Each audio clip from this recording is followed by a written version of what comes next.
Looks like we're live on YouTube. Yes, we are. As of just a few moments ago. Janet, you are now back to host. And UGTV will start in just a few minutes. Okay, thank you.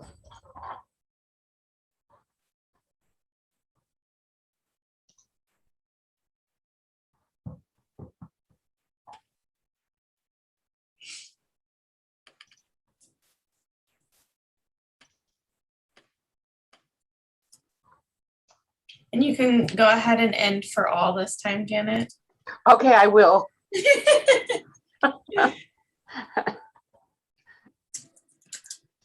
Last month, I thought that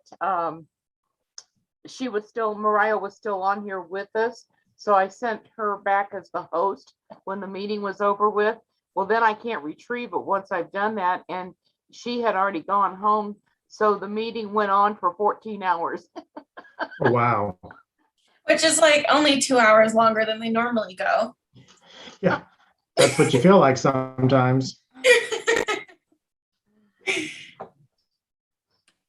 Well, I was still watching just from home, but I was watching as a not a participant, just like a regular viewer.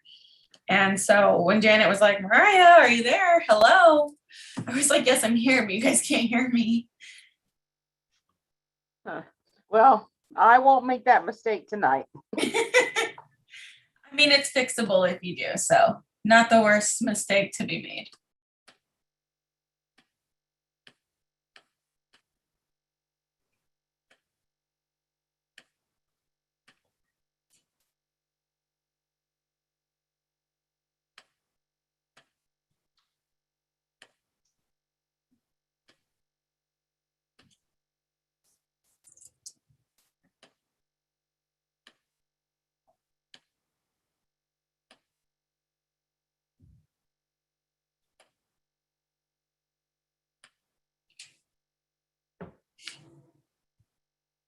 Got just about another minute before UGTV will start.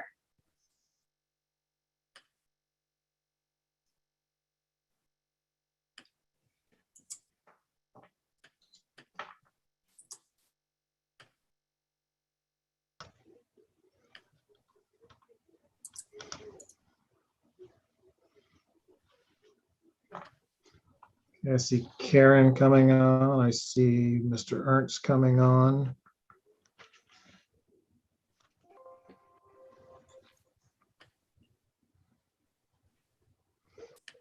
Looks like we're missing Polly, Miller, and Cho. Commissioner Joanne Huey, Commissioner Karen Jones, Commissioner Mark Muller, and Commissioner Nathan Reasons. And with that, I will go ahead and turn things over to Janet Parker, who will read the opening statement. I'm sorry, I saw that Commissioner Polly just joined us, so welcome. And I will now turn it over to Janet Parker, who will read the opening statement for tonight's meeting. Thank you, Mr. Chairman. We would like to welcome all present to the meeting of the Board of Zoning Appeals. Mr. Jeff Carson is serving as chairman this evening. Please note the following instructions for the meeting. If you are joining by Zoom video, please make sure you have an appropriate background and plan to stay visible during the meeting. Board members use the raise your hand feature when you want to speak, and after Chairman Carson recognizes you, please unmute your microphone and state your name when you begin to speak. If you need to recuse or if you need a personal break, use the raise your hand feature. For those attending the meeting this evening, please use the raise your hand feature if you want to speak on an application. After Chairman Carson recognizes you, please state your name and address and make your comments. If you are having issues getting into the Zoom meeting, please email planninginfo@wicokck.org and let Secretary Parker know. Proper meeting decorum is expected of all participating in the meeting, and anyone who fails to act properly may be removed from the meeting. The city reserves the right to discontinue a meeting if any improper behavior occurs, which prevents the uninterrupted conduct of business. The format for this evening's meeting is as follows. The applicant will make the opening statement explaining the proposal. The applicant will be given 15 minutes to present their case, which includes the applicant, consultants, and other members of the applicant's team. Members of the board will then address any questions they may have to the applicant. Any persons wishing to speak in favor will be recognized and allowed to do so at that time. Then those persons in opposition will be recognized to make their statements and ask questions, with each member of the public being given 5 minutes to express their opinions. Time may not be shared between speakers. A speaker's time may be extended in 5-minute intervals by a 2/3 majority vote of the board. The applicant will then answer questions and make a closing statement. The public hearing portion of the meeting will be closed, and the public will only be allowed to address the board if a question is directed to them. The staff will make their recommendation. The board will discuss the application and make their decision with a brief statement of the reason for the motion preceding the making of the motion. Motions to approve shall include the staff stipulations unless otherwise stated in the motion. Mr. Chairman, our first application is appeal number 2401, Riyadh Baghdadi, for property at 927 Kansas Avenue. Does any member of the board have any contact to disclose with regard to this case? No. No. Mr. Chairman, I would remind the board that this application has been held a couple of times and was held over for 60 days. Thank you, Janet. Mr. Baghdadi, I've got you unmuted and you're ready to speak. If you could go ahead and give us your name and address, please, for the record, and tell us about your project. Okay, my name is Riyadh Baghdadi, 11661 College Boulevard, Overland Park, Kansas 66210. The project is a special use permit for car repair shop and dealership at 927 Kansas Avenue. There is an existing structure some of which will keep, the historic part of it, the one along Kansas Avenue. We will keep that, and then the back structure will be demolished, and we're going to build a new structure as shown on the plans. The plans will provide a car repair shop building and parking and additional site improvements. We went through several revision on that site here with the city, and I think now we came up to a conclusion, hopefully, that everybody will agree on. Anything else you want to add? No, that's it. I have the owner here if you want to add additional comments. You're okay? No, We're okay. We will be happy to answer any of your question. Okay, great. Thank you. Looks like you're doing a lot of work over there at that property. Thank you. Okay, so any questions for the applicant from the members of the commission? I am not seeing any, so I will go ahead and open up the public portion of the meeting. Is there anyone here tonight that came to speak in favor of or in opposition to this request? Please raise your hand and I will recognize you.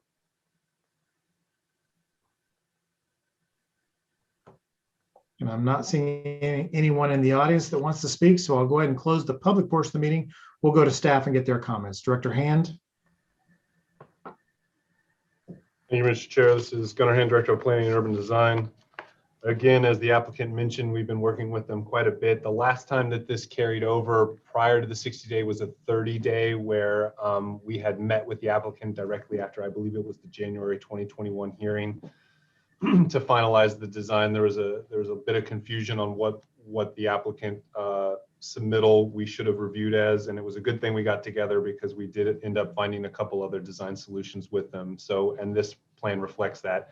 What's before you tonight is quite a few variances, but I would caution everybody to take this with somewhat of a grain of salt. We are working with a zoning code whose standards apply to mostly greenfield development. This is a historic neighborhood. It is a small site.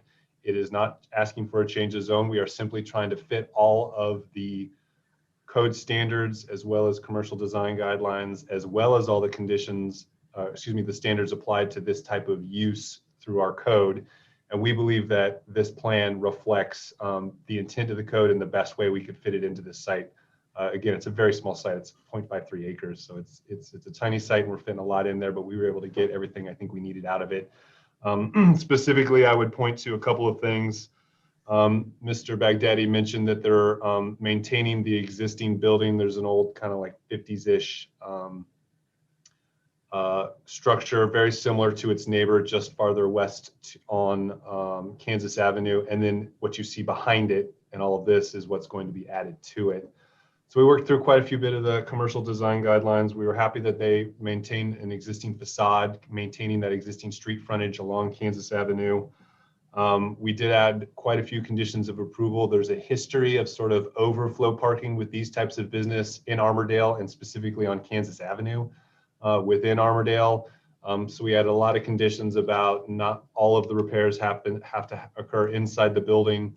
No inoperable vehicles can be left on the outside parking lot.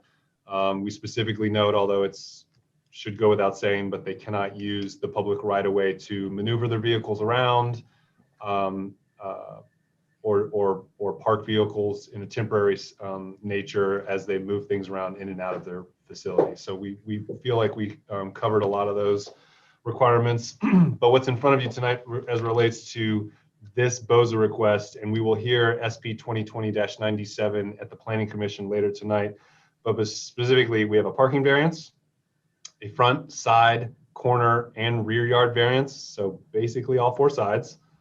A trash enclosure setback variance, which is a part of the commercial design guidelines, and then a landscape buffer variance. And I'm going to go to the plan just to kind of point, going the wrong way, just to point some of these out. The applicant is going to rebuild the sidewalk, 10-foot sidewalk on Kansas Avenue. They're going to add a 5-foot sidewalk on Bokeh Street. Yes, Bokeh Street. You can see right here, across from Bokeh is a residential single-family home. And instead of a 15-foot landscape buffer, we did our best to landscape as much of that facade in what is left of the site here. They did do some landscaping interior on the surface parking lot, but we were unable, again, to the south of the site across from the alleyway is another, it's not a, it's a vacant property, but it's a single family zone property. So instead of a buffer, we added a closed fence, and then the fence on the front side, the Kansas Avenue facing sides, will be an open fence so that you can see it from the public right of way. So all things said, and there's a lot in there, but staff does recommend approval of all these variances. All right, thank you, Gunnar. Any questions for staff? I am not seeing any, Gunnar. I just have one with regard to car sales. Will there be car sales permitted on site? Yes, so this is auto repair and service as well as car sales. You can see here in the parking lot, there's a little kind of a piece of island that sticks out. What's required in the code is that we separate car sales from in a parking lot from where people can park. And so that's kind of what this dividing line is. All the sales will come up here. People can come in and park in the back here. Again, all of the inside will be used for the repair and restoration work. And so that does actually remind me, thank you, Mr. Chair, if the Board of Zoning Appeals would like to make a motion to move of approval, we would ask to amend condition number 2. And we apologize for this typo. When we went through the final plan review with the applicant, we forgot to remove the word auto sales in the second sentence from that second condition. So if we could just strike auto sales of that sentence, that should cover us. Okay, thank you. Further questions for staff? Seeing none, I'll stand for a motion. Motion to approve, subject to staff comments and stipulations, with the amendment of condition number 2, striking, removing auto sales from the language of the condition. Thank you.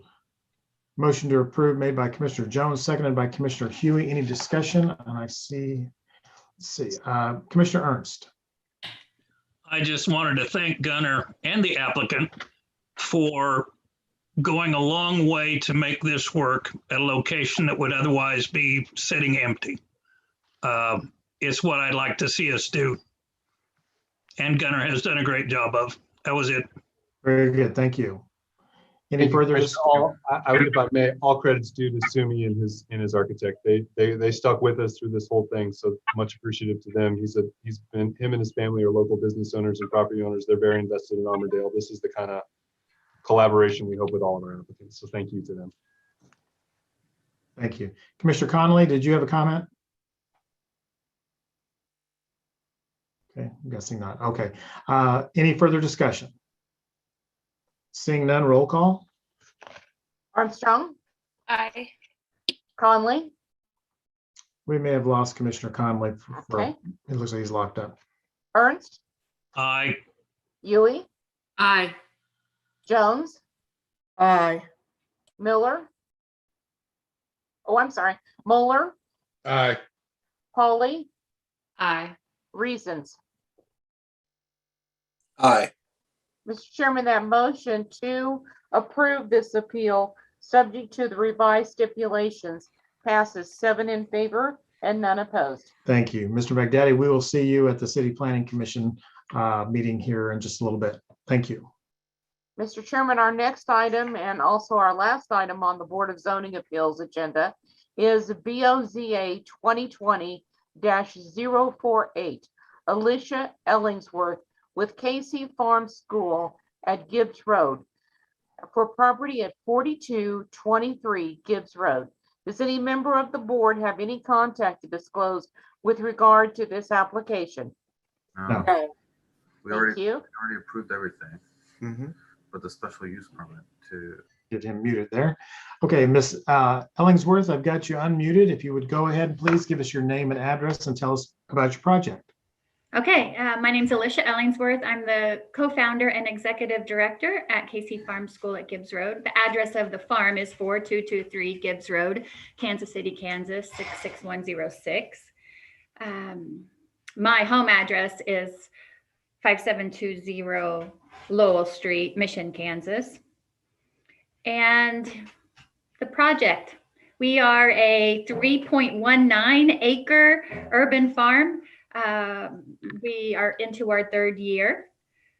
We are an education farm. We grow food and teach people how to grow food and provide services, multiple services to the community. While we are only 2.5 years old, the farm has been an education and a food producing location for more than 30 years. And interestingly enough, we are connected to that history. I was the farm manager there when Cultivate Kansas City was there. I ran the farm that way for 6 years. And then before Cultivate, actually in the late 90s, Don Wise, who at that time was the executive director of Associated Youth Services, ran the farm as Power Plant, if anybody recognizes that that program. And it was an educational farm helping young people decide which way to go in their lives, make those decisions for good. And we have Jennifer Thomas is also listening in. She's our board chair and a high school teacher at Turner. She and I have been really pulled on that history and relied on the strength of our community to build what we have right now. And in a short period of time, we've been able to revive the farm. We're growing, in our first year, we grew 5,000 pounds of food. In our second year, about 8,000, and this year we're poised to do at least 12,000 pounds.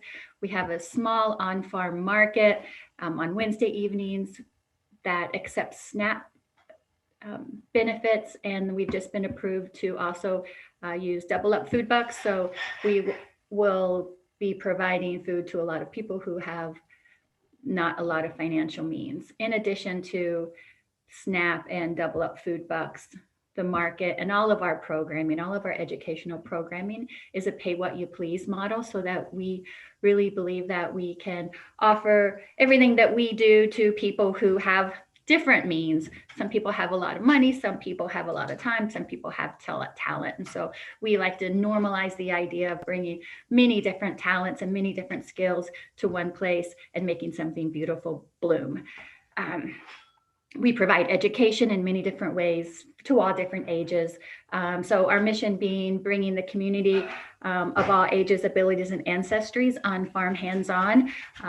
We connect them to the land and soil, food themselves.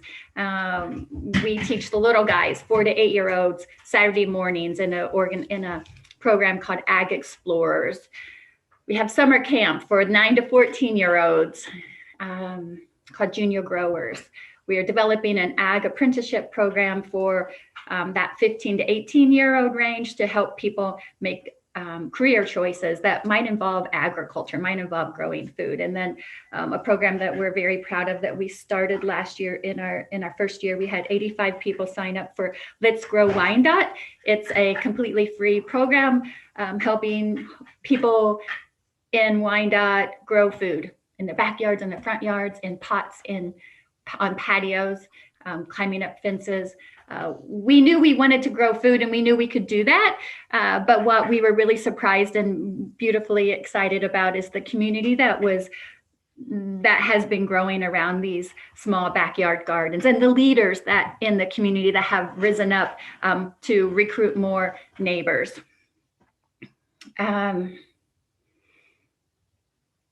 And you're here tonight to seek a change of zone, is that correct? Yes, because we're staying here. The farm has been a farm. It's on undermined land. So in that way, it's been protected. The special use permit that we would need to get and that Cultivate had gotten for years was just really a time and a financial hardship. So in an effort to normalize urban ag, growing food and growing community that we do, we seek that change of zone.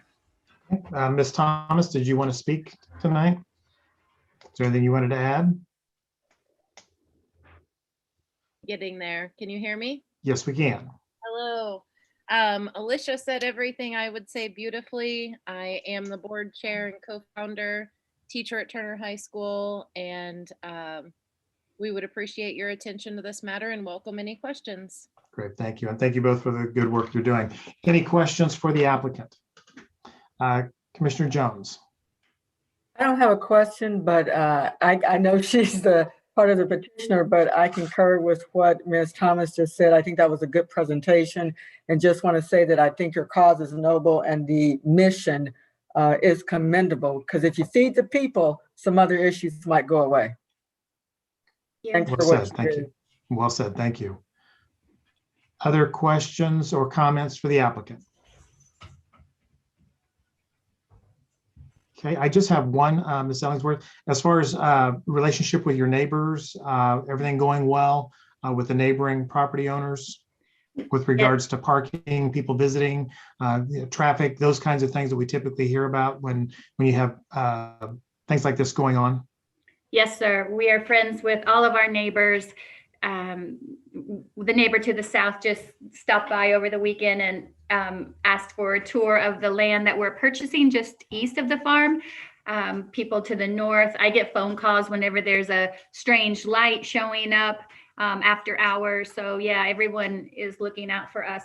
The property owner south of the farm, kind of south of the new property at 4105, Charles Gay, lets us park in his big field, as does the Master's Church a little bit further south when we have events at the farm. So we really try to be mindful, trying to keep these good neighbors and not having people park in, along the street, or for sure not in their yards. Okay, all right, thank you. Yeah. Any other questions for the applicant? Seeing none, we'll open up the public portion of the meeting. Anyone in the audience that wants to speak in favor of or in opposition of this request tonight, please raise your hand. I am not seeing anyone that wants to speak, so we'll close the public portion and we will go to Director Hand for his comments. Director Hand. Thank you, Mr. Chair. Again, this is Gunnar Hand, Director of Planning and Urban Design. As the applicant mentioned, they're seeking a variance as the agricultural zone, which you will hear later tonight. That's changes zone 3233, as the Planning Commission has a 5-acre minimum on agricultural land. So this farm, for decades, as we've heard, but currently fits right in that sweet spot for that agricultural zone district that we're trying to create in the new zoning code update. So we kind of have an all or nothing at 5 acre in the unified government. So in the interim, between that zoning code update and now, we feel confident, again, because it's historically been used as this for quite some time, that although they are approximately 1.53 acres short of 5 acres, they're pretty close. They meet all the standards. And we do have a couple of conditions of approval that are tied to both this BOZA, and you'll see these again reflected, and I'll probably say them again as well at the Planning Commission hearing. It is related to primarily parking, so we ask that no parking happen on the public right of way. We ask them to stripe their parking. They have a little tiny parking strip right here, and it's not currently striped, so if they could stripe it, that could potentially add a car to squeeze in there potentially. And other sort of friendly neighbor things. We want to make sure if they ever add lighting to that lighting is reflected down. And it looked like they had some potential improvements to the property once they go to AG. And so we just kind of remind them that there's some building permits required. They essentially, a long time ago, but at some point retrofitted this single family home into their office. So we're asking as a part of the resolution of this case and in the changes zone again later tonight that they go back and get a code audit to make sure that that change of use inside that single family home meets all the standards of the building code moving forward. So with that, we emphatically recommend approval. Thank you. Any questions for Director Hand? Seeing none, I'll stand for a motion. Commissioner Ernst, I move the Board of Zoning Appeals approve case BOZA 2020-048, subject to all staff stipulations. thank you. Commissioner Jones, Second.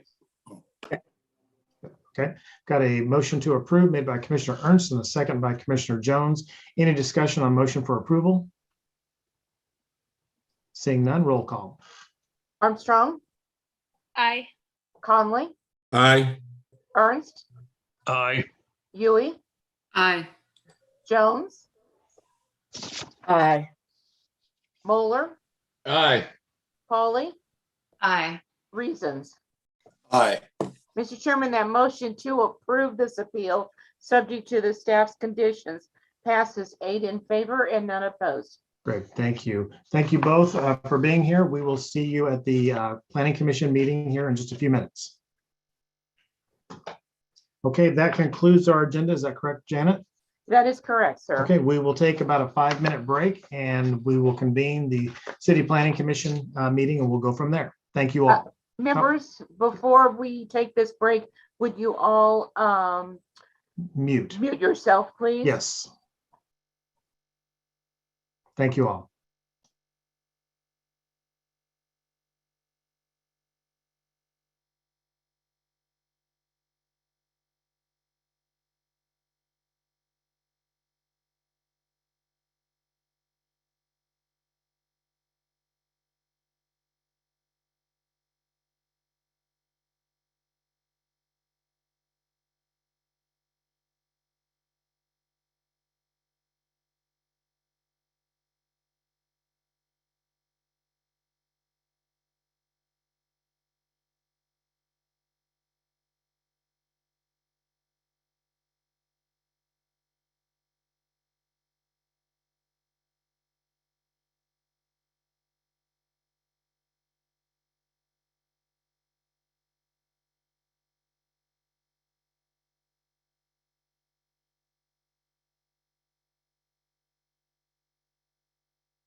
We have everybody back.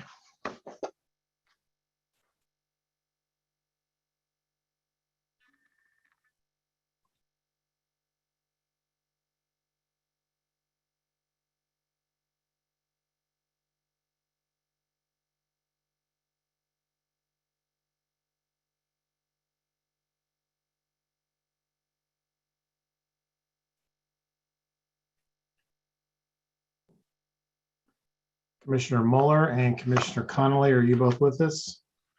Mr. Chair, I'm trying to start my video and it says you're not allowing it. Says I'm not allowing you to, okay? Janet, can you? You can, We can hear you just fine. There we go. okay, thank you. You bet. Commissioner Connolly, are you having the same issue?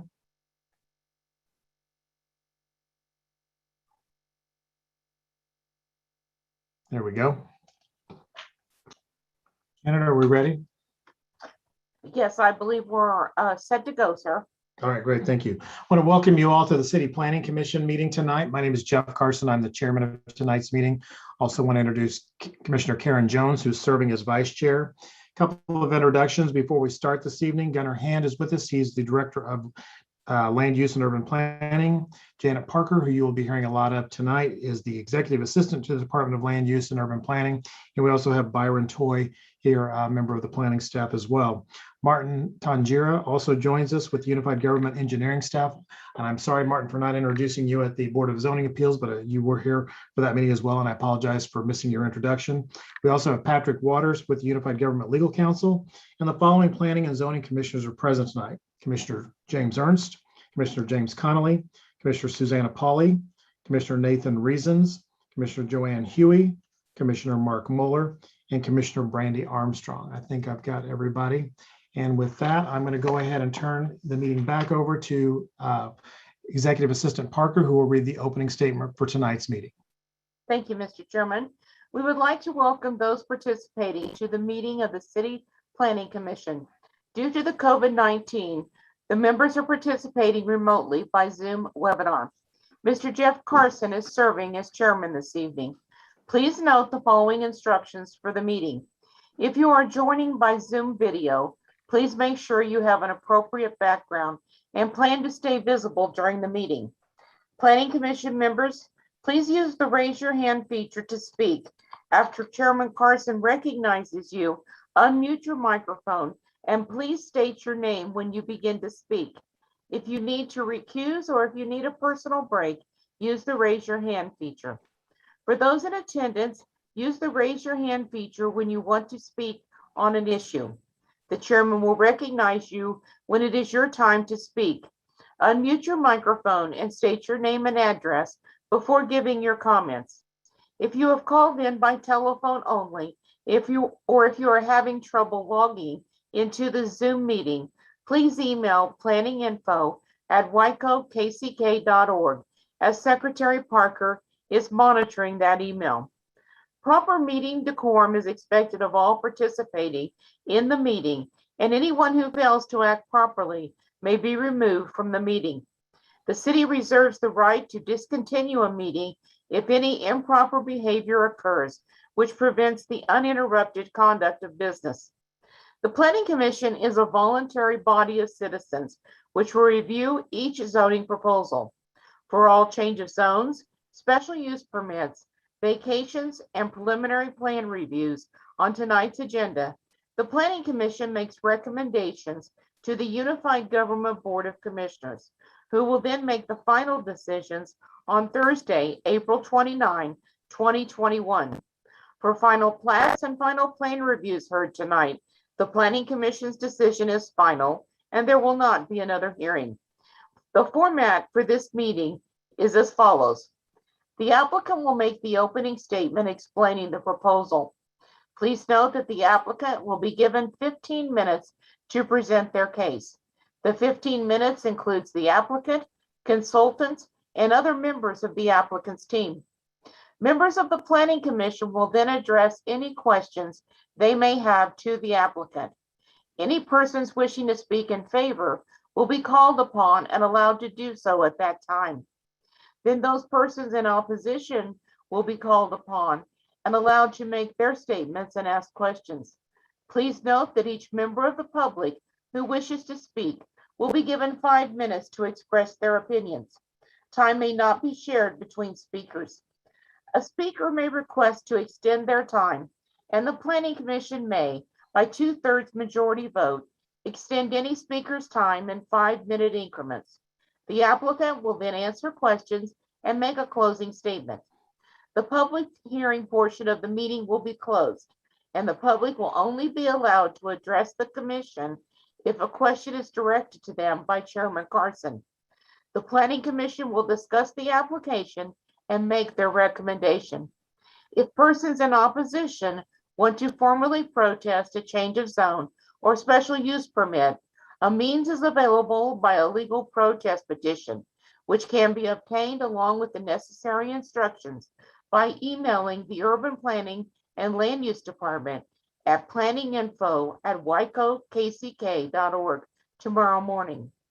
Any application receiving a unanimous vote of recommendation by the Planning Commission will appear on the consent agenda of the Unified Government Board of Commissioners.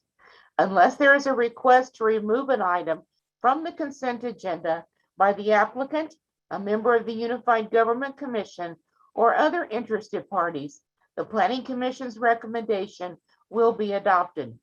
The consent agenda is heard at the beginning of the meeting at 7 p.m. The Planning Commission will also have a consent agenda as part of their meeting this evening.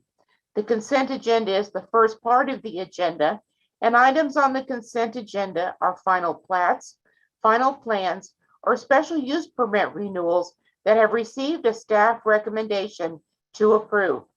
Unless there is a request to remove an item from the consent agenda by the applicant, a member of the staff, a member of the Planning Commission, or other interested parties, the staff recommendation on all of the items on the consent agenda will be adopted by the Planning Commission at one time.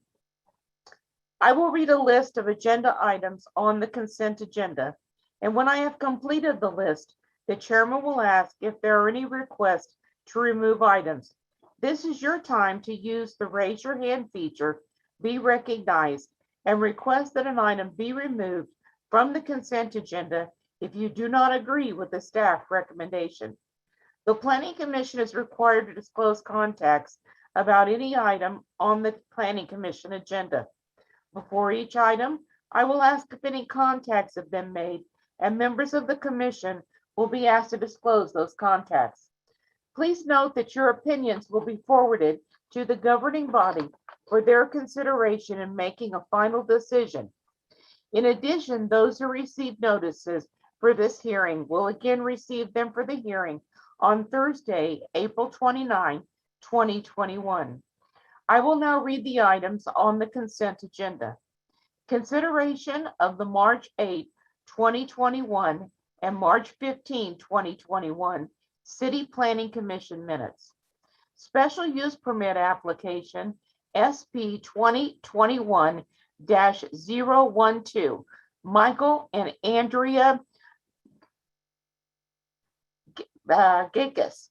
Renewal of a special use permit SP-2019-26, which expires on April 25th, 2021 for a short-term rental Airbnb at 2716 North 119th Street. Special use permit application SP 2021-020, Brian Rook. Renewal and expansion of a special use permit SP 2019-56, which expires May 30th, 2021 for a liquor store with packaged liquor sales at 3801 Leavenworth Road. Plat 2021-006, Nathaniel Hagedorn with MP Turner Industrial LLC. Final plat, Turner Logistics Center 5th plat for 5 lots at 935 North 69th Street and 6825 Orville Avenue.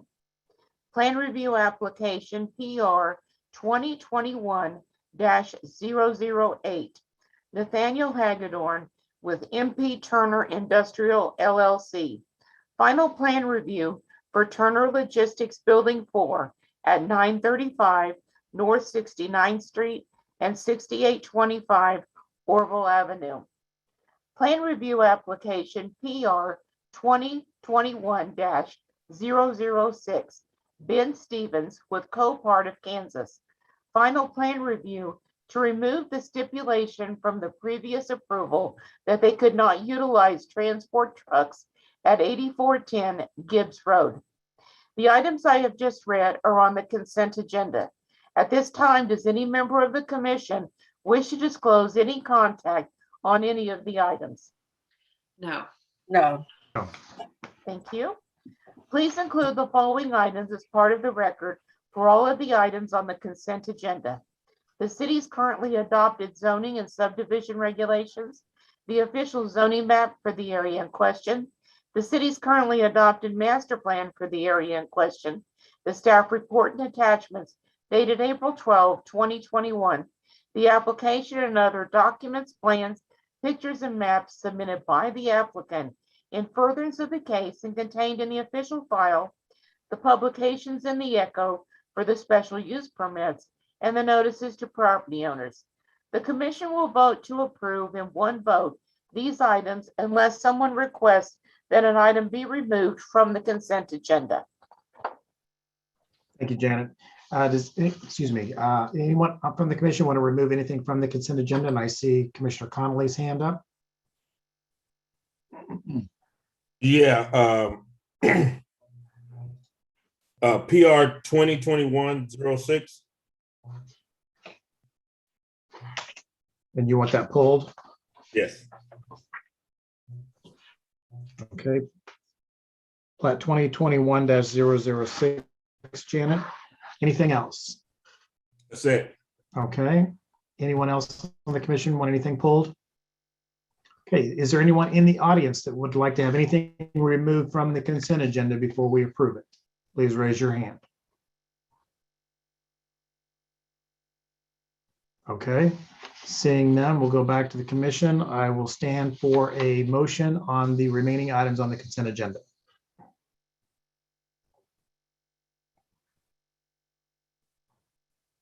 Commissioner Jones. To approve the consent agenda minus the one taken off. All right. Thank you. Second. Is there a second?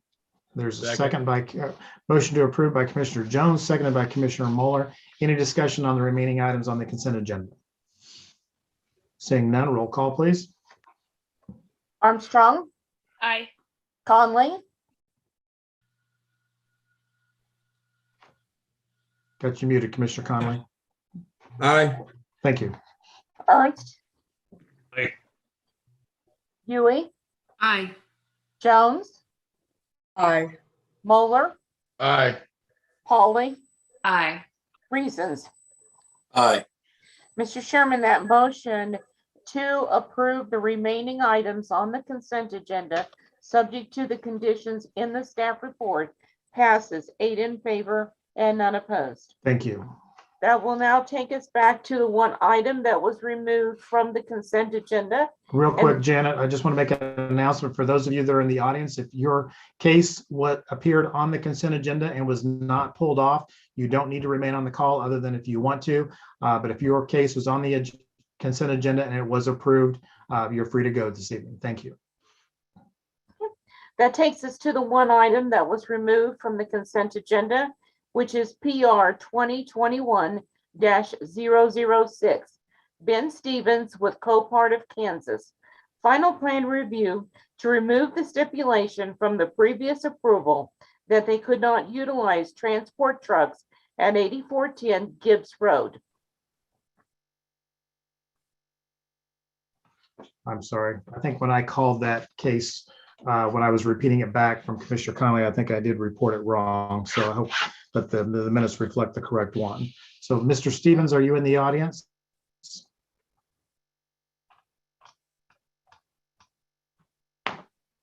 Mr. Stevens or your representative with Copart, are you in the audience?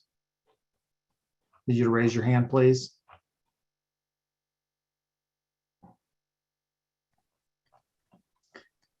Okay, I'm not seeing the applicant present. I will go ahead and open up the public portion of the meeting. Is there anyone in the audience that came tonight to speak in favor of or opposition to case number PR 2021-006? Please raise your hand. Seeing none, we'll close the public portion of the meeting. We'll go to Director Hand to get his comments. And Commissioner Conley, did you have a specific question that you wanted to have answered this evening on this case? Yeah, I guess one is, I mean, we put the stipulation there for a reason, and I can't remember why. I'm trying to look at my notes here, and just wanted to ask staff, what's the reason for removing it, and what was the reason why we had it there? Director Hand, can you go ahead and comment? Of course. This is Gunnar Hand, Director of Planning and Urban Design. Just to kind of ground everyone really quick, this is the second Copart project. There's the other Copart project on Kansas Avenue. What happened during PR 2020-29 is we carried over the conditions of approval from the Kansas Avenue Copart facility, which included the not using the transport trucks within the facility. If you recall, on the Kansas Avenue location, it was adjacent to a trailer park. So to further reduce impact, we added some screening requirements on the, if I remember correctly, the north and east side of that property. This was another condition of approval that we had to prevent impacts to the adjacent residential uses. That condition of approval was carried over with a lot of the same similar conditions of approval to this location on Gibbs Road. And we forgot to pull this condition of approval off because at that larger facility, Copart is requesting to have transport trucks sort of go in between the aisles and move cars and parts around as needed. And because of the location, Gunnar, is that not an issue then? Yes, that location, as you can see here, is not adjacent to any trailer parks. It's on the inside of a, I'm sorry, I'm using the PowerPoint, not the PDF, I apologize. So this is the current second Copart facility. And again, this is technically to the east zoned R1, but it's a open quarry. So we don't expect any single family uses to occur in this zone. We did have them screen this facility as a part of their original approval. But again, this very specific condition as it relates to the operations of the Copart facility, we left in there as a typo error and a clerical error and do not believe it is necessary for this property. Thank you. Commissioner Conley, did that satisfy your request? It does. Thank you. All right. Any further questions for the director? Any other comments, Director Hand, on this case? There were no NOVs, no letters of opposition or support, and we recommend approval. All right, thank you. Any questions for the director? If not, I will stand for a motion. Motion to approve with staff stipulations. Motion to approve by Commissioner Conley. Is there a second? Second. Seconded by Commissioner Moeller. Any discussion on motion for approval? Seeing none, roll call, please. Armstrong, Aye. Conley, Aye. Ernst, Aye. Huey, Aye. Jones, Aye. Moeller, Aye. Pauly, Aye. Reasons. Aye. Mr. Chairman, that motion to approve this plan review, subject to the condition in the staff report, passes 8 in favor and none opposed. Thank you. This will be her. I'm sorry. Go ahead. Mr. Chairman, this concludes the consent agenda. The 2 special use permits are the only items on the consent agenda that will go before the Board of Commissioners on April 29th. And that'll be April 29th at 7 p.m. before the Board of County Commissioners. Thank you, Janet. Mr. Chairman, our first item on the non-consent agenda is change of zone application 3233, Alicia Ellingsworth with Casey Farm School at Gibbs Road. Change of zone from R1 Single Family District to AG Agriculture District for a community garden at 4223 Gibbs Road. Please include the following items as part of the record for this case. The city's currently adopted zoning and subdivision regulations, the official zoning map for the area in question, the city's currently adopted master plan for the area in question, the staff report and attachments dated April 12, 2021, the application and other documents, plans, pictures, and maps submitted by the applicant in furtherance of the case and contained in the official file, the notice in the Wyandotte Echo, the notices to property owners, and Mr. Chairman, all of the testimony from the Board of Zoning Appeals meeting earlier this evening. At this time, does any member of the commission have any contact to disclose with regard to this application? No. Thank you.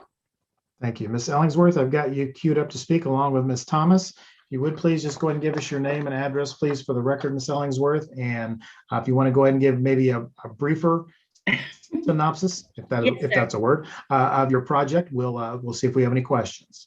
Thank you. My name's Alicia Ellingsworth. I'm the co-founder and executive director of KC Farm School at Gibbs Road. The address of the farm is 4223 Gibbs Road, Kansas City, Kansas. My home address is 5720 Lowell Street, Mission, Kansas. We are a 3+ acre farm. We have been a farm. The land has been farmed for 30 years. We're a new organization into our 3rd year. And our mission is to bring the community on farm hands-on, to connect all individuals of all ages, abilities, and ancestries to the land and soil, their food, themselves, and their community. And we do that through education for all ages, all kids from 4 years old, summer camps, Saturday afternoon school, adult workshops. We teach young farmers how to start their own farm or how to incorporate ag into their lives going forward. We really believe in the pay what you're able model to allow access to food and programming to everybody, no matter what their financial means, letting them pay what they're able, let them pay nothing if that's what they'd like. We also utilize barter agreements. So a person who has different skills can propose that we work together and go forward that way. We're really interested in normalizing urban ag, normalizing growing food in the city. One of our programs, Let's Grow Wyandotte, had 85 participants last year, and we've just opened it up and we have over 90 people registered this year. So we're hoping we can double that 85 number, and we are helping people put gardens in their backyard, front yard, and pots on patios. We have really good relationship with all of our immediate neighbors and then some. And we really believe that urban agriculture is important. Even though we're a nonprofit, we provide food to the community. We provide job skills training. We grow transplants and provide greenhouse space to about 20 other market growers who grow and sell in Wyandotte County.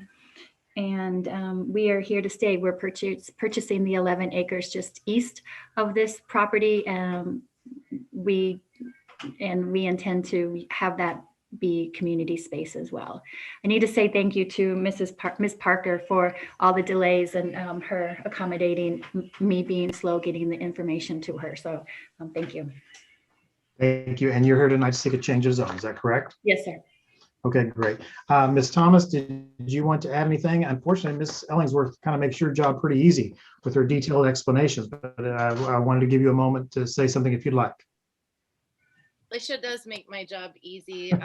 I'm Jennifer Thomas, co-founder and board chair of KC Farm School at Gibbs Road, as well as a science educator at Turner High School.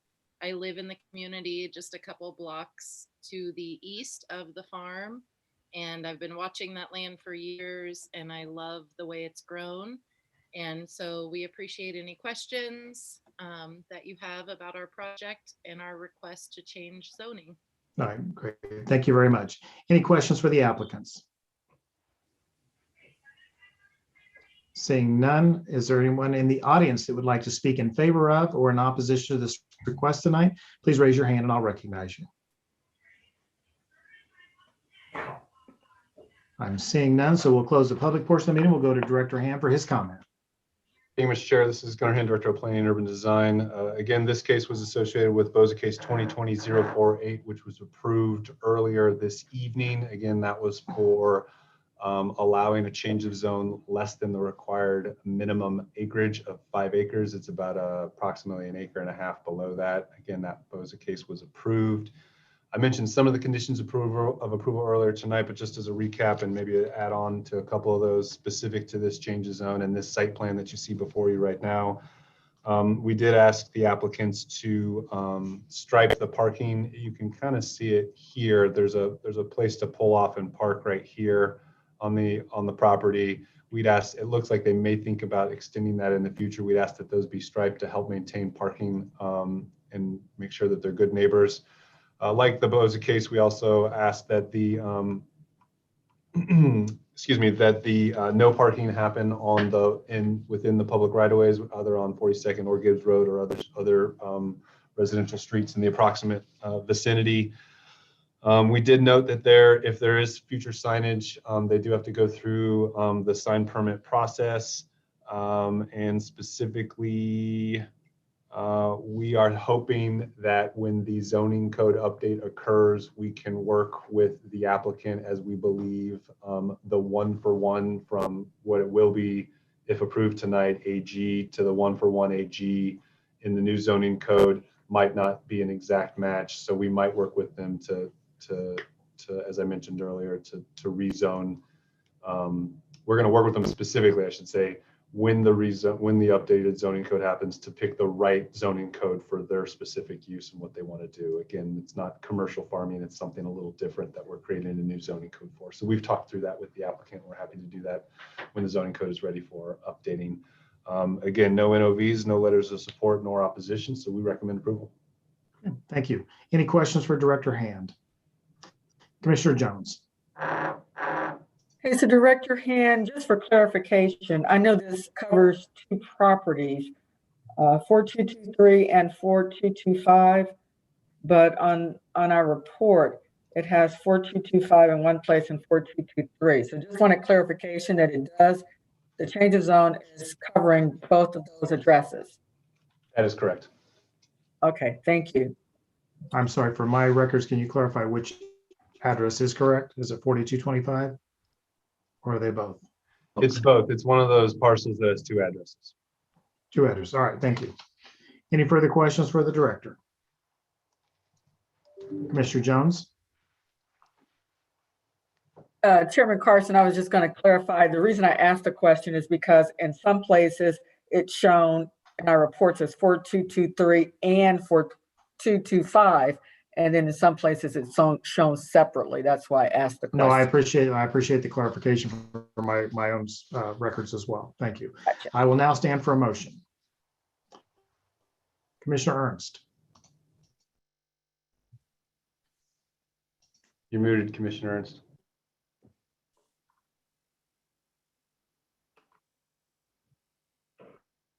I outwitted myself. I move the Kansas City Planning Commission recommend approval of petition COZ 3233, subject to staff stipulations. Second. Thank you. Second. Okay. Commissioner Reasons, did you have a comment, or are you going to try to make? No, just a second. Just a second. All right. We'll go ahead and give it to Commissioner Connolly this time. I'll get you the next time. So motion made for approval from Commissioner Ernst and seconded by Commissioner Connolly. Any discussion on motion for approval? This is indeed a noble cause. Thank you. Okay, go ahead. Roll call, please. Armstrong, Aye. Conley, Aye. Ernst, Aye. Huey, Aye. Jones, Aye. Moeller, Aye. Hawley, Aye. Reasons. Aye. Mr. Chairman, that motion to recommend approval of change of zone application 3233, subject to the conditions in the staff report, passes. 8 in favor and none opposed. Thank you. This will be heard once again on April 29th at 7 p.m. before the Board of County Commissioners. Mr. Chairman, we have 3 items that we're going to hear together, and then we will vote on them all separately. And all 3 of them are addressed at 9700 Leavenworth Road. The first one is change of zone COZ 2021-006, Scannell Properties. Change of zone from CP1 Planned Limited Business and MP2 Planned General Industrial District to MP2 Planned General Industrial District to remove light manufacturing restriction from previous approval. The next item is Plat 2021-005, preliminary plat to remove commercial lots from previous Woodlands Phase 2 plan. The next item is plan review application PR 2021-007, final plan review to amend the southern drive for Woodlands Phase 2. Please include the following items as part of the record for these cases. The city's currently adopted zoning and subdivision regulations, the official zoning map for the area in question, the city's currently adopted master plan for the area in question, the staff report and attachments dated dated April 12, 2021, the application and other documents, plans, pictures, and maps submitted by the applicant in furtherance of the case and contained in the official file, the notice in the Wyandotte Echo, and the notices to property owners. At this time, does any member of the commission have any contact to disclose with regard to these cases? No. Thank you. Mr. Chairman, I would like to note that I did receive an email from Mr. and Mrs. Torres that they would like to speak when it's time for the opposition. All right, thank you. Do we have a representative for the developer here this evening? Okay, Mr. Maxwell, I've got you queued up and ready to speak. I'll go ahead and give us your name and address. You're representing the developer, is that correct? I am Chairman Cord Maxwell, Polsinelli Law Firm, appearing today on behalf of Scannell Properties. Also in the audience with me today is Sean Kofer, the development manager for Scannell, and Seth Reese, our project engineer from Olson Associates. Mr. Chairman, if it would be okay, and Janet, could I be able to show a PowerPoint to the commission that I've done of the project? Sure, just a second. Let me get, here you are.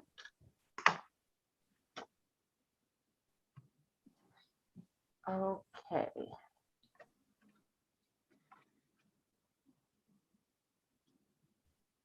Mr. Maxwell, we're getting to be pretty familiar with this project. I'm not even sure we're even going to need it. Understood, Mr. Chairman. I'll be very quick. No, but that's okay. Unless you tell me much you're of it- going to, unless you tell me you're going to build a horse and dog racing facility at the old Woodlands thing, then. Mr. Chairman, did you promote him to a panelist? I did not. Okay, I need to move him back and we need to do that. That's the only Well, way I can promote him to panelist. Would you please do that so I can allow him to share his screen? How about that? How about now, Mr. Maxwell?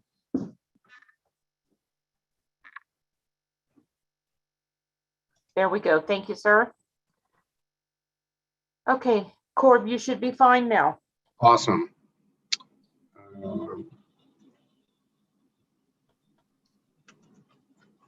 Is that working? Can the commission see my screen? Yes, we can. Thank you. Great. Thank you, Mr. Chairman, Janet, members of the commission, staff, for giving us this opportunity. As the chairman said, I know you all are very familiar with this project. It's been a journey over the last 18 months between us all, but we come to you with a revised plan and rezoning application and plat, and we believe it's a stronger plan. What this plan is really taking the input of staff, the neighborhood, users that we've seen that have moved to the market, and probably most importantly, the very comments of this planning commission and the city commission in reviewing this plan. And what we've tried to do is be responsive to all of that, come back with a plan that we think is the right plan for this site and addresses those comments. So first off, before I get into the plans, you all know Scannell, an incredibly capable developer of national, international scope. They develop first-class products. They've done over 63 million square feet across the country. So we are dealing with an absolute first-class developer in this project. So starting with last summer, the original approved plan, what you saw in that plan was 5 different industrial buildings, retail, development in the southwest corner of the site, 3.2 million square feet of total development, and 2 access points on 99th Street. A northern access point that was for emergency only, and a southern access point that was for retail only, but still 2 access points on 99th Street through that process. And then we had a very large user, a 1 million+ square foot building B that was to be the urban development that, as we all know, obviously relocated and did not choose this site and instead chose the Speedway site. That led us to, when we came back in the late fall to winter timeline, to propose a different plan that removed that building B. Since that building user was no longer in the market, we came back instead with a 6 building plan, retail in the southwest corner, 3.4 million square feet, and 2 access points on 99th. Still the northern emergency point and a southern access point that was full access for both the retail and the industrial. We heard very strongly from this commission, the chairman, members of the UG commission, and neighbors that that was unacceptable, that having access on 99th Street, that was a quality of life issue for the neighbors that we had next to us, and that we needed to go back to work on that. So we came through and came forward with now what we would call our current proposed plan, and the plan that we think best fits the site. We have 6 industrial buildings on the site. We have eliminated retail from the site. We have 3.5 million square feet, and now we have no access to 99th Street except for that northern emergency access point that has knock boxes on it and otherwise. All access to 99th Street has been removed. And 2 of these things really work in concert, right? We dropped the retail development and that access point. The only way we could ever have seen that retail being successful was having multiple access points, having connectivity to 99th Street, having connectivity to Leavenworth. That opened up the site, that put traffic on 99th Street. Frankly, in this new world that we all live in, where industrial and people are getting things delivered to their house, and warehousing like what we're showing here is rising prominent, and retail is showing issues, we actually thought it was all for the better to just remove the retail, and in removing the retail, getting rid of all access to 99th Street. That also allowed us to increase the buffering from 99th and Leavenworth Road. And ultimately, I'll walk through, show substantially less trip and traffic generation on the site as well. So we've made some changes to the site, but we think these changes are all responsive to the market, urban moving on to another site, and more importantly, trying to limit all access to 99th Street so that we can respect neighbors' quality of life. So with that, we show then a perspective of what the park will look like as fully built out. In the foreground there, you have Building 8, the Project Super Bowl Amazon site. You then work around having B, C, D, E, and F buildings that are being shown. And what you'll see is, given the scale of these buildings, they're all very large, as we know, given that we've got 3.5 million square feet of development, you still see, in relation to that scale, large expanses of open space area and screening and berming that will set this site back from Leavenworth Road, set it back from 99th Street, set it back from Hurlbrink, and back from Wyandotte County Park.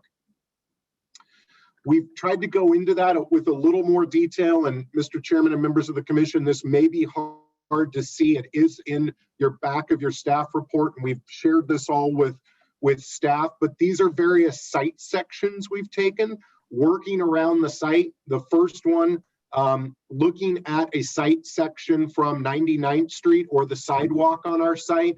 From the next over is looking at Hurlbrink and the site section there of what it looks like, of showing the screening, the buffering, the landscaping, and how the site and view of a human standing on there would be over and above our buildings.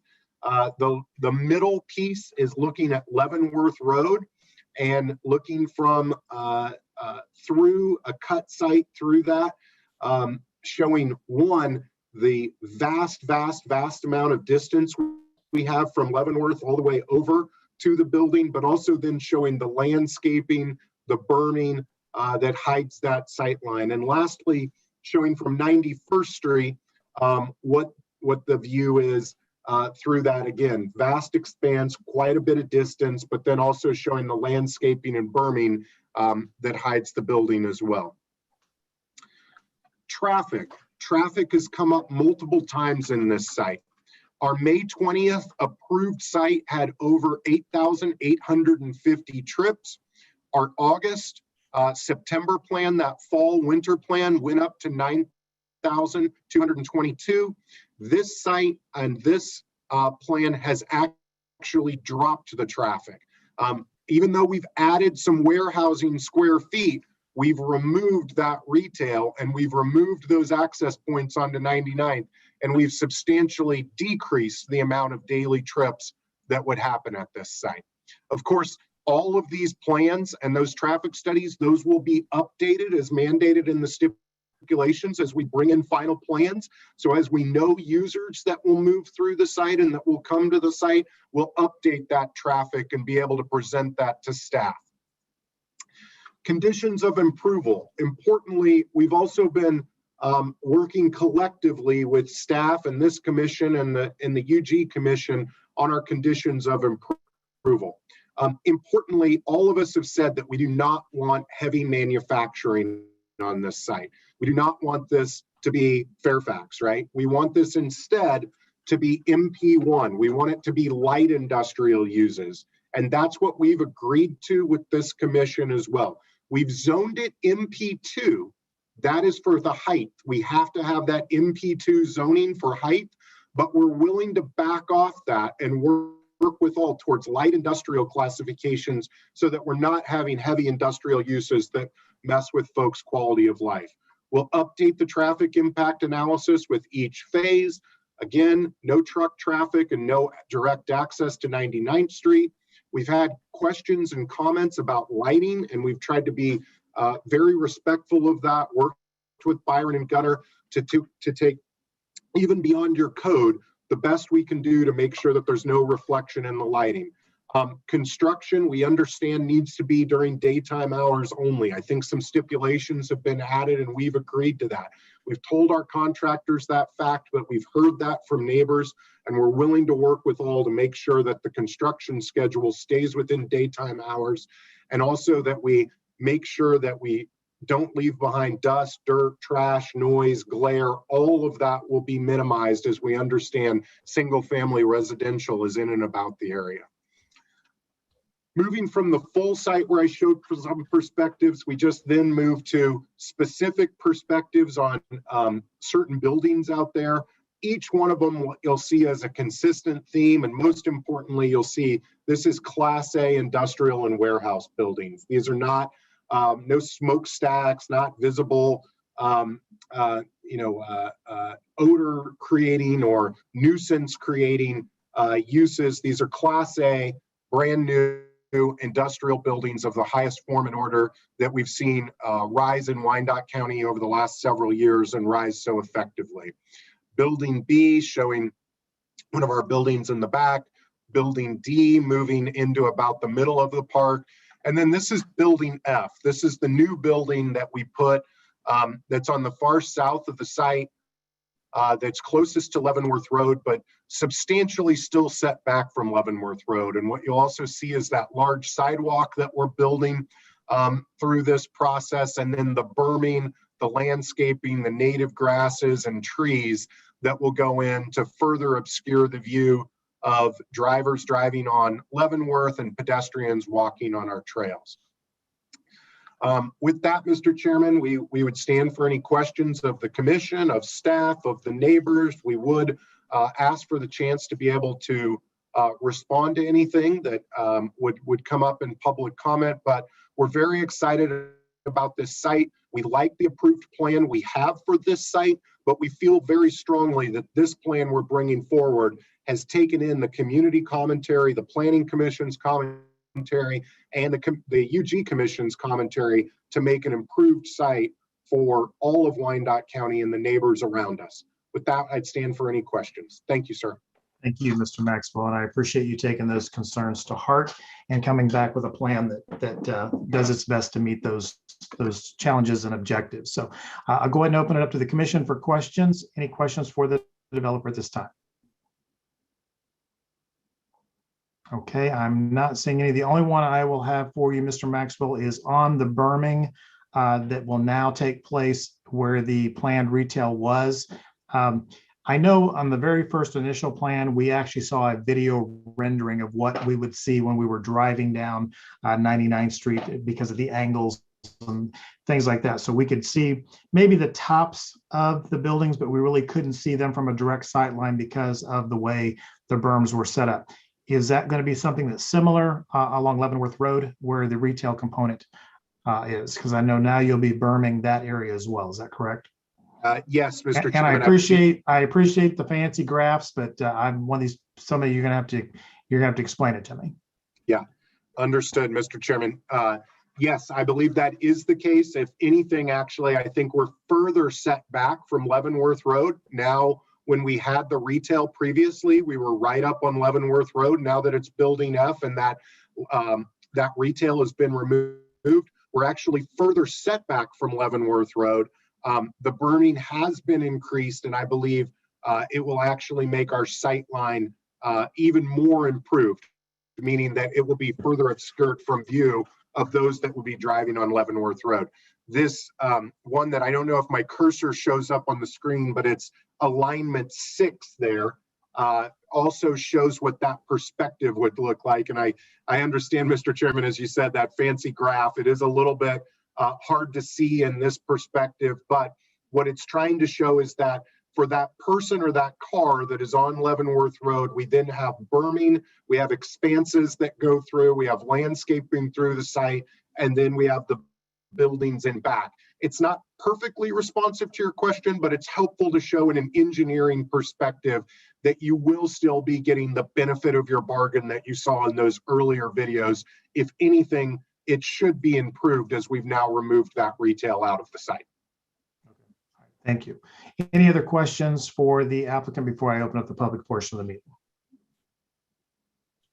Seeing none, we'll go to the public. Is there anyone in attendance tonight that would like to speak? Okay, I've got a hand up. I've got a Mr. or Mrs. Torres. If you would go ahead, please give us your, I've got you unmuted, ready to speak. Go ahead and give us your name and address and give us your testimony. Okay, Mr. Maxwell, you said that. Nope. I said, give us your name and address. Oh, I'm and sorry. then give us your testimony. Okay, Lori Torres, 9828 Donahue Road, KCK 66109. Okay, go ahead. Okay, I have a question for Mr. Maxwell. Well, go ahead and give me your questions. You'll address all questions to me, and then after we get done with public testimony, I'll get you some answers. Okay, what are the stipulations that Mr. Maxwell has agreed to with the UG or with planning and zoning? On those stipulations, I mean, I have more questions to ask, but I don't know what all the stipulations are. He said there were stipulations they agreed to. And is there a person from McGowan Gordon there representing them? The construction company? Yes. Okay. Did you look at the staff report that was made available online that lists all the stipulations of the No, project? I think I might have something here. Well, that's where all the stipulations would be. Okay. Mr. Hand said that there were going to be exceptions to work for them to be working overnight during midnight. And I mean, how occasionally is that going to be? I mean, I get a cold occasionally, maybe 3 times a year. Is it going to be once a week? Is it going to be 3 times a week? On April 5th, there was so much noise from the Woodlands or from the construction company. There was the cement plant running. You could hear the alarms going off of that. There were the 2:30 in the morning. You could hear the beep, beep, beeping of all the machinery. I think they drive around backwards all night because there sure is a lot of beep, beep, beeping. When I drive up there, the police department's there. 2 police cars are there. Okay. I rolled down my window and he says, "Are you the one that reported all the noise?" I said, "No, I'm not, but I came up to see what woke me up at 2:30 in the morning." We shouldn't have to put up with that. Okay, so your question is about after hours, after After hours. normal working hours construction. Okay, all right, Yes. I've got that Now, one. All right. I do have an email from Mr. Hand stating that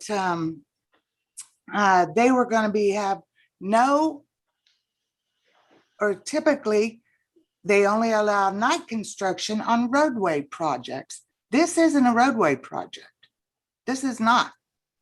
Okay, I'm going to get you an answer to your question about Okay. after hours construction. Now, let's go to the 24-hour notice for the construction company to be working overnight. Well, I think I that's don't going to think fall under the, I think that's going to fall under the same question I'm going to be asking Mr. Hand. I and, disagree Mr. with Maxwell. that. And I think they ought to put a sign up or something. They got all plenty of signs. If they're going to stay up all night working and they're going to wake us up, put a sign up for the neighborhood. If Gunner's going to allow this. We're going Put to a sign find out up. what those procedures will be. So, I don't know, we need to insulate our house more or what, so we can get some sleep. If, Mr. Maxwell wants to have a quality of life for the neighborhood, don't let him do this. Don't let him work at night. I got to get some sleep. Sure, absolutely. We'll make them drive forward. We'll tell them Now- up. They can't back up from That's right. midnight to 8. Yeah, We get have a to. hold of OSHA, and the trailer park that they have now in existence, it's trashed with all kinds of building supplies. Gunner Hand's excuse was they're getting the wood stolen. Now, Now you're referring to lumber that's being stored on site, a storage yes, facility? at the Okay. trailer park where supposedly employees were supposed to be parking there. Okay, we'll get you the And answer to it's that. trash in the neighborhood. Okay, Okay. They're not even covering it up. They're not doing anything. It shouldn't be there.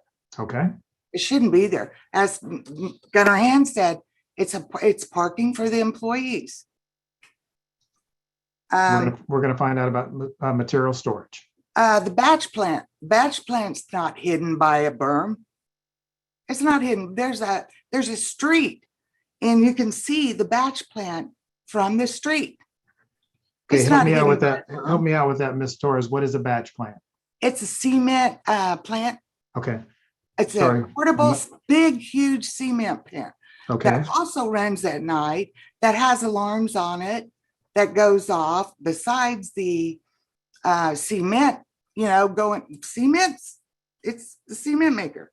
A lot of noise along with the backup of the beep, beep, beep. Let's see. I would suggest that we not allow the trailer park to enlarge as this expansion of the construction enlarges. I don't want that any bigger. I'm trying to keep our neighborhood nice. I don't want it trashed. The dirt, we shouldn't have to call the EPA from all the trucks hauling all the mud and rocks out onto the roadway. That's illegal. You can't do that. We shouldn't have to call the KDOT on McGowan Govern putting signs up in the median. That's public property and that's the state highway.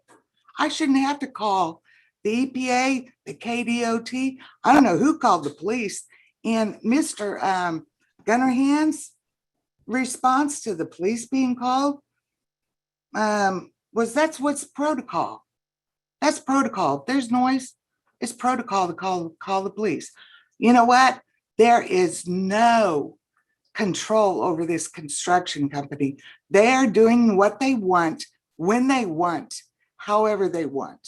Mr. Chairman, I hate Yes. to interrupt, but her time is really over. I allowed her additional time because Okay. you had interjected. Okay, Ms. Torres, do you have anything else you want me to get answers to based on what we talked about, which right now is working overnight? What are the procedures, storage of materials, talking about the batch plant, the expansion of the construction trailer area, and dirt and mud and signage? And the glare from all the lights when they're working at night. I mean, they've got 5 huge spotlights, centered out over the acreage that glare right onto Leavenworth Road, right onto it.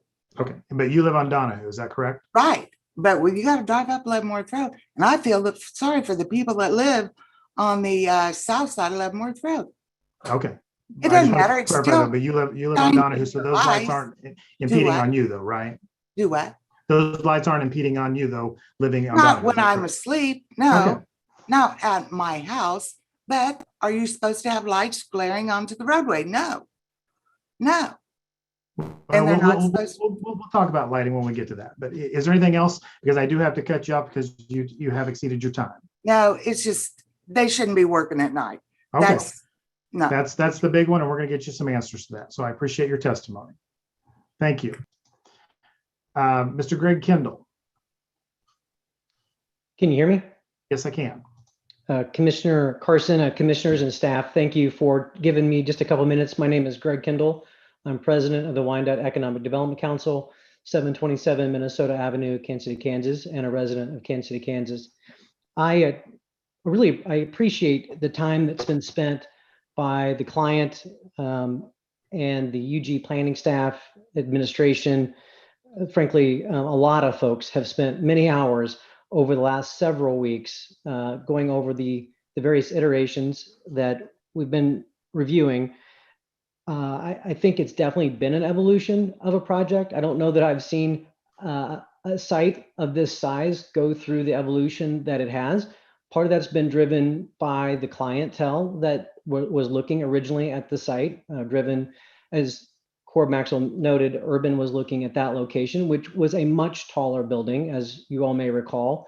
And what's been proposed in front of you are shorter buildings. I don't know that any buildings coming forward would probably be as tall as the Urban facility. And there's been a lot of stakeholder input, and a large part of that has been tied to 99th Street. I think Corb noted the sort of the evolution again of the access discussion along 99th, but that can't really be lost. I'm sure that it's not lost on you all.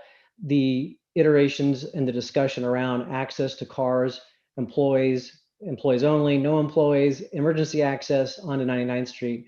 I think this plan addresses that in the very best way that could be possible, where there really is no access now to 99th Street for cars of any kind other than emergency access to the north.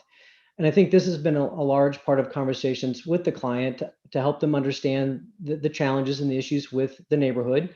I think it also solves a problem for an issue that came up not all that long ago about buses on 99th Street. There are 4 of them.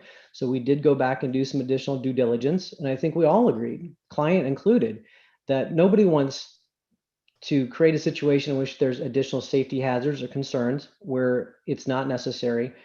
But in doing so, taking away that other access point, we are absolutely in support of the fact that there's no retail then on this location, because it literally takes away the commercial viability for that retail to exist on that corner. And frankly, there were no neighborhood meetings in which we heard really much of any support for the retail. We were trying to be responsive, the client, us, others, were trying to be responsive to folks that thought we ought to have retail in that corner, but it doesn't work. And honestly, if you don't have great access to the retail in the corner for the folks who live in that development, let alone folks who live in the area, you're not going to be able to get retail to that location. The marketability of it goes down significantly. So we are absolutely 100% supportive of taking out the retail, getting that out of there, which then we hope adds to the more berming and landscaping around the entire corner and takes that entire site plan away from there being visibility into the development at all. And I think adds to the park-like setting, the trail system that is largely being created around this entire park that creates a community benefit. And I think at the tail end of my comments here, I would just say that we agree with the limited MP1 zoning as well as the MP2, just for the height requirements, as has been discussed with the planning staff, the client, and the administration, so that we find sort of these win-win solutions. And again, this goes back to being able to have a conversation with staff and with the client and everybody trying to find the right resolution. I think it should be noted that Skanel, while in many cases they've been sort of vindicated in some ways by folks, they have the best hopes for the community as well. They have a lot of investment at stake here. They want the right things for the community. And so far they have largely operated, as far as we can tell, to the best of their ability. And hopefully Gunnar and others would concur with that they have come to the table every time to try to figure out solutions to the challenges that have been presented. And so we appreciate the evolution that we are at tonight. We hope that you will approve it and agree with that. And thank you for your time. Thank you, Greg. I'm now going to go to Megan. I may pronounce it wrong, but Leduc. Go ahead and unmute yourself, Megan. Give us your name and tell me if I've said it wrong, and give us your address, please. Can you hear me? Yes, I can. Okay. My name is Megan Leduc, and we live at 9635 Leavenworth Road, which is almost right across from the main entrance. I just wanted to discuss real briefly the landscaping that we kind of just went over. I know that there was a lot of talk and consideration for the folks on 99th, but I didn't see the same level of consideration for like berming by that entrance right there. Maybe I'm not looking at the photos correctly. I mean, I did see a lot of trees and shrubbery and such, but I didn't really see anything regarding berming. And there is no doubt going to be a lot of, there already is a lot of noise pollution coming from the site. We obviously have a lot of traffic coming in and out of there. And I have 2 school-age kids that I have to think about. And so that's just one of my concerns. The bus stop plans is another concern. I don't know if that's going to be on the table for discussion tonight or not, but You're talking about the public bus stop, or you're talking about school? yes, the public transit plans. Okay, we'll get comments on that. Okay. But I mean, I understand that we don't live in a neighborhood per se, like on 99th. We don't have the numbers to kind of protect and support us that they do, but we are living right here across from the site at the main entrance. And so I just would like to hear some discussion about how they plan on protecting our property with all of this. Of course. Okay. We'll certainly try to get you some answers, and we'll definitely talk about the berming and the public transit stop. Anything else? I think that's all I have right now. Of course, I do have concerns about traffic light plans and such, but I can save that for when that discussion is brought up. Well, actually, I'm going to go ahead and write it down now, because once I close that, we're not going to be we don't go back and forth. So I'm going to go ahead and put that on my list of things to discuss. So traffic lights, and we'll put that on the list. Okay, thank you. Okay, thank you. Okay, and now I'm going to go to Mr. and Mrs. Smith. Mary Jane or Dick, if you could go ahead and unmute yourself, please. Give us your name and address, please. Yes, we're Richard and Mary Jane Smith at 3140 North 99th Street, which puts us directly across 99th Street from the south entrance to the project. Couple of comments and a question. We would, of course, be delighted to see that entrance that's directly across from our property go away and all the traffic to be on Leavenworth Road. That would be wonderful in our estimation. A comment about the street sweeping that's done. We really appreciate the efforts of the contractor to try and keep the streets clean, but I was wondering if there was some way they could do street sweeping like it's typically done, where the debris is picked up rather than just swept to the side of the street, because the side of the street is our property, and it blows quite a bit of dirt and debris and dust our way, and be better if they would either sweep it to the east and get it off on back to their property, or pick it up completely like a vacuum sweeper that a city street normally gets. Okay. It's a reasonable request. The other comment, besides the fact that we really appreciate seeing that exit go away completely, would be how soon would all the construction be done where that exit could be closed up completely? Are you talking about Do you where have the any construction? estimation? Are you talking about the construction trailers? Yeah, well, yeah. How soon would all that be done? Are all the buildings going to have to be completed before that exit is closed off, or just a question? Okay, I we'll realize find that- out. Okay, thank you. All right, That's thank I you, have. sir. Anyone else want to speak?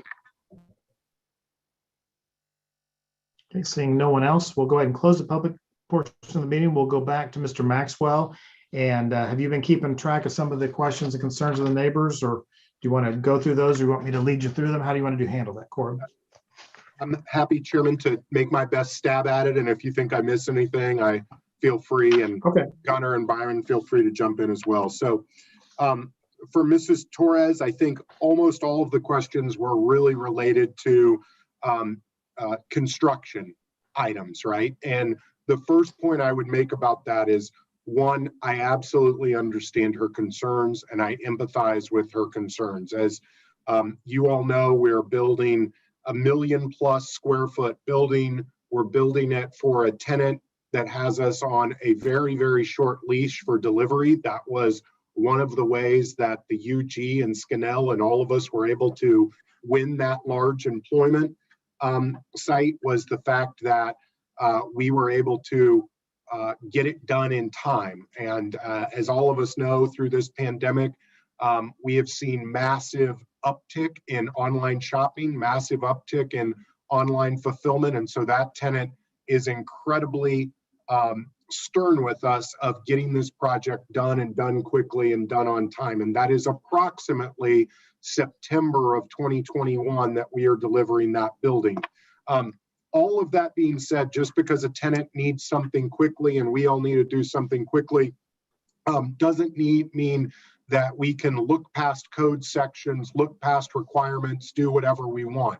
We have absolutely tried to be responsive to the concerns of the neighbors as they bring forward construction items. And I think that would lead to most of the new stipulations that are seen about stipulations 29 through 34 are all related to those construction items of looking at our any construction at night, looking at where heavy truck traffic should go, looking at glare of lights, looking at the job trailers, looking at batch plants, and looking at those complaints. We have read those stipulations, we've analyzed those stipulations, and we agree with those stipulations. I know that Gunnar and Byron and others hear from neighbors about this site, and every time anybody from staff hears about it, we hear about it directly after, and we try to respond both from our general contractor, from Scanel themselves, from our engineers in this. So I'm not discounting any of those comments. We need to do it. We need to do it right. We need to live within the code. We need to live within our stipulations. We need to give the best experience for everybody. But it's also an incredibly temporary condition. We will be out of this in a short period of time and done with the construction and moving on to then operations of the site. Cord, let me interrupt you because I want to make sure that Mrs. Torres gets her questions answered, and you gave me what I would call a political response, a very good one. But meanwhile, 29 through 34, let's talk about construction. What is the construction timetable as far as on a daily basis? Are we going to be pumping concrete, backing up concrete trucks at 2 a.m.? Yeah. So as far as I understand it, Chairman Carson, the plan is to have most of the construction during the day. Given the schedule at some points, and given frankly some of the weather effects that we've had over this weather, we've been behind that schedule, and that has led to some pours that have occurred at night in that process. I believe most of those are over. I do not have that specifically confirmed into what nights it's planned and otherwise, but I think that's why Gunnar and Byron put in this stipulation that said, If we were going to have any actions that needed to happen outside of sort of quote normal business hours, we had to give advance notice to the UG in that process. We've read that, we understand that, and we absolutely will be giving advance notice if there is any pours that have to happen at night or otherwise. Okay, thank you. Can you talk about storage of materials? I believe there's a lumber storage issue that's going on, and trust me, being in real estate, I understand the cost of lumber materials right now, and we've moved away from copper, and now we're moving on to lumber as being a valuable commodity. Can you tell us how that's working? I haven't been over to the site to see, but it's my understanding that we're turning that into a bit of a storage facility over there, and there's some concern about that. So I drove it today, and I wasn't able to see that, and where I did see, we obviously had a lot of contractors on site and a lot of security on site. So I'm not intimately familiar with that exact issue of lumber storage or stealing that's going on. I do know that we're trying to, we've got our job trailers located in one site. We've got our main construction going on building A. We've got the earth movers going, building our berms and otherwise, and we're trying to do our best to keep the site obviously secured and held down and not having any kind of theft going on the site. Obviously, we have economic interest in that, but we also have a neighborhood interest in that and making sure that the site's not ripped apart. And It's part my of that, understanding, I think there's a storage site that's somewhat near what's being called the trailer park, where the construction trailers are. You know, quite frankly, I don't care if it's stored out of sight and out of mind of the neighbors, but if it's being dumped on the construction trailer site, well, then that's where everybody can see the drives up and down 99th Street. So I didn't see that today, Mr. Chairman, but I might have missed it. I didn't know that was an issue before this. I can absolutely look into that and make sure, and I can say with relatively certainty, given the size of site we're dealing with and the level of sophistication that we're dealing with in this developer and this contractor, that if that's an issue, we can absolutely look into that, work with staff and figure out how is it not visible from 99th Street and right on 99th Street, and how do we move our laydown yard to a better area of the site? there you go. We got a lot of property to work with. Okay, also trailer park expansion. As far as the construction trailer area, is that area going to need to be expanded? And I'm assuming it's going to probably stay in that location until we get over to that point where the berm construction begins and things like that. Is that I correct? think that's right, Mr. Chairman. What I heard through the neighborhood meetings and from interacting with Scannell and our engineers and the contractors was trying to keep it in as limited area as possible. But then also, as you know, and rightly pointed out, we do need to build those berms on 99th Street, and we do need to close off those access points, and that will happen through this process. And we don't see the need that the trailer park is going to be expanded or any more additional trailers are going to have to be brought in as the construction progresses. We're kind of right in the throes of all of it. Do we see that expanding by any large measure? I'm not a contractor here, unfortunately, so I don't have a perfect answer on that. But given that we're already in the throes of the very largest building being constructed on the whole entire site, I can't imagine that we would need to expand the trailer area from what we have now. And if we were going to do that, that could be put someplace else that's less obtrusive to the neighborhood that's on 99th Street. Okay. Can we talk about dirt and mud? So dirt and mud, I know that we are, and I think Mr. Smith, I believe, talked about it, that we are out there street sweeping very, very, very often. In fact, I think it's almost daily, if not multiple times a week, that's occurring out there. And I do understand that then because of that so much sweeping, it's actually throwing things onto neighboring properties. I thought the idea of looking at various ways to do that or other ways to do that, I know that's something that Scannell is open to. And so let us put our heads together and figure out in this process if there's a way, while we want to continue to sweep at a high level to keep everybody happy in that process, is there a way to do it that's less obtrusive and throwing dust all on neighboring properties to the south on Leavenworth or 99th? Okay, and can you address, I'll save some of these for Gunnar, but is the construction company putting out any kind of signs in the public right of way or anything like that? There was a comment about that. I don't know that I saw anything, but I mean, if the signs are not in the, go ahead. I'm not familiar with that, Mr. Chairman, but That's absolutely something I've noted in this presentation, and we'll go back and discuss that both between Scannell and the contractor. And if there's signs that are where they're not supposed to be, the UG will take care of that. So we'll have that looked at. And I guess the final thing for you would be lighting. So lighting, I know obviously that we've had a lot of discussion about lighting for the long-term conditions of the site, right? Making sure that we have cutoff fixtures, making sure that they don't provide long-term sort of glare or glow that would be in the neighbor's lights or in the neighbor's life. But I heard the specific comment of Mrs. Torres being about doing, pours at night and otherwise, and then that having glare in that process. I know that we have to follow OSHA safety standards in all kinds of construction that we're doing in that. And so you want to have a well-lit site for any construction that's happening in the dark. But at the same time, I think that that is something we can look at and try to balance those two things of both regulatory and OSHA issues versus quality of life for neighbors, and trying to make sure that the site is lit to an appropriate standpoint, but not so much over that we're creating glare and throwing it up on Donahue Road and otherwise. Okay. All right. I think that's all I have on my list for you, unless you had anything else you wanted to add. I do want to appreciate what you all have been trying to do to get us there. I think, as the last time we spoke about this property in the secondary entrance, I was the one that probably was the biggest pain in your client's side. And so I appreciate all the work that has been done to alleviate the traffic concerns along 99th.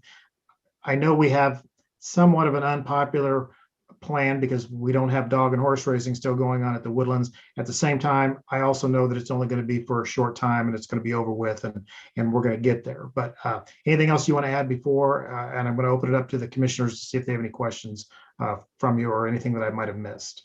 I guess the only other point, Mr. Chairman, was for Mrs. Leduc talking about Leavenworth is I made a lot of time in my presentation about 99th, but we also understand that Leavenworth Road and all of those neighbors are important, and we have tried to be respectful of them through all of that. And this might be something you're asking Mr. Hand, but questions about the bus stop. And we are very open to working with the KCATA and having that bus stop even be directly on site. I understand that's an issue that they want to only be on the public streets, but we are very open to working with the UG. We'll continue to work with the UG. We'll work with the KCATA to find the best and most appropriate place to put that bus stop. And we do also always think about the neighbors on Leavenworth Road as well.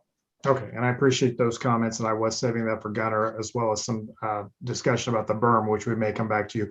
But before I move away from you, anything from the commission to Mr. Maxwell? Did I miss anything from anything that you all picked up on neighborhood concerns that we need to address? Commissioner Jones. I just wanted to get Mr. Maxwell, so clarification on is it the final completion date, September 2021? Correct, Commissioner Jones, for Building A, for the Amazon building, for Project Super Bowl that's under construction.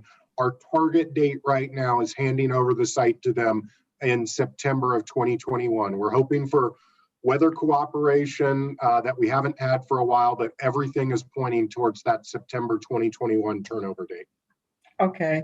And then my other question was, from your understanding, I think when you were trying to address Ms. Torres's concern about what was going on at night, you said something about advance notification to the UG. Once you give advance notification, well, what transpires after that? You still have the night work and they notify the neighbors, or what? I think that's what I was going to try to get to when I got to Gunner. Gotcha. Ms. Jones, to see how that's basically the procedure of how that was going to be handled. Correct. Okay. Thank you. Anything else for Mr. Maxwell? Okay, I'm going to go ahead and go to Director Hand and get his comments and clarifications on a few things. Thank you, Mr. Chair. This is Gunnar Hand, Director of Planning and Urban Design. If it's okay with you, there were a couple of things globally about the project I kind of wanted to run through before I go back and sort of try to answer some of those questions that were asked as well. Go right ahead. Okay. Again, so thank you, everybody, and thank you for your time. Let me reshare my screen. If I can get it up. Right. All right. Can everybody see my screen? Yes. All right, so there's just a couple of things I wanted to point out on the project, and some of this will be redundant, but there's a couple of things that were not mentioned by the applicant as it relates to this project. So again, because we are, I think the applicant did a really good job of sort of explaining the original approval, the approval that they tried for, and is somewhat stuck in purgatory from this fall as well, and this new recommendation. So what's happening here is a change in the project that requires us to go back and look at all the approvals all over again. The massive shift in adjusting the site access would trigger that. The addition of a new building would trigger that. The addition of the square footage over a threshold would trigger that. The removal of a condition of approval would have triggered that. So all of those combined, what we have in front of us is essentially the same project with a significant amount of changes in front of you. Changes that we think are, as the applicant mentioned, in support of things we've heard during construction from the public, concerns we've heard from the commission and the public as well as regards to the design of the site, as well as some other issues that we were hoping we could also resolve. Let me get a site plan in front of you again, not as nice as Mr. Maxwell's, but close enough here. So the one thing I want to say first off is, if you recall from the original approval, all of the public improvements have to be built in phase 1. So all the public improvements, the sidewalks on 99th, the regional trail on Leavenworth, the trail off Hurlbrink, all of those things have to happen at the timeline they described by the end of September 2021. The construction and development of the rest of the site is somewhat unknown, because we don't know at what point other developers are going to come in here, or other builders are going to come in here, or other tenants are going to come in here and propose to fill these buildings moving forward, which is why we have this phased approach where every time a new final plan comes in, let's say the next grouping is B and C, a new final plan will come in, we'll look at the traffic impact study again, we'll look at the sight lines again, we'll review all the conditions of approval and make sure everything's moving as we had intended moving forward. And so that's another thing to consider. So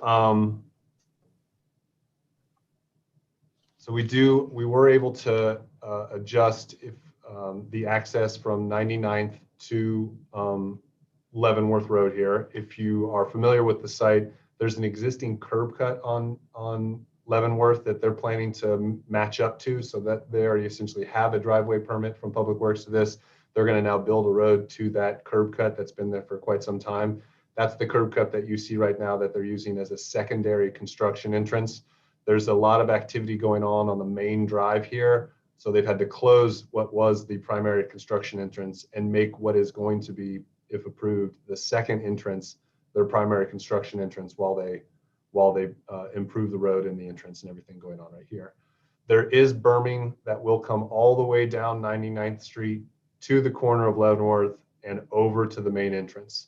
So if you remember, we put a big emphasis on maintaining the existing ridge lines, which generally go kind of north of where the old racetrack is, which is where the building A site is being built right now, around sort of the western edge of Bennett Lake, and then sort of on the south side of this building A.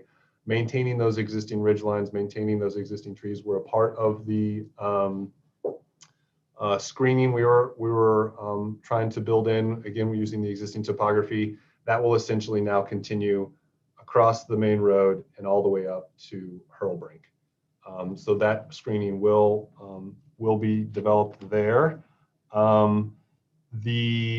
We did add, as noted, all of the construction conditions of approval. Now, it's not necessarily unheard of, but it's pretty unprecedented.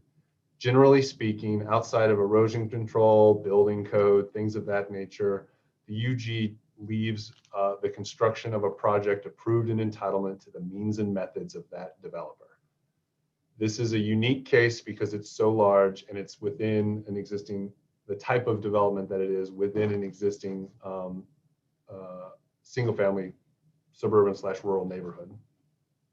So we tried to take all of the concerns we have heard on multiple occasions during the construction of the site and apply them as conditions of approval. Now, if you recall, we did the same thing for the fall version where the developer had proposed a full access entrance on 99th. So we essentially carried those same conditions of approval over to this case. And there are some that I think we should address, and I'll get to those when I answer the question. But I think it's important to understand that generally speaking, we don't usually in the entitlement process apply conditions to the construction of a project. So in that, this is new territory for the UG. This is expanded protection for the citizens. We believe it's a direct response to some of the comments we heard from the public today and before today. And those relate to all the ones, again, I'll get into those in a little more detail here in a second. The other thing to note here is we had mentioned that this is all proposed to be MP2. Again, the retail node here in the corner, which was zoned CP2, I believe, is being asked to be rezoned again back to MP2. Now it's MP2 for the height standards as well as the allowance of outside storage in MP2 districts. There's a condition of approval that remains in this entitlement to restrict those to MP1 standards and uses. Standards, again, except for the one standard where you can have outside storage in MP2. We didn't think that that was a big deal because, again, all the screening we're doing of the development site altogether. So that those covenants that will ride with the land that will restrict the use and the standards to MP1, we believe are further protection. On top of that protection, the original conditions of approval, the one that developers are proposing to amend here, had a very specific condition that said no manufacturing use is allowed. Now, manufacturing's come a long, long way, and I'll use the example. I'll use an example that we encountered. Along the way, the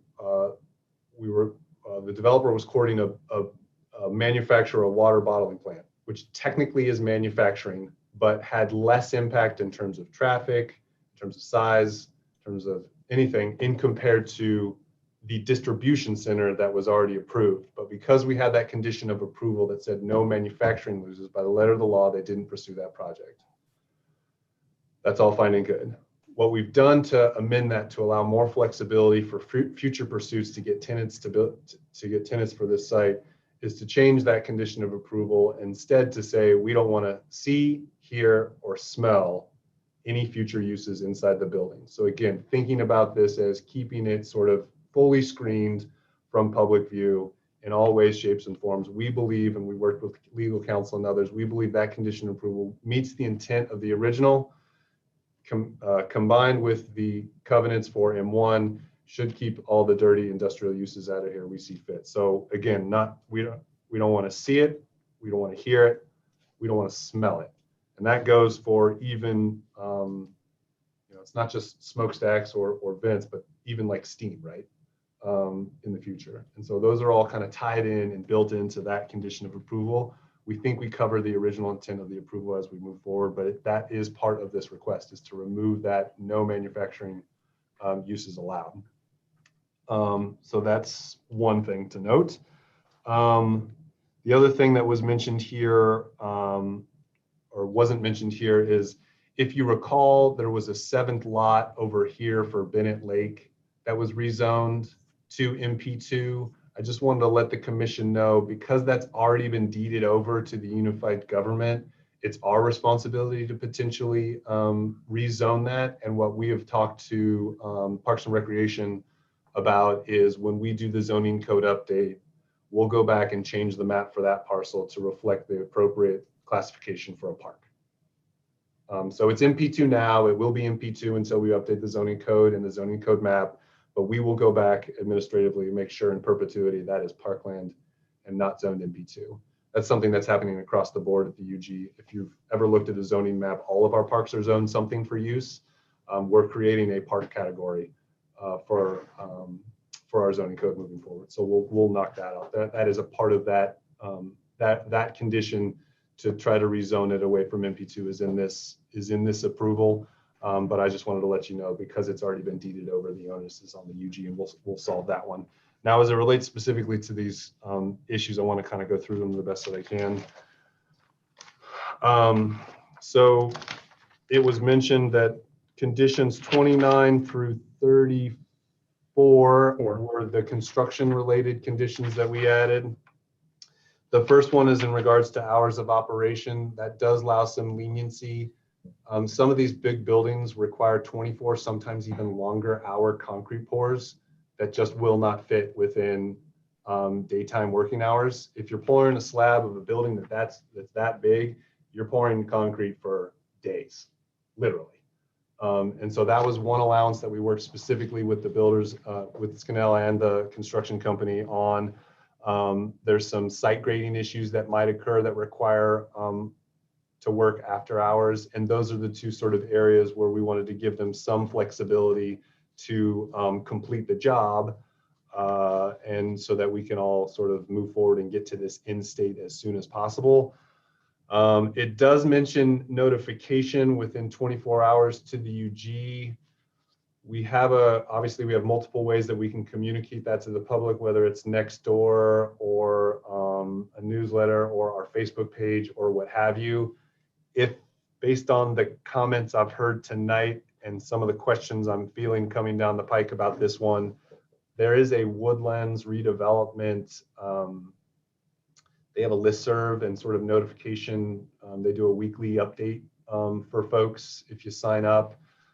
I mean, I don't know if we need to amend the condition necessarily, but I think that the most appropriate place to get the most direct information about the project from the builders would be that newsletter or that notification. So I don't know if we want to amend that into that condition of approval, or it just let it be known that whenever we receive notice that we'll make sure that and ask the applicant to broadcast on their channels as well. We could do it that way as well. So that was just one thing I wanted to mention.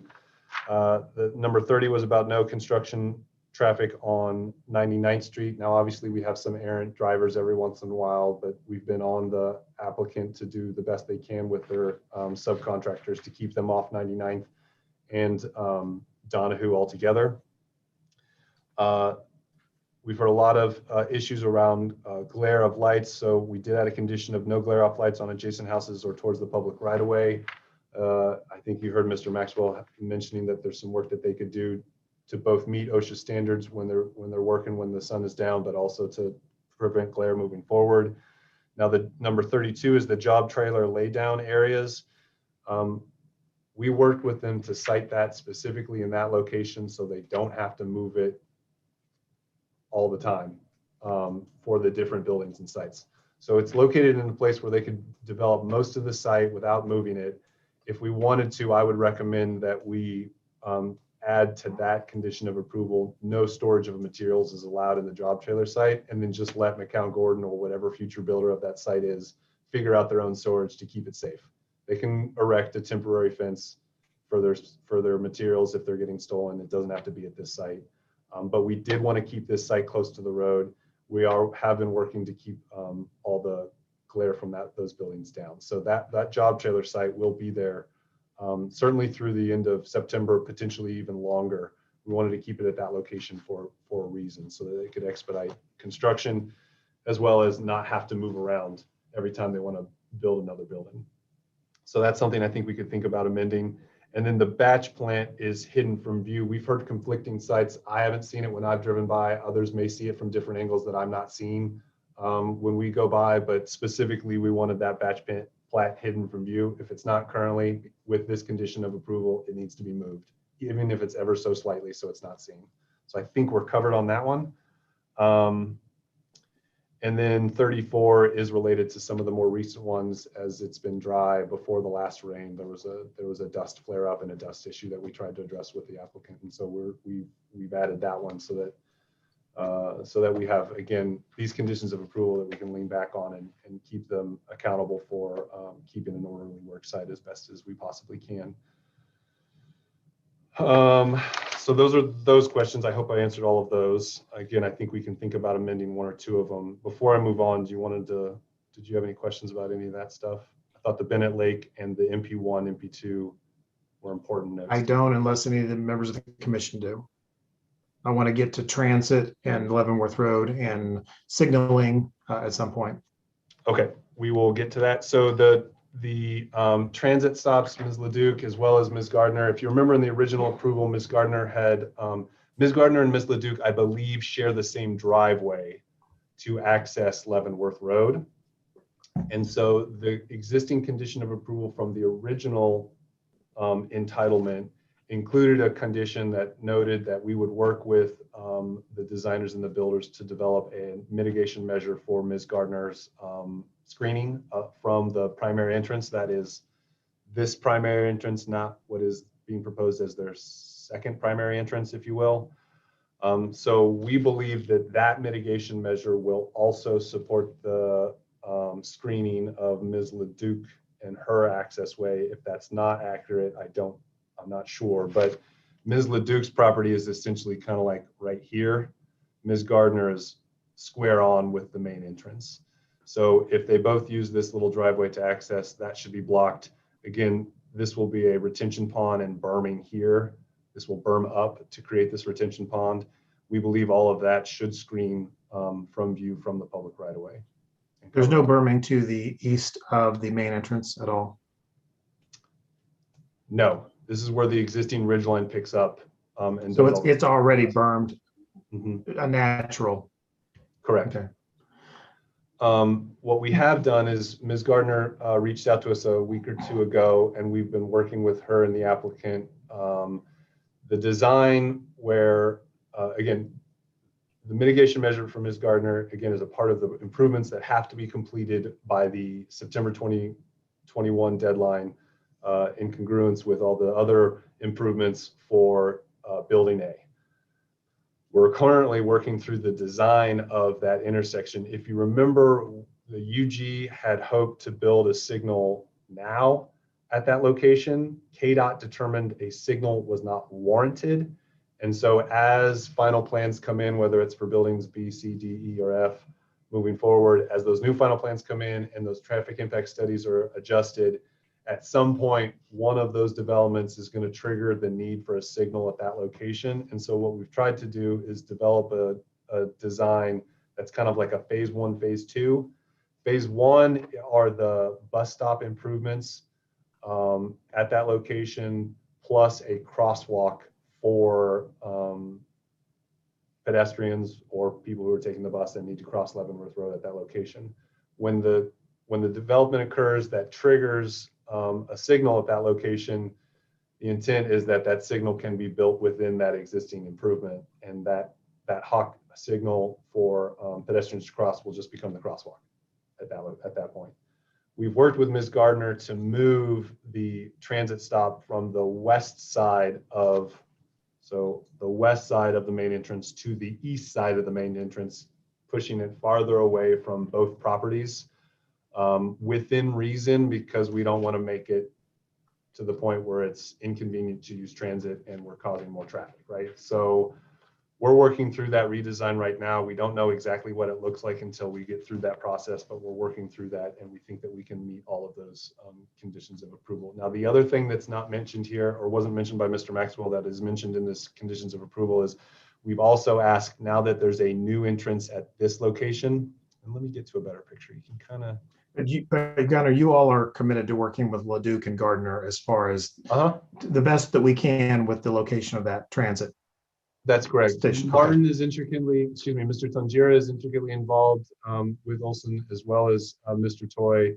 I butt my head in every once in a while, but yes, we're committed to work through that mitigation measure to sort of represent the request and needs of the neighbors and to get a final resolution. Now, there's a little tiny, you can kind of see it here, and I can't zoom in. I'm not going to bring in my other screen, but you can kind of see there's a little, if you're familiar with the area, there's like a little frontage road south of Leavenworth, across from what's going to be their second entrance on Leavenworth. We've asked the applicant to look at screening for that frontage road as well, because now that there's a second entrance, let me go back to the site plan. There's Now 2 or 3 that there's a properties second located on entrance, that side. we have another row of potentially trucks and cars pointing their lights on the properties south of Leavenworth Road. And so we're looking to do another sort of mitigation measure screening, whether that be fencing or landscaping or what have you. All of these, I say all of this, those 2 entrances, those 2 designs, those 2 mitigation measures have to go through KDOT because it is still a state highway. So that's part of why it's taken us so long. But we, again, are committed to get those done by the end of phase 1, which the applicant mentioned they're shooting for September 2021. both those mitigation measures, if there is a requirement to do a fence instead of a berm, there is a front yard setback, a front yard fence height requirement, as you all are very well aware of. They might need to come back and ask for a variance to do a higher fence. We're hoping we can accomplish what needs to get accomplished with berming, landscaping, and hopefully just a 4-foot fence, because that's all that's allowed in the front yard setback. And with that, I think I talked about everything. Happy to take more questions. Okay, any further questions for the director? Personally, I appreciate your commitment to working out the neighborhood concerns while taking into account the timeline and things that the developer are put under as well. So I think we're certainly getting there with the right mix of what we're doing. So I appreciate that. Commissioner Jones. As soon as we hear complaints from the public, we route it directly to those who in the UG are in charge, as well as the applicants and all their players. I think if everybody has a little bit of grace on both sides, we'll get through this and we'll get these things built and move forward. So Commissioner Jones. So Director Hand, just for clarification, on stipulation 29, because there was a concern from the neighbors on the 24-hour notification, not directly, but indirectly, of course. And so did you say you'll get the notification and then you were going to work with the petitioner to somehow have the messaging broadcast to neighbors through one of their communication venues? Yeah, they set up a sort of weekly update, an email update. It's essentially they created a listserv that they shoot out information, like they'll shoot out the day before when they're about to do another blasting. They've been doing some, they've been dynamiting the bedrock to go deep. If you remember, we pushed everything down, so they've had to dynamite some limestone, I think, down there to get down. So they have a notification system set up. All you have to do is sign up to that email. So I think if we wanted to, I don't think this would be a problem for the applicant because they've already created this mechanism. If you wanted to, you could amend that to say 24-hour advance notice to the Unified Government Planning and Urban Design Office and to the public via the existing newsletter of any large-scale after-hours operation. And again, our channels, between our channels and that channel in particular, I think we should have it covered. But again, not everybody uses Nextdoor, not everybody uses Facebook.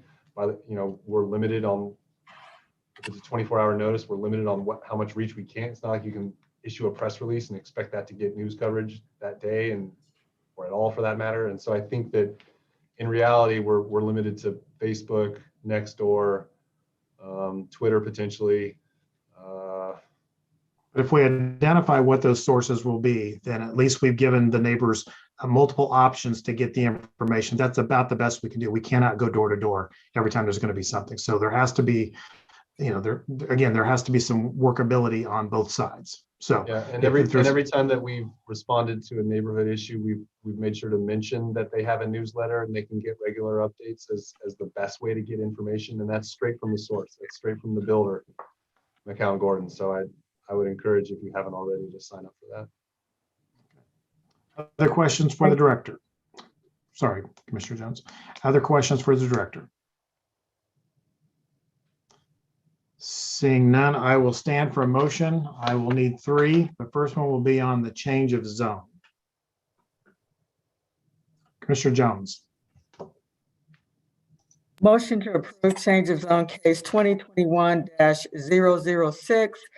Subject to staff comments and stipulations, inclusive of stipulation number 29, in which the UG will continue to work with the petitioner on ensuring advance notification is provided and that the neighbors are, that information is shared with the neighbors through electronic communication means, and also on stipulation number 32, that the petitioner will continue to work closely with the UG on the storage of materials.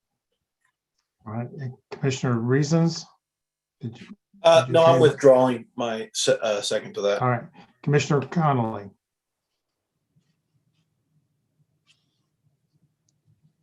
Commissioner Connolly, get your hand up. Second. All right, so we have a motion for approval, subject to the additional stipulation stated in the motion. Janet, I'm assuming that you've got all that? Yes. All right, thank you. Seconded by Commissioner Connolly. Any discussion on motion for approval? Commissioner Reasons. Yeah, I have one question because Commissioner Jones, you had mentioned about the material. I personally have been out to this site multiple times. I've driven up and down there. On this commission, I'm probably the only one on our commission that actually does commercial construction. That's my day-to-day operation. And as far as materials being exposed, the only way you would ever have seen those materials exposed is if you'd driven up next to the quote unquote trailer park, because I've actually been up there. You have to check in. They check your temperature, they check everything, and then they write down who you are and then what's your point of being up there. And it's gated off where the materials are. So I don't know why we need to have a stipulation that says that they hide or remove them. It's a construction site, you guys. It's going to be like this for a little while. Yes, and they've done multiple things. I mean, I leave for work at 6 a.m. and I see they're already street sweeping at 6 a.m. just to make certain things are good for people as they're traveling up and down. So, I mean, I just don't see why we need to have a stipulation about hiding materials or moving them into a different place. That's just my comment. Thank you. Commissioner Jones. Clarification, and thank you for Commissioner Reasons, because I certainly appreciate your subject matter expertise. I added that based on what Director Hand said. I've been by the site. I don't have that level of subject matter expertise. And so if Director Hand, going back to him, because that's why I incorporated that in the motion. All right. Gunnar, can you make a clarification on that? Again, I'm going up what we were told that it was visible from the construction trailer area, which is very visible off of 99th Street. So my assumption was it was right there. If it is further up where you have to be checked in and those kinds of things, to me, that's far enough off of the site from the neighbors that it shouldn't be an issue. But I'm going to defer to you on what should be done here. This is Gunnar Hand, Director of Planning and Urban Design. Again, this is where we're wading into means and methods. I agree with both Commissioner Jones and Commissioner Reasons. It's a construction site. Storage of materials next to temporary trailers kind of gets lost. It's all construction. The only thing I would note is it has been a persistent comment from the public that they don't want to see more junk when they already have, quote, more junk already when they already have to see construction trailers. So right. And it did not appear from it is what it is. And it did not appear that it was a big bone of contention with the applicant if they needed to move it to get it into a spot that was more palatable to the surrounding neighbors. Commissioner Jones. I am willing to strike the additional information related to stipulation number 32 if Gunnar is good with the working relationship and the assurances that are in place currently as is, and then leaving in the additional 129 on the communication. This is Gunnar Hand, Director of Planning and Urban Design. I think we've developed enough of a rapport with the applicant that we can work through any issues that may arise related to the storage of materials. I think that there's some concern in the public that this could turn into just a storage of materials site, but that's just not going to happen. If you're familiar with construction sites, they need every inch of land for the folks that are running the site. And that's what that specific laydown yard is it's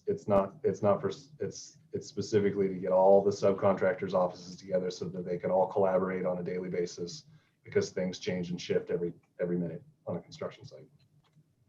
So if it were ever to get out of hand and it turned into a storage area, I think we could work with them, and if we kept getting complaints. For Commissioner Connolly. I guess I'm willing to go with the amendment on the second with that Mrs. Jones made. So I just letting everybody know. Right now, the motion on the floor before the body is with the two stipulations. Is there, I mean, unless there's a motion to amend it, we're working on the original motion as stated. Motion to amend it, which would remove stipulation, the additional information on 32. Second. Okay, so the motion before us now is on an amendment to remove the stipulation on the location or the movement of materials. So what I'm going to do, is there any discussion on the motion to amend the original motion? Okay, I'm gonna call for a vote, Janet, on the amendment to the original motion. Depending on what happens with that, we'll go back to the original motion, but this is to amend the original motion that's before the body, which is to remove the second stipulation with regard to the movement of construction materials. So would you please call the roll on the amendment only? Okay. Armstrong,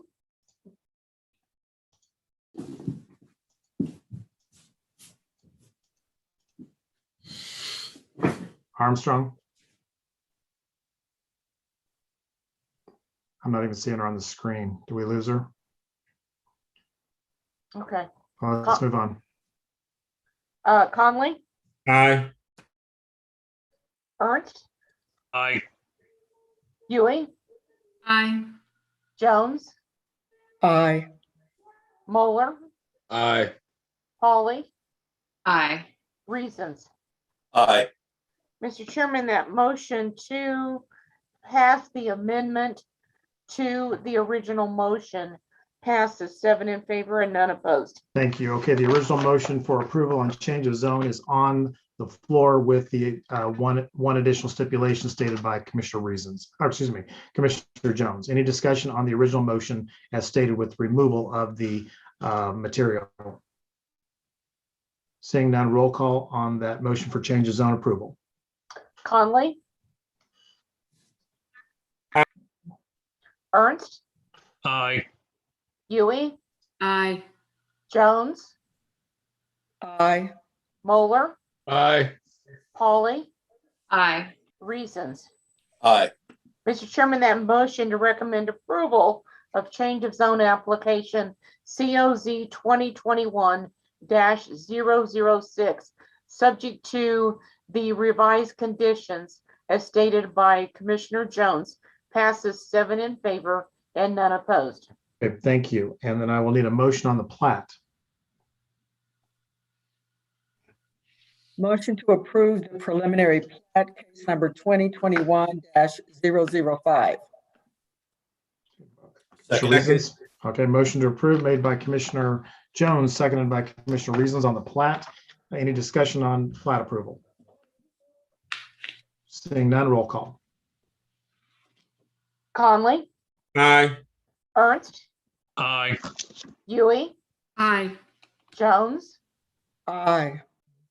Moeller, Aye. Polly, Aye. Reasons. Aye.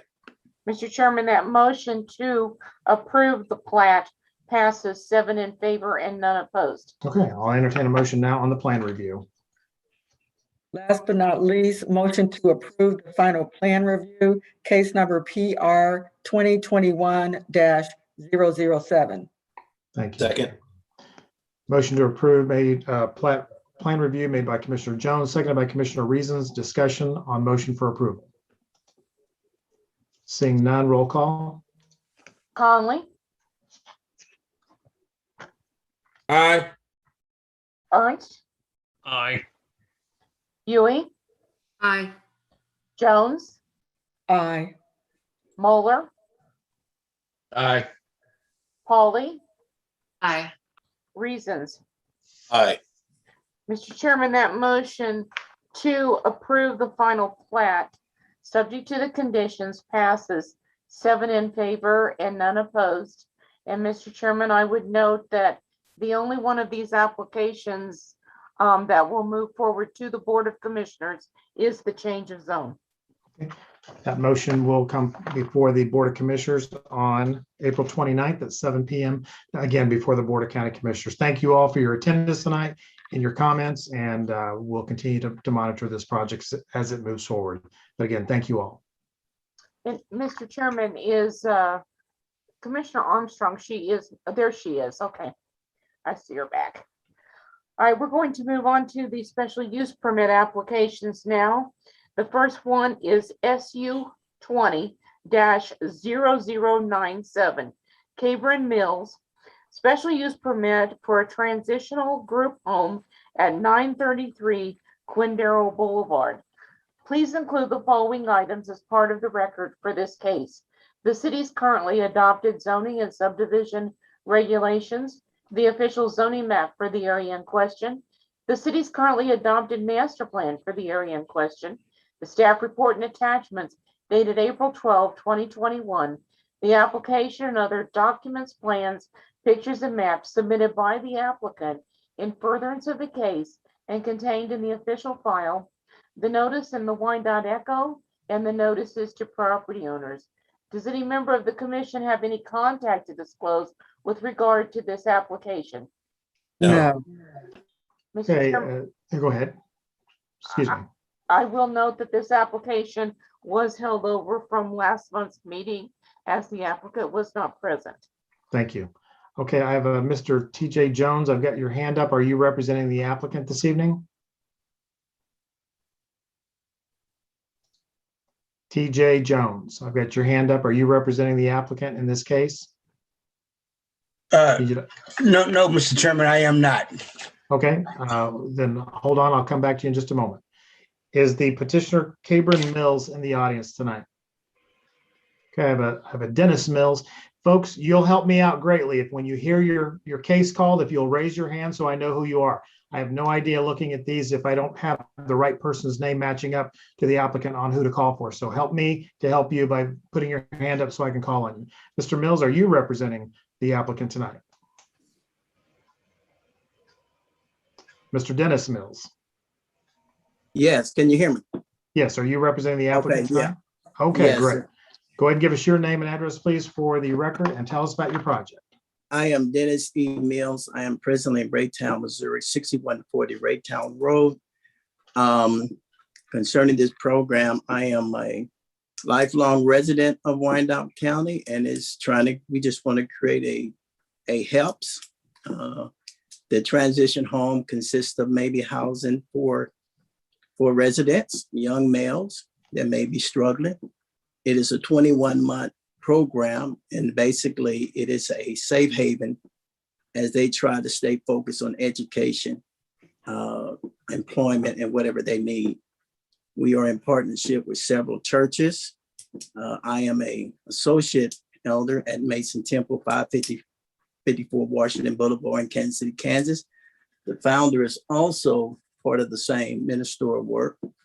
And this is all new to me, so if I sound like I don't know what I'm doing, it's possibly true, but that's kind of where we stand. And I guess we just need to know what we need to bring forth for us that. Okay, we'll get some questions for you. You've watched us for a couple of hours. You may have your own opinions on whether or not we know what we're doing or not. So, but anyway, questions for Mr. Mills on this case, Mr. Connolly. Mr. Mills, I guess when you say transition, what do you mean? Transition from incarceration? No, just go ahead. It's just the helps. What we're gonna do is get we partner with schools organization that's already engaged with residents that might be struggling, and they're gonna basically just refer them to us. So it's a network partnership. It's kind of like a partner. So it's a work in progress. So we're gonna get help with referrals. We're not just going specifically to prisons or nothing like that. Probably prefer those in the community that might be somewhat displaced. So where are your referrals coming from? With partnership with schools, I have Yolanda Piper Scott, who is the founder of it. I think she's on.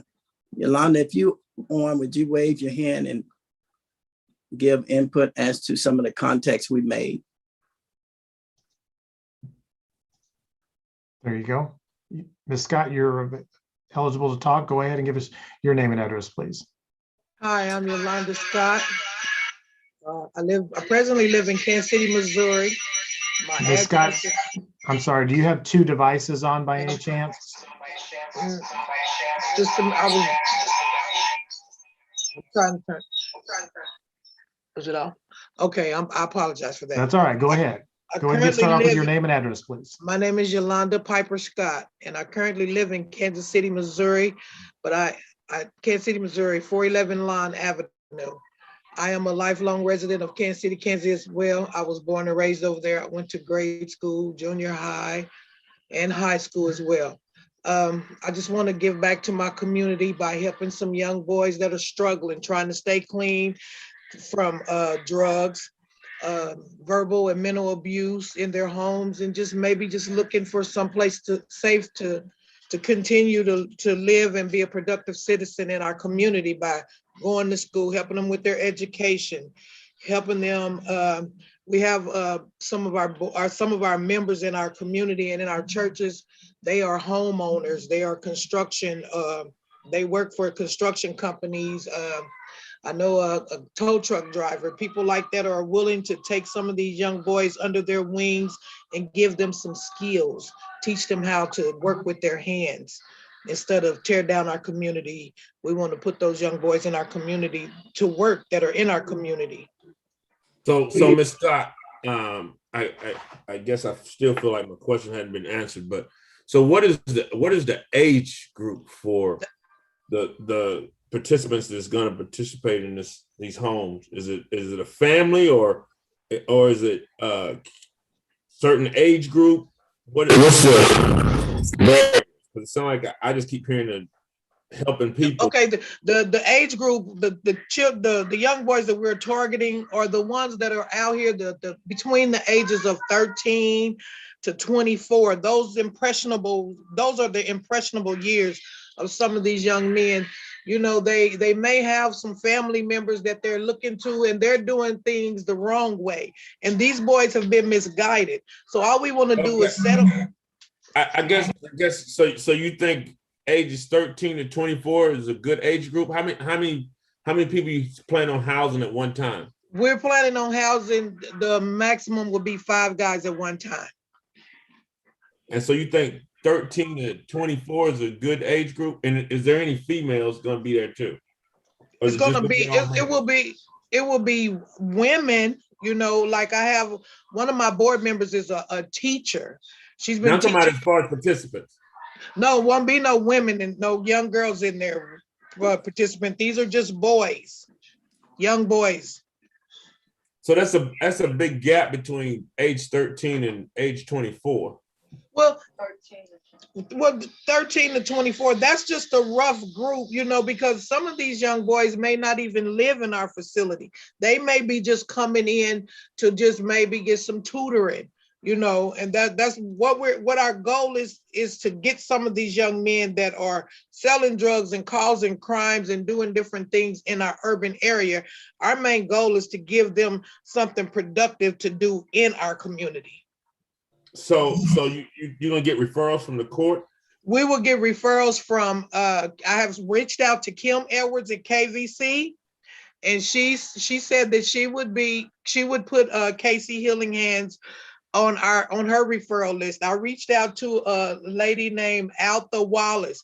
She works with FACES in the school district, you know, and I spoke with her extensively because she said that once we get past this hurdle here, she would really love to work with us because, like I said, she works for the school district and she has already some things in mind for us once we get past this hurdle. So okay, we will be getting referrals overnight? from the churches, from the school district. Pardon me? Will they be staying overnight? Yes, sir. They will live there. For how long? For anywhere from 12 to 24 months. All right, thank you. You're welcome. Commissioner Reasons. Yes, I have a question to the petitioners, either one of them. So are we looking at a foster care facility, seeing that you said KVC, because I know KVC strictly is a foster care facility. Are you looking to be a foster parent type situation, or what's that look like? Well, we're not looking to foster them, but we will house them, and in KVC. And the reason why I reached out to them is because sometimes some of those young men age out at 16. And they're good kids. They just need a foundation. They just need a safe place. They're aging out of something, and they're just going to be set on the streets. So we're like I asked her, some of those kids will age out, and we'll be there to catch them, and just so that way they can continue on with their education. They don't have to worry about where they're going to sleep, what they're going to eat. They don't have to worry about food, because when you worry about where you're going to eat, sleep, and the next day, you tend to get yourself in a lot of trouble. And our children does that a lot. So if we can take off their plate where they're going to eat, what they're going to eat, where they're going to sleep, and the safety, and give them a safety net and some security, then there's a possibility they won't pick up a drug sack or a pistol or snatch my purse, or you'll cut your pocket off. I appreciate that. One other question I have is, you're talking about housing 5 boys. I have 2 of my own, and boys are very, best way to put it is they're boys. Yes, sir. Are you going to be having a family that's going to stay there with them to help mentor them, or is this boys, we're just turning 5 boys loose in a house by themselves? No, sir. It'll be staff there it'll be a 24-hour staff there. We'll have, like I said earlier, I have pastors and elders and different people that own properties and own business that are willing to take these young boys under their wing and give them some wisdom and some knowledge. Some of these young boys that we'll be taking on don't know what it is to have a father or a male figure, a positive male figure in their life, so they don't know what the right way is to do things. So we'll have those men that'll be in those young boys' lives, and it will be 24-hour staff. So you say 24-hour staff, is that a rotational, or is there going to be, typically in situations like this, we like to see people that are going to be there, one person as a direct contact when there's an issue, because you're talking about a bunch of different people in the community. So if we're having trouble, hold on a second. If the neighborhood's having trouble with a boy, is there one direct person at the facility that is going to be the main go-between? That's me.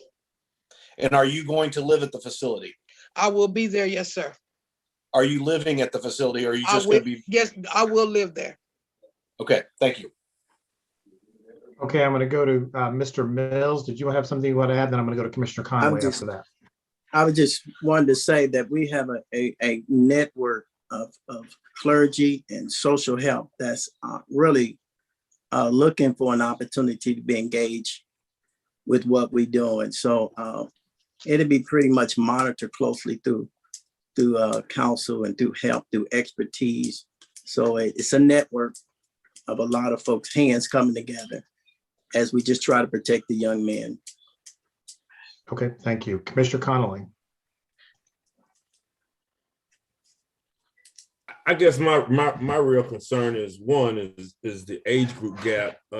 2, is there going to be any type of security at this property? Yes, sir. So what type of security will you have? We will have an ADT system, and I was going to reach out to the Kansas City, Kansas Police Department to see what they offer as far as patrolling the area. Okay, so I guess my question, with these kids, for whatever issues that they may have, you have something on site, I guess, as far as a psychologist or some kind of therapy? Yes, sir. Yes, sir. We will have that on site.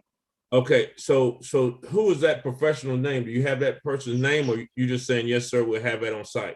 Well, no, I have a, let me find her card. I have a Linda Campbell. She's a counselor in Missouri. She's a certified drug and alcohol counselor, and she works with mental children. And I am a certified drug and alcohol counselor as well. So these kids coming in here would have some type of addiction? No, sir, they won't have an addiction. That's just what I have right now. Is a certified drug and alcohol and a mental counselor. Miss Linda is a mental and certified drug and alcohol mental counselor. So how would these kids get to school? Well, this is the thing. Most of these young boys that are in this position, they either have dropped out or they felt so far behind till they don't feel like they're embarrassed, their self-esteem is low, so they don't feel like they're comfortable in a school setting. So with this online schooling that we have now, like I said, I have a teacher on board. She's a board member, Melinda Madden, and she has agreed to come in and tutor these young boys. So y'all have a curriculum?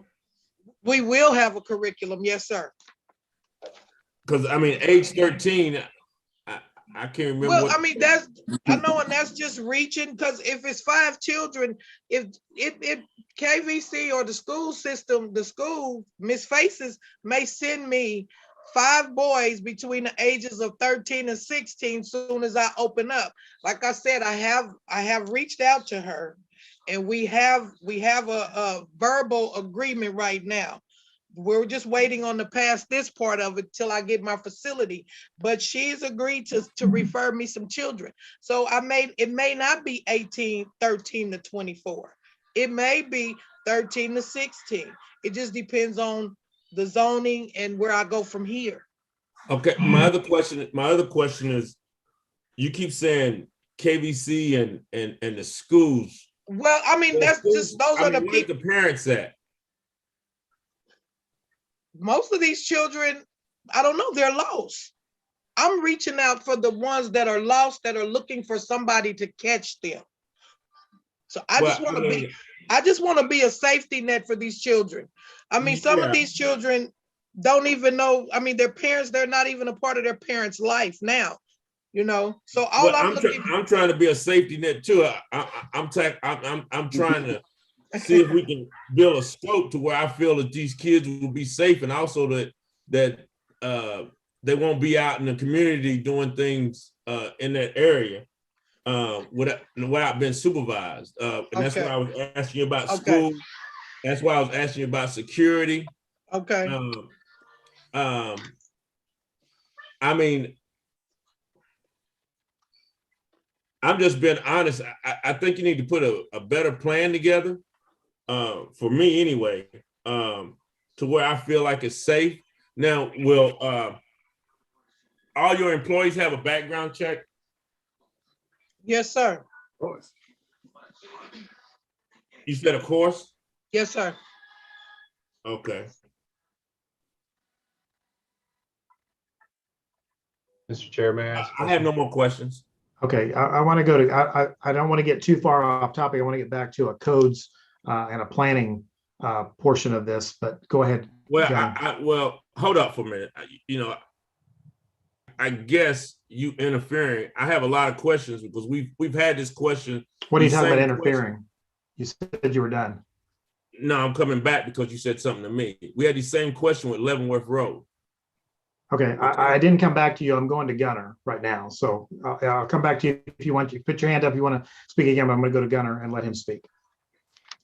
Ms. Scott, as a point of clarification, there seemed to be potentially some confusion around our staff report. Could you confirm how many people are going to be living permanently at the residence? The house will house 3 to 5 young men. How many people total will live at the residence? 5. Okay, but Including yourself. That's where the confusion herein is lying, and that's where I think we're getting way off topic with this. We want to know how many people are going to be living in the house as far as young men, how many staff people. We kind of want to see how this is going to work. Right now, we've got a whole bunch of we got people just coming and going. We don't know where they're coming from. We don't know where they're being referred from. That's what we're trying to get to the bottom of, is how is Okay. this thing going to work? And how does it fit into a neighborhood and into a dwelling that we can try to move this thing forward and assist you? But you gotta get us some, we gotta see what we're Okay, doing so- here. Okay, so with the house will house 5 young men, and there will be Total. total 5 young men. No, that's 5 young men only. How many people total? will be Total, living in the okay. house? It'll be 7 people living in the house. Okay, thank you. And there's no security. It's just going to be 2 staff people and then the 5 occupants, the 5 young men Yes, sir. from 13 to age 24. Yes, sir. That will be referred from various different social agencies, possible churches, and things like that. Yes, sir. And then the people that will be working with these young men go through some sort of background checks or something like that to be able to. Yes, sir. Well, the people that'll be working with them, it'll be, like I said, a mental health care, a teacher, a tutor, and then the staff, the clergy staff. Do these people go, do they have any type of background check that make them qualified to work with these young men, other Yes, than sir, your they- opinion? Yes, sir. All right, thank you. Mr. Connolly, did you have follow-up questions? I'm not trying to cut you off. I'm just trying to get to the bottom. I think I'm trying to get to the same conclusion that you're trying to get to. I'm just trying to be more direct maybe at it. Okay, I'm fine. I don't have any more questions. Okay, thank you. Any further questions from the commission before we go to the public? Seeing none. Anyone in the audience that came tonight to speak in favor of or in opposition to this request, please raise your hand. Mr. TJ Jones. Got you queued up to speak. Go ahead and unmute yourself. Give us your name and address and provide your testimony. My name is TJ Jones. I live at 924 Cleveland, just maybe 100 yards away from 933 Condoro. And I've been a longtime resident here since 1959.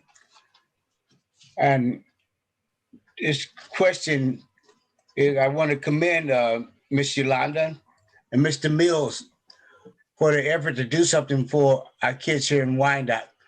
I'm sure Ms. Stewart, the lady who owned that house, would be proud if something like this would happen. But however, I'm really somewhat confused because I've been to this meeting 4 different times and nobody showed up.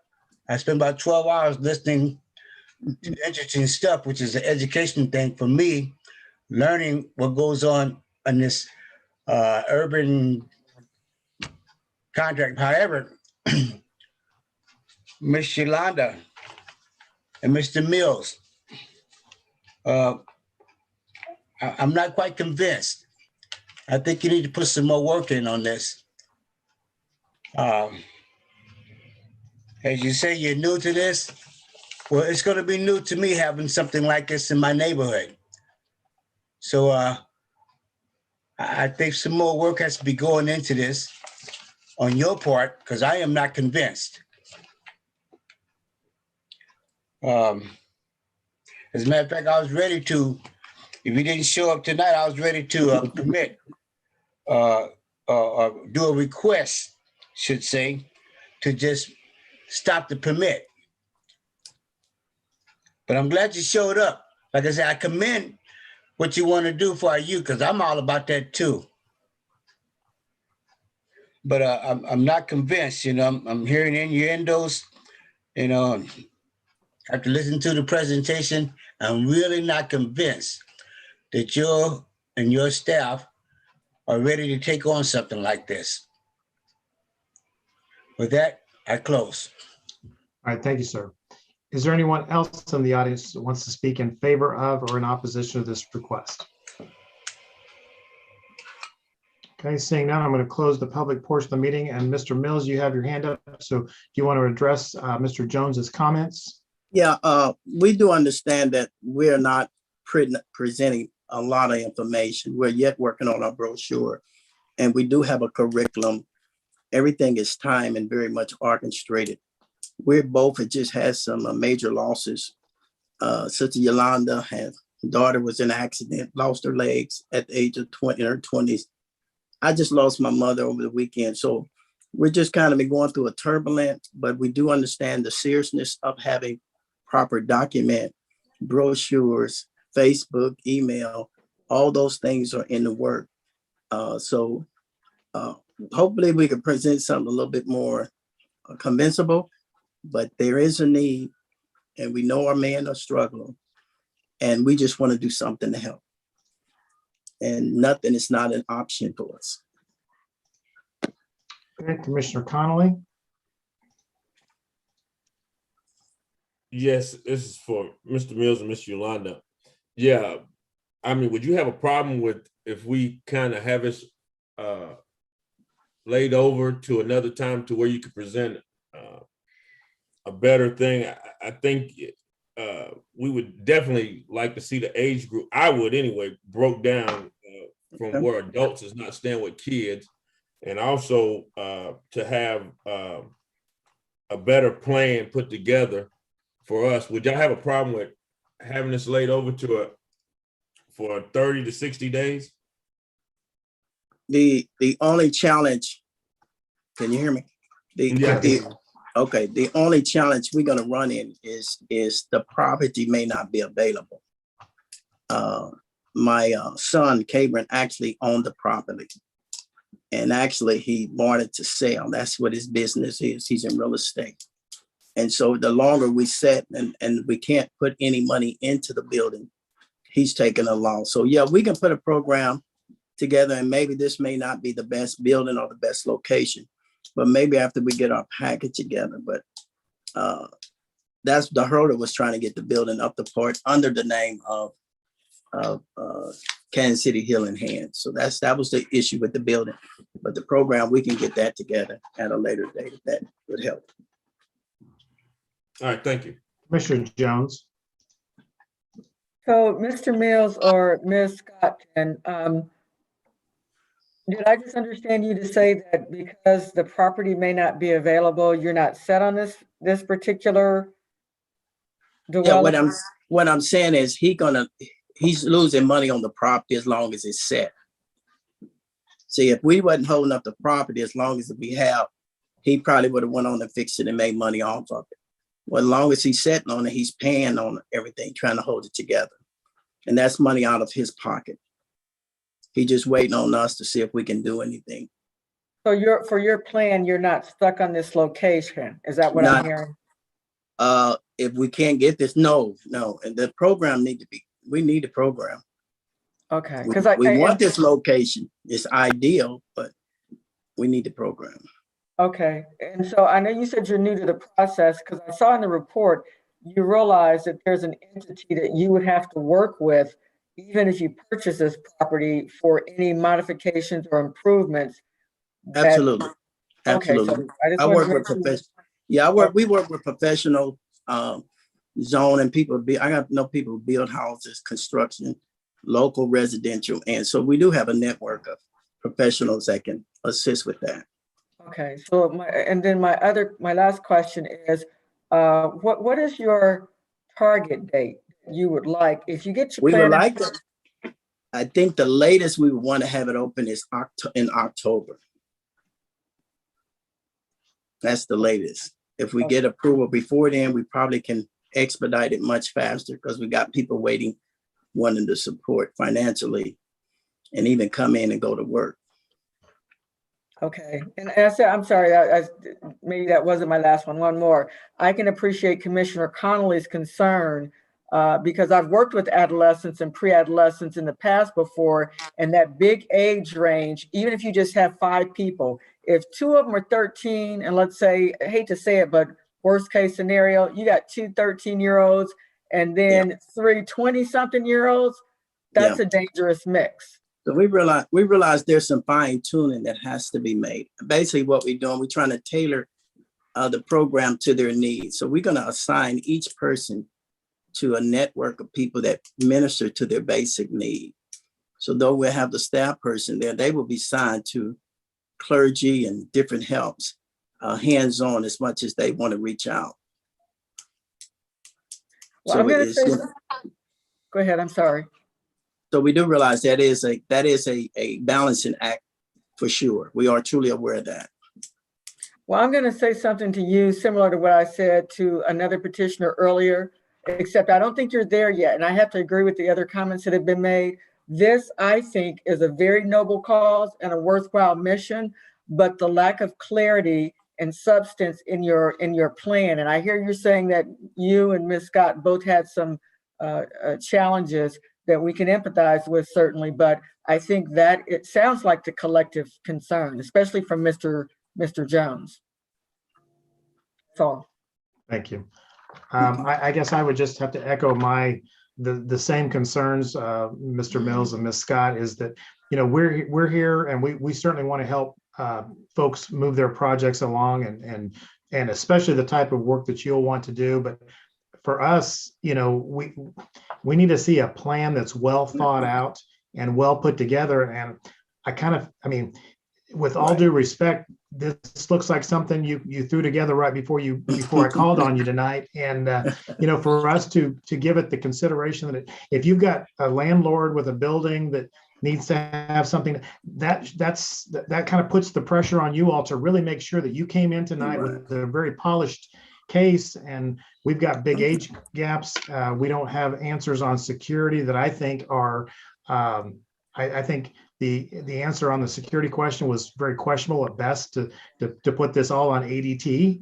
I just think that for what you're trying to do, and again, the cause is great. I think you need a plan, a well thought out plan. I agree that I just don't know that you're there yet myself. Commissioner Ernst? Commissioner Ernst?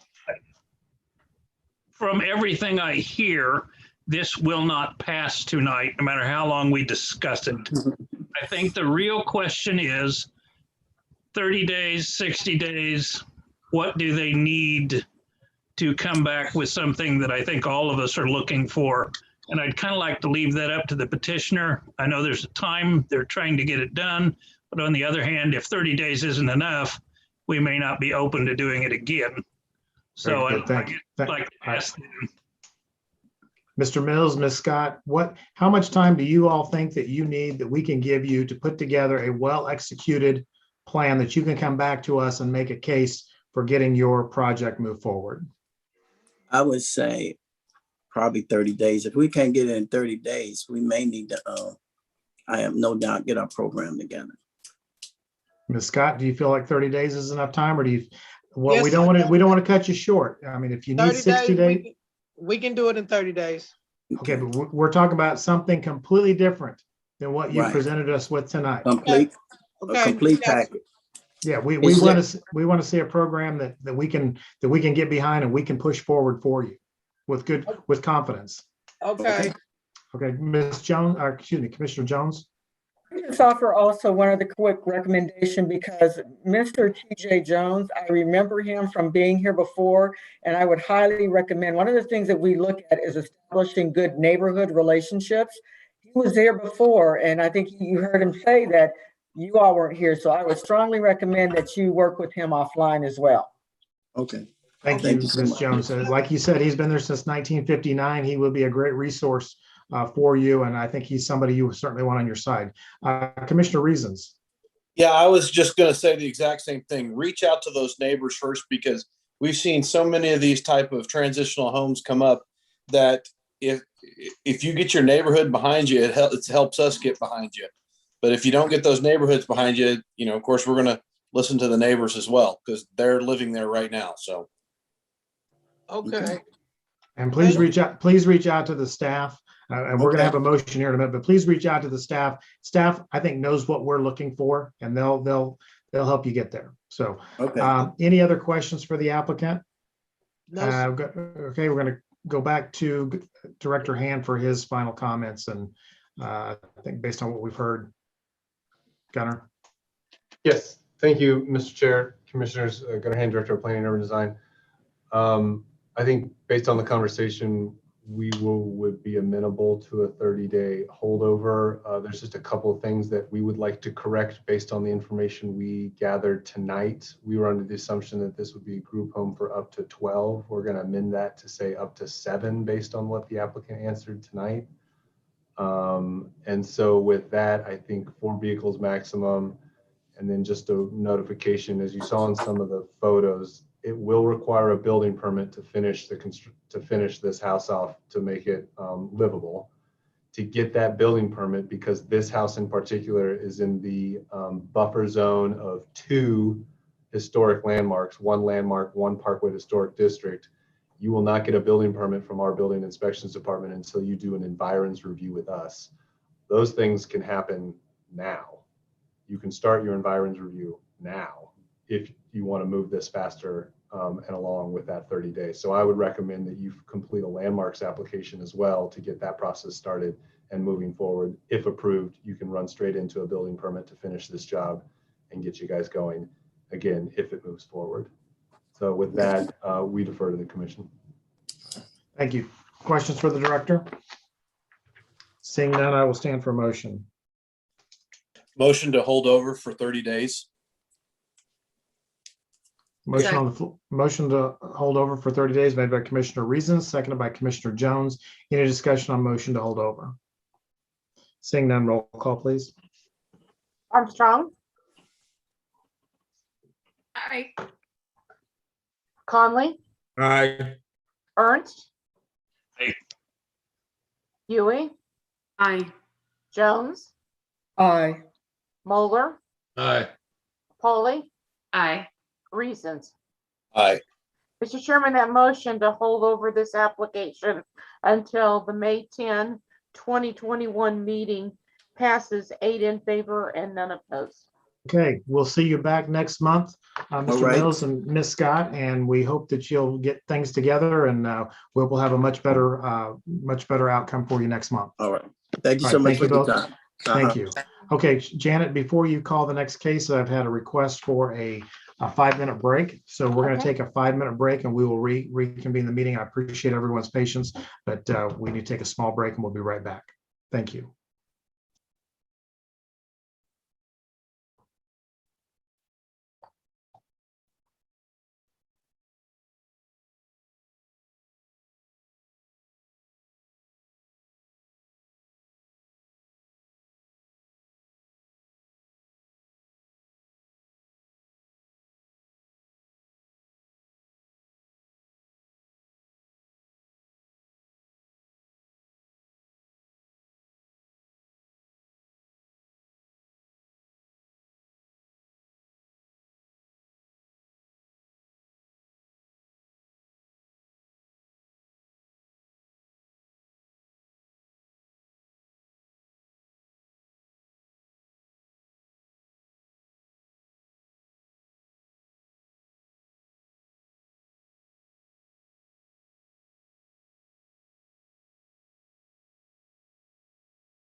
You ready to go, Janet?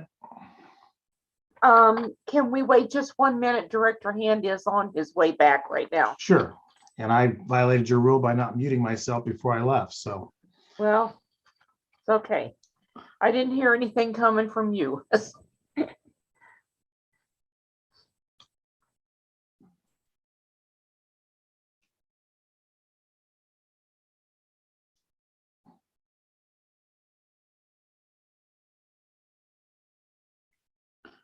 Commissioner Pauly, I'm going to need you to kind of keep it down a little bit. You've been getting a little out of hand. So if I have to call you out one more time, that's it for you.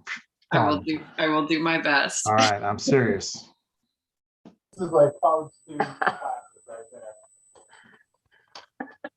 It's like, don't make me pull this car over. Don't make me do it. Oh my, you know that you're picking on my neighbor there. I know.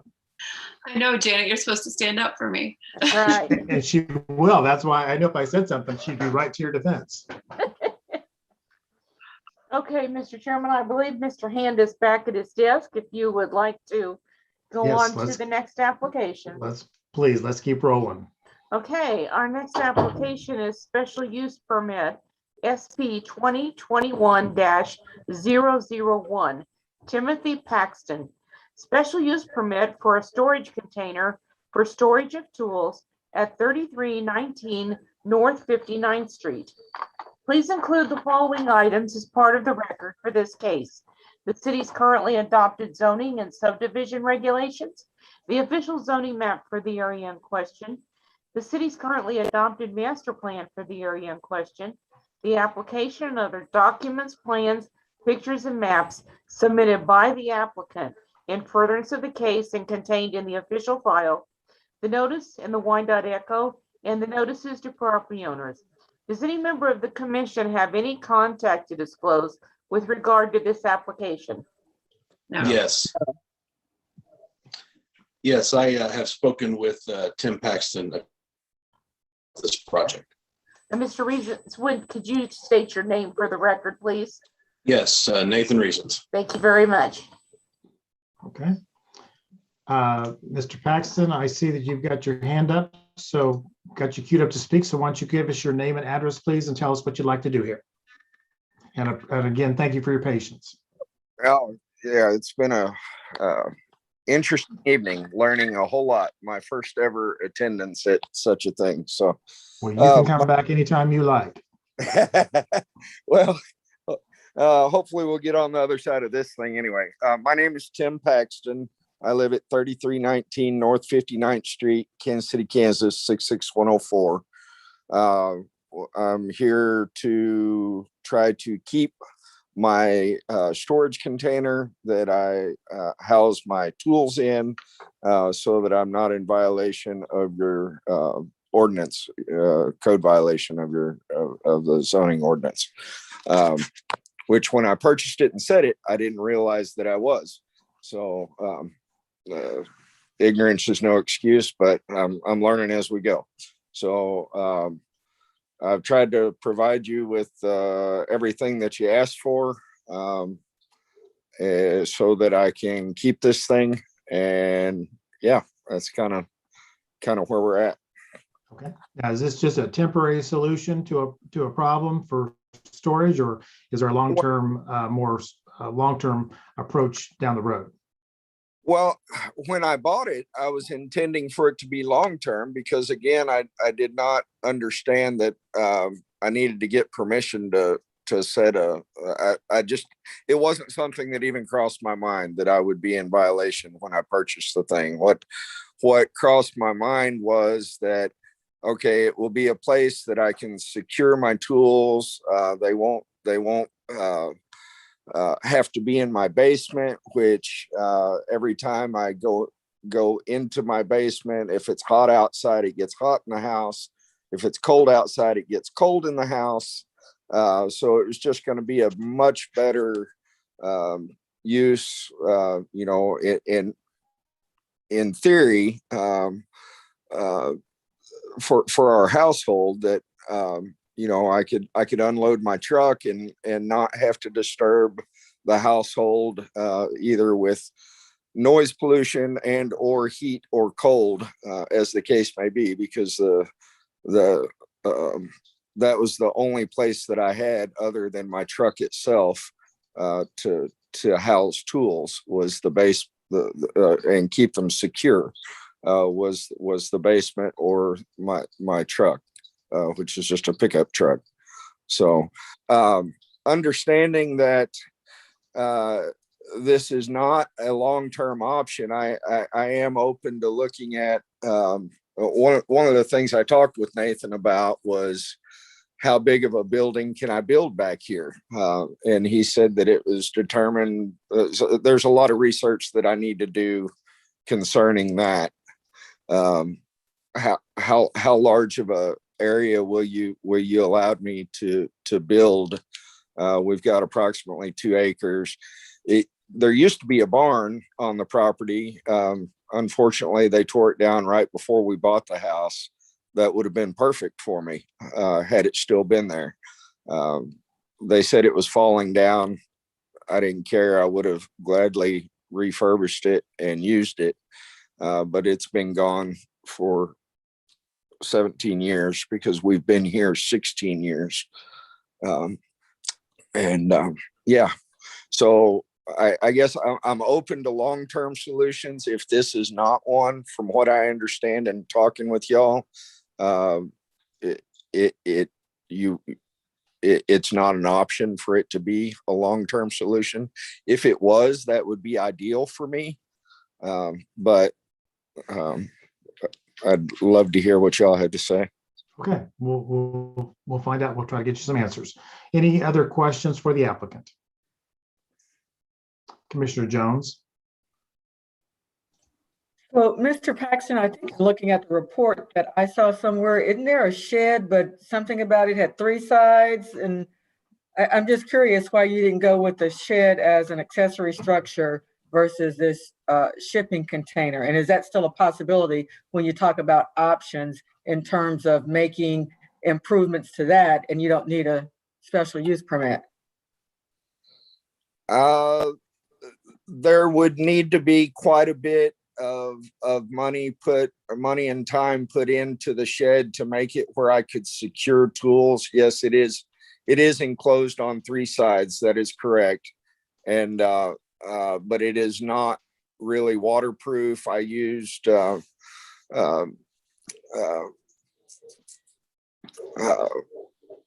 did the best I could with what I had when we redid our lean-to or our shed, whatever out there. But it is not watertight, nor is it securable as it is. It's got a dirt floor and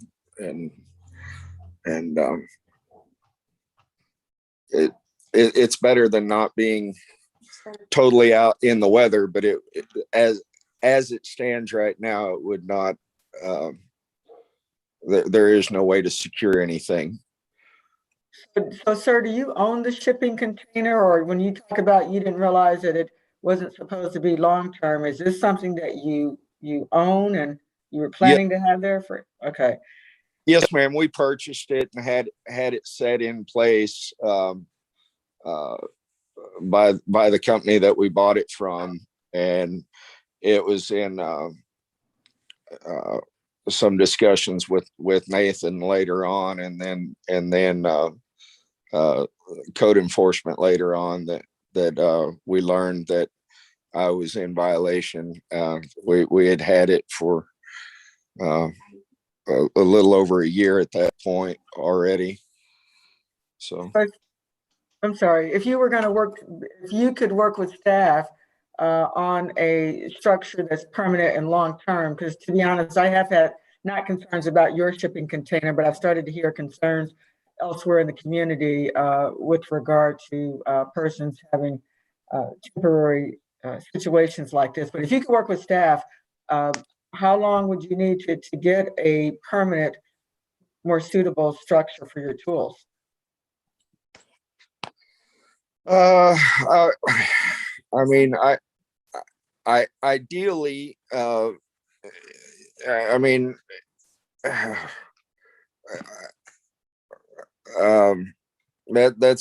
That's a good question. It all comes down to time and money. Usually I have one or the other. Seldom do I have both. But I guess the best answer to that question is how long can you give me, and I will work within your parameters.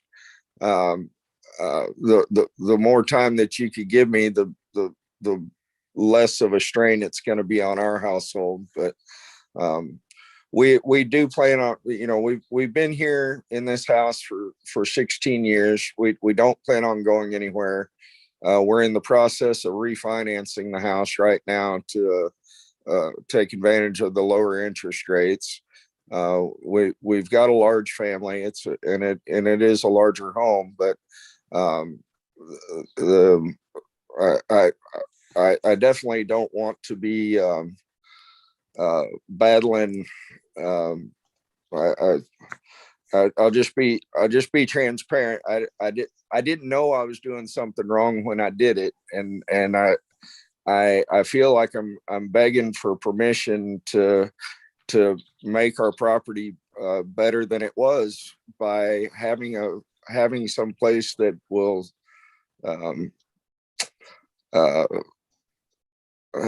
make our way of life better. When it was an exciting day for us when we were able to set that thing, because it was so much better for the family as a whole. Our kids are homeschooled, so they're here at home during the day as well.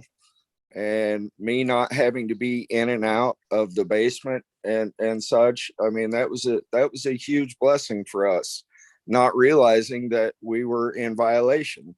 And then realizing that we were, and then learning all the hoops that need to be jumped through to try to come into compliance. I'd appreciate as much leeway as you can give us on trying to come up with something more permanent. I understand. Thank you. Other questions for the applicant? Seeing none, is there anyone in the audience that came tonight to speak in favor of or in opposition to this request? Please raise your hand. Seeing none, we'll close the public portion of the meeting. We'll go to Director Hand for his comments. Thank you, Mr. Chair. This is Gunnar Hand, Director of Planning and Urban Design. Again, this is a special use permit for a temporary use of land for commercial on a residential property. As you know, we've been treating temporary uses of land as a maximum total 2-year approval, with the thinking that 2 years is the space needs to find a permanent solution. Temporary uses of land SUPs are not meant to be renewed. So in accordance with Mr. Paxton and his property, this all came to be as a result of a notice of violation he received last November, both for the shipping container and for some issues on the yard. We've been working with codes enforcement. Mr. Paxton has been cleaning up the property as per that violation.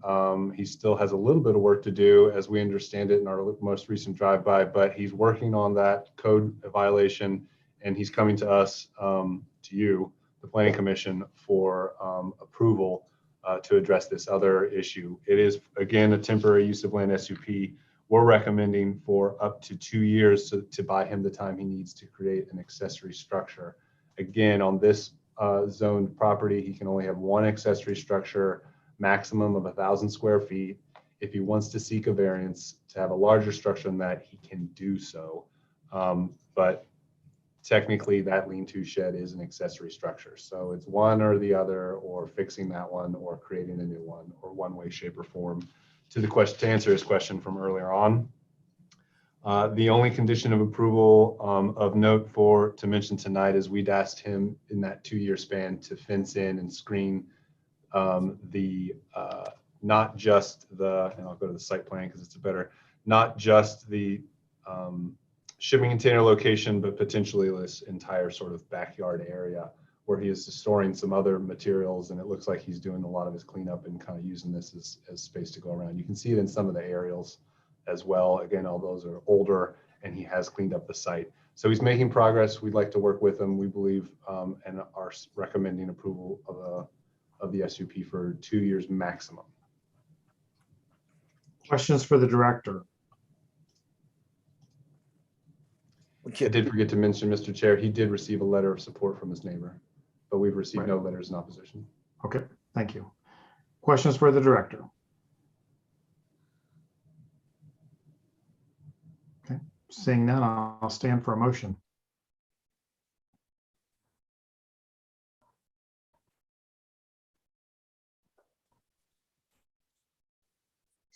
Commissioner Connolly? Motion to approve with staff stipulations. Okay. Motion Second. for approval for 2 years made by Commissioner Connolly, seconded by Commissioner Reasons. Any discussion on motion for approval for 2 years? Seeing none, roll call. Armstrong, Aye. Conley, Aye. Ernst, Aye. Yui, Aye. Jones, Aye. Moeller, Aye. Polly, Aye. Reasons. Aye. Mr. Chairman, that motion to recommend approval of this special use permit for 2 years, subject to the conditions in the staff report, passes 8 in favor and none opposed. Thank you, Mr. Paxton. This will be heard once again on April 29th before the Board of County Commissioners at 7 p.m. And so we've got you approved, a recommendation for approval for 2 years till you can come up with a more long-term solution. Can I ask a question real quick? Sure. So the conditions of approval state, talk about paving my driveway, all the way out, and it's, from what I understand, it's due to the fact that you're calling me commercial. Nathan knows me, I'm the furthest thing away from a commercial entity that yet we do have a small business that I do some handyman Well, stuff. I'll tell you what, your question is getting longer than what I thought it was going to be. I thought it was going to be a short, brief question. So what I would like for you to do is just refer you to Mr. How do I get the commercial designation off of this thing? Because I'm not. I'm not a Mr. Chair, the condition is written that I can work with him to define how much improvement he needs to make on that driveway. It won't be the Okay. whole driveway, Mr. Paxton. We can work with you on that. So once you Okay, that's a lot of money.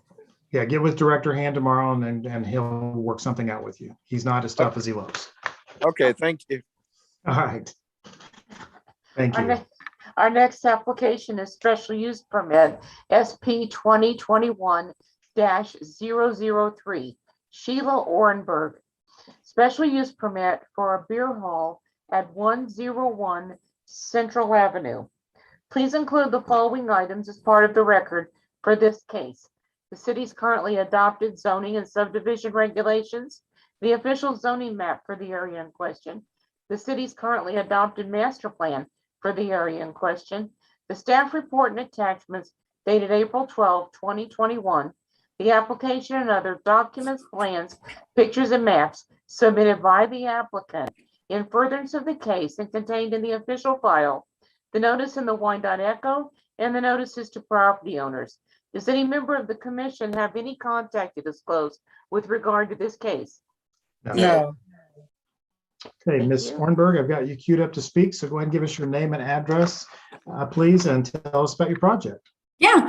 Hi, I'm Sheila Orenberg, and my home address is 25468 West 150th Terrace in Olathe, Kansas, 66061. I also own a construction company in Armourdale at 1030 Pawnee, and I'm super excited to be here. I probably need to start with how I got here.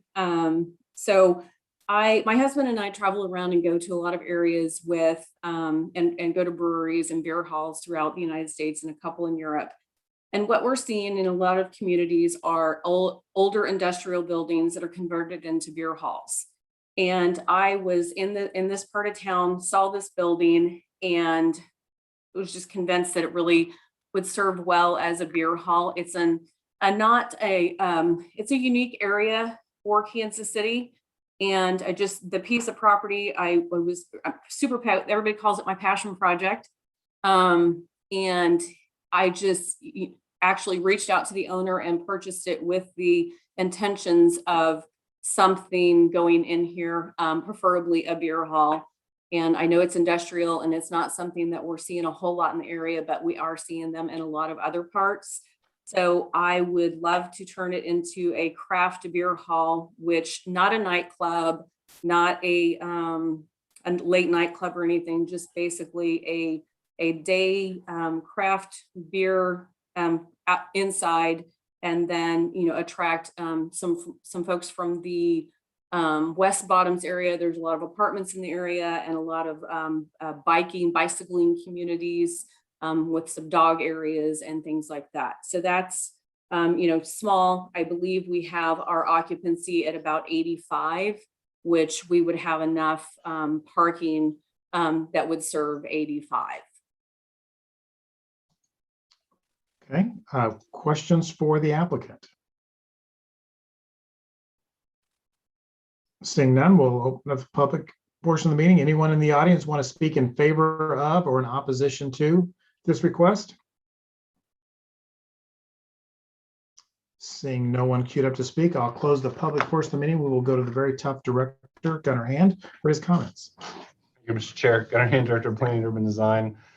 Again, as the applicant mentioned, this is an SUP for a beer hall. We reviewed it and treated it basically like a bar. So I think you can see in the pictures that it is an old industrial building. The intent is to keep the hangar, potentially shave or rethink this as an office space, and then do a lot of improvements.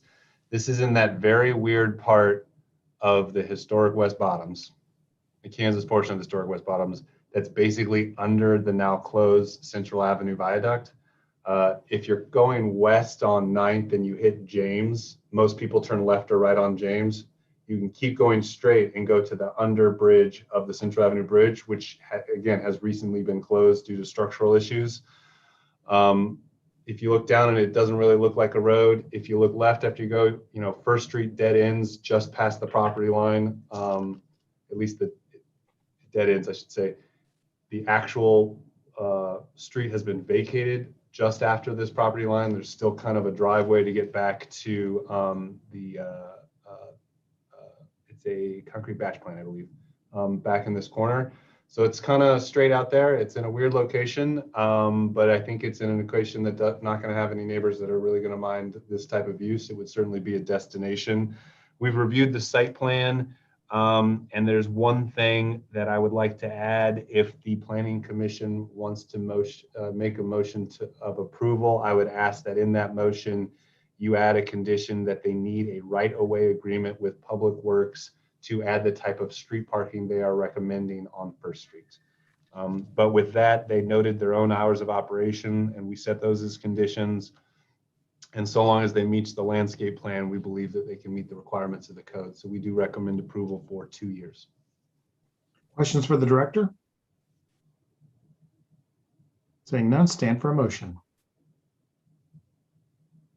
Motion to approve, subject to staff stipulations, including the need for a right-of-way for streets with Public Works for parking. Second. Motion made for approval by Commissioner Pauly, seconded by Commissioner Mueller. Any discussion on motion for approval? Seeing none, roll call. Armstrong, Aye. Conley, Aye. Ernst, Aye. Yui, Aye. Jones, Aye. Moeller, Aye. Pauly, Aye.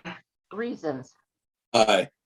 Mr. Chairman, I have a motion to recommend approval of this special use permit for 2 years, subject to the conditions in the staff report or the revised conditions. Passes 8 in favor and none opposed. Thank you. This will be heard once again on April 29th before the Board of Commissioners at 7 p.m. Thank you. You bet. Thank you. Good luck. Our next application is special use permit SP 2021-008, Lexi McDaniel. Special use permit for adults with learning disabilities training facility during the day and a banquet facility in the evenings and weekends at 1000 North 82nd Street. Please include the following items as part of the record for this case. the city's currently adopted zoning and subdivision regulations, the official zoning map for the area in question, the city's currently adopted master plan for the area in question, the staff report and attachments dated April 12, 2021, the application and other documents, plans, pictures, and maps submitted by the applicant in furtherance of the case and contained in the official file, the notice in the Wyandotte West, or the Wyandotte Echo, I'm sorry, and the notices to property owners. Does any member of the commission have any contact to disclose with regard to this application? No. Thank you. Okay, I have a Lonnie Shanks with her hand up. Lonnie, are you here to represent the applicant? Yes, sir, I am. Okay, Mr. Shanks, go ahead and give us your name and address, please, for the record, and tell us about this project. My name is Lonnie Shanks, and I'm the owner of JCA, which is Joler Creek Architecture. Mrs. McDaniel, Lexi McDaniel, retained my services to do a set of drawings for a conversion of an abandoned building. And she is on the line as well. So I'll introduce her here in a minute, and she'll have the ability to answer any questions related to the facility and how it operates. Thank you. I will give you a brief description of the project just to get you kind of into it. It's a 2,500 square foot load-bearing masonry building. It used to be a restaurant. It was called Arlie D's. The applicant wants to convert the facility into a adult with learning disability training center during the day, 5 days a week, Monday through Friday. And then on the weekends and possibly on the evenings, use the space for a banquet area. And that's about it for me. And Lexi McDaniel should be on the phone, and she should answer any questions that have to do with how it operates. Okay, Lexi, are you on the call? If you could raise your hand, please. Okay, I don't, so here we go. I've got a 721618. Ms. McDaniel, Mrs. McDaniel, is that you? That is me. Okay, is anything you wanted to add to your proposal? Yes, I just want to add that I am a resident of Wyandotte County my whole entire life. I'm pretty familiar, people are familiar with us in the community.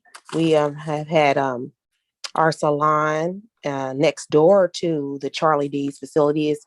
We've been there since 2004 at that area, and it's been vacant, the Charlie D's building. So we're wanting to extend our family and welcome other families to the disability mental, for the mental and disabled. We will also have where it's a wellness, nutrition. It will be provided with a nurse practitioner on staff, a CMA, a CNA, and these are all ones that are going to be helping on a regular, everyday basis. Our hours operation will be from 8 to 4 daily, Monday through Friday, like Lonnie said.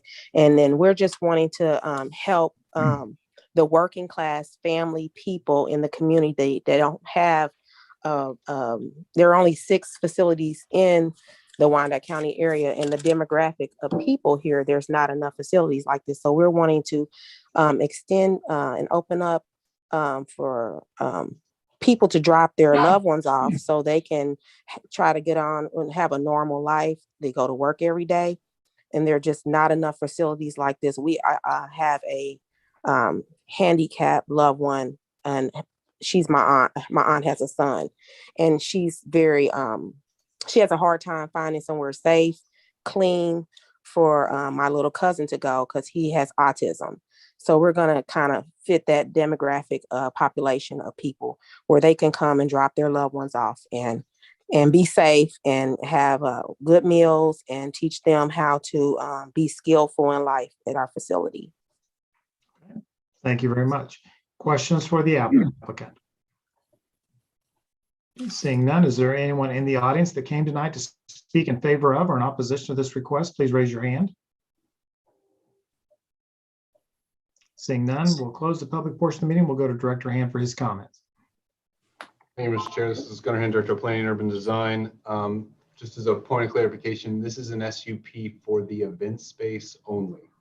The current zoning allows the adult training facility without any approvals. So you're only here to talk about or review specifically the SUP for the event space, although it is great that it's one hybrid space being used for another, right? That dual shared use kind of thing, I think is admirable. So, but with that, we are operating a couple of conditions of approval here. This did have to go through a commercial design guidelines review. So we did work with the applicant quite a bit on this property. They have been very responsive and the drawings, I think, match the intent of the commercial design guidelines as well as our code.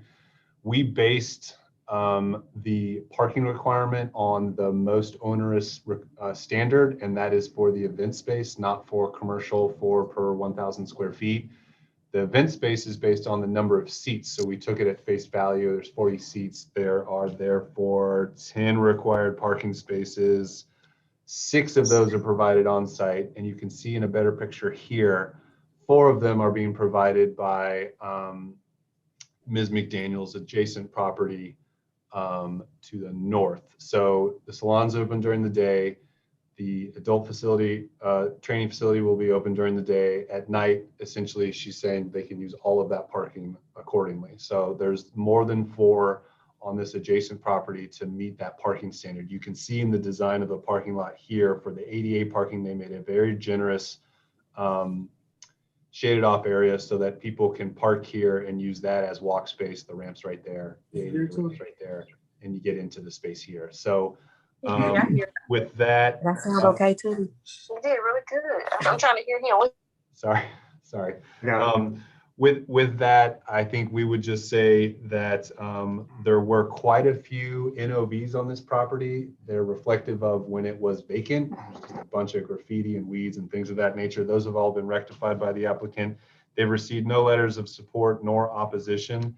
Staff would ask that if the commission wants to move forward with a motion to approve, that you amend that, or you include in that motion the requirement for a parking agreement to be recorded with herself, but as per the code, any off-street parking has to get recorded.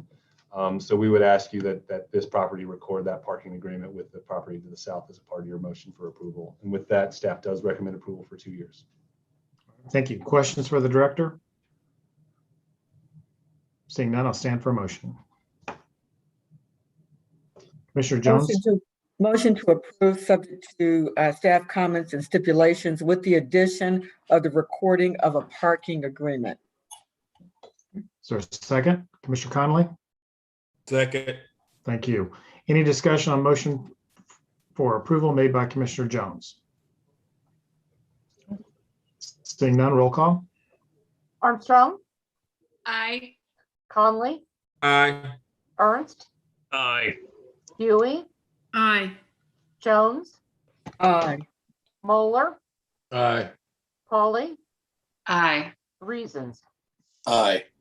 Mr. Chairman, that motion to recommend approval of this special use permit for 2 years, subject to the revised conditions, passes 8 in favor and none opposed. Thank you. This will be heard once again on April 29th at 7 p.m. before the Board of County Commissioners. Thank you. Mr. Chairman, our next application is special use permit SP 2021-016. Bryant Parker, special use permit for a used car dealership at 1010 Merriam Lane. Please include the following items as part of the record for this case: the city's currently adopted zoning and subdivision regulations, the official zoning map for the area in question, the city's currently adopted master plan for the area in question, the staff report and attachments dated April 12, 2021, the application and other documents, plans, pictures, and maps submitted by the applicant in furtherance of the case and contained in the official file, the notice in the Wyandotte Echo, and the notices to property owners. Does any member of the commission have any contact to disclose with regard to this application? No. Thank you. And Mr. Parker, I have you queued up to speak. Go ahead and give us your name and address, please, and tell us about your project. Yes, good evening, Chairman Carson and Commissioners. My name is Bryant Parker. I am the attorney for the applicant, Mr. Abdul Mazid. I reside at 9909 Rowe Avenue in Overland Park. My law firm is in Corporate Woods. And I'm appearing before you to speak, hopefully very briefly, in favor of special use permits for this property. And what I wanted to do, I don't want to, overly cut down the presentation just because it's 9:42 at night, but I'm sure that you all won't be offended if I kind of cut to the chase and allow you, if you have any further questions. I submitted some written comments, including why the applicant believes that this does satisfy the criteria for review of special use permit granting. But the long and the short of it is staff is, in their staff report, is recommending approval subject to certain conditions, and we agree with every single one of them, including my clients had in the past not been able to construct a sidewalk where right along there you can see staff with it's like they're telepathic. Staff is pointing out where the sidewalk's supposed to be. And I spoke with my client, and he understands completely that is a condition of opening the dealership, because it was supposed to be done prior under the prior special use permit. It was not done. So before under staff's recommended condition, he would be able to open the dealership. That would have to be built, and he's been able to scrape together funds to make that happen. Apart from that, we're not looking to change anything on the staff on what was approved before, the approved plan. The landscape, we're not looking to change anything there.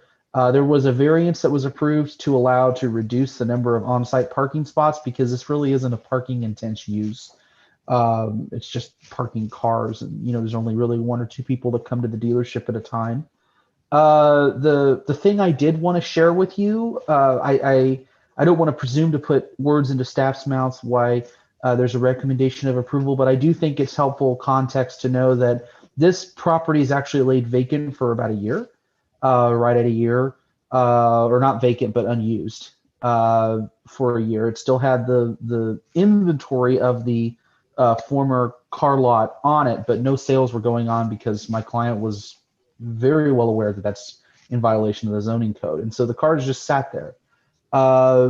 During that period of time, my client actively marketed the property and did not receive not one nibble. And the only thing I would like to show, if I could be able to share my screen, is I actually did a little map. It's a sad map because I did it, and there's a reason I went to law school, because I don't have any visual creativity within me. I don't know how to. Do you need to share your screen? Yes. How do I do that? Okay. I've moved you over to be a panelist, so you should have that ability now. So let's take a look at this pitiful Just drawing. hit the green up arrow. It'll Hang give on. you a window where you pick which screen you want to share. Down at the bottom.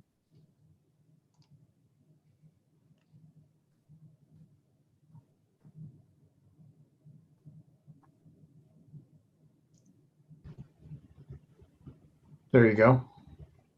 Go ahead and unmute yourself, Mr. Parker, so we can hear you. Thank you. Can everybody hear me now? Uh-huh.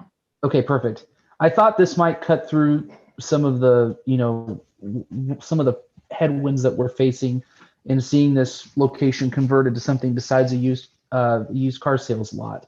And I want to emphasize that neither the applicant nor staff is asking for this to be approved longer than 2 years. I think anyone, certainly I don't want to speak entirely for my client, but that's my job.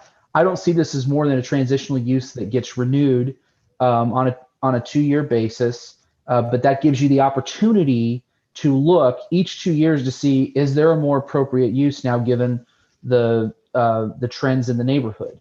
I don't want to speak to anything that's going on to the east. There's, Rosedale Neighborhood Association, they're doing a darn good job, but I can tell you from a real estate marketing perspective, if people can see my cursor, I don't know if they can or not. We can. Okay. So there's our property. Right next to us, we have a used car lot. Across the street, we have an auto repair shop. There's also a gun store. This large property front along Merriam Lane is vacant. Most of this is a landscaping firm. There is a small portion of it that's devoted to a wedding supply, but they don't have a large retail presence. And then there's several different commercial contractors, residential commercial contractors. There's Rhino Builders, obviously the beloved Rosedale Drive-In. Green on this map shows an auto-oriented use. Red on this map shows something that, in my opinion, and I would never ask staff to endorse this, but in my opinion, shows something that skews more towards the light to even in some cases heavy industrial or really, really heavy commercial. And so as you go down the street here, and I know I'm rushing, but we all want to go home. This little lot here is for Rhino Builders. There's actually, according to Google, Wally World Used Car Broker. That is literally what it says, is right there. And then next to Wally World is MKC Performance Auto Parts. Across from them is Buck's Roofing. And then there's a mobile home RV parts store right here. And then Buck Roofing has quite a bit of property on this side. Then you go across the street, Braden Roofing's there. This is a chemical company, Rhodes Chemical. You've got Josh's Lawn Care that's nestled in on both sides. This is auto repair. And then if you look on the aerial, there's quite a few. I label them as junk car storage, but one man's trash, another man's treasure, I don't judge. But there's probably about 50 cars that are located here. And then you got KC Drywall Construction at a gas station.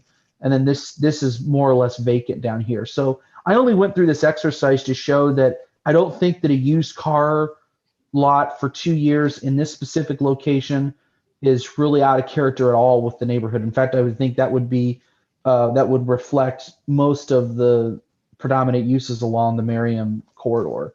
Maybe not the most, ambitious uses long term, but nothing that I would think would justify not awarding a 2-year special use permit. So with that, I can't think of anything else to add, but I want to answer questions and thank staff for their work on this. Byron Toy, as always, consummate professional. Appreciate his help in processing the application.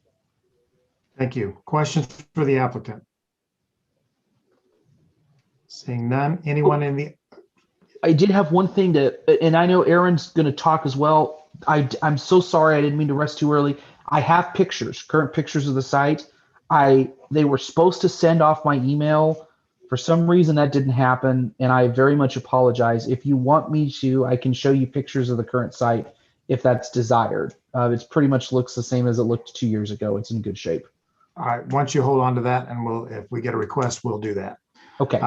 So audience, I see Aaron's keyed up to speak. Aaron, go ahead and give us your name and address, please, and provide us your testimony.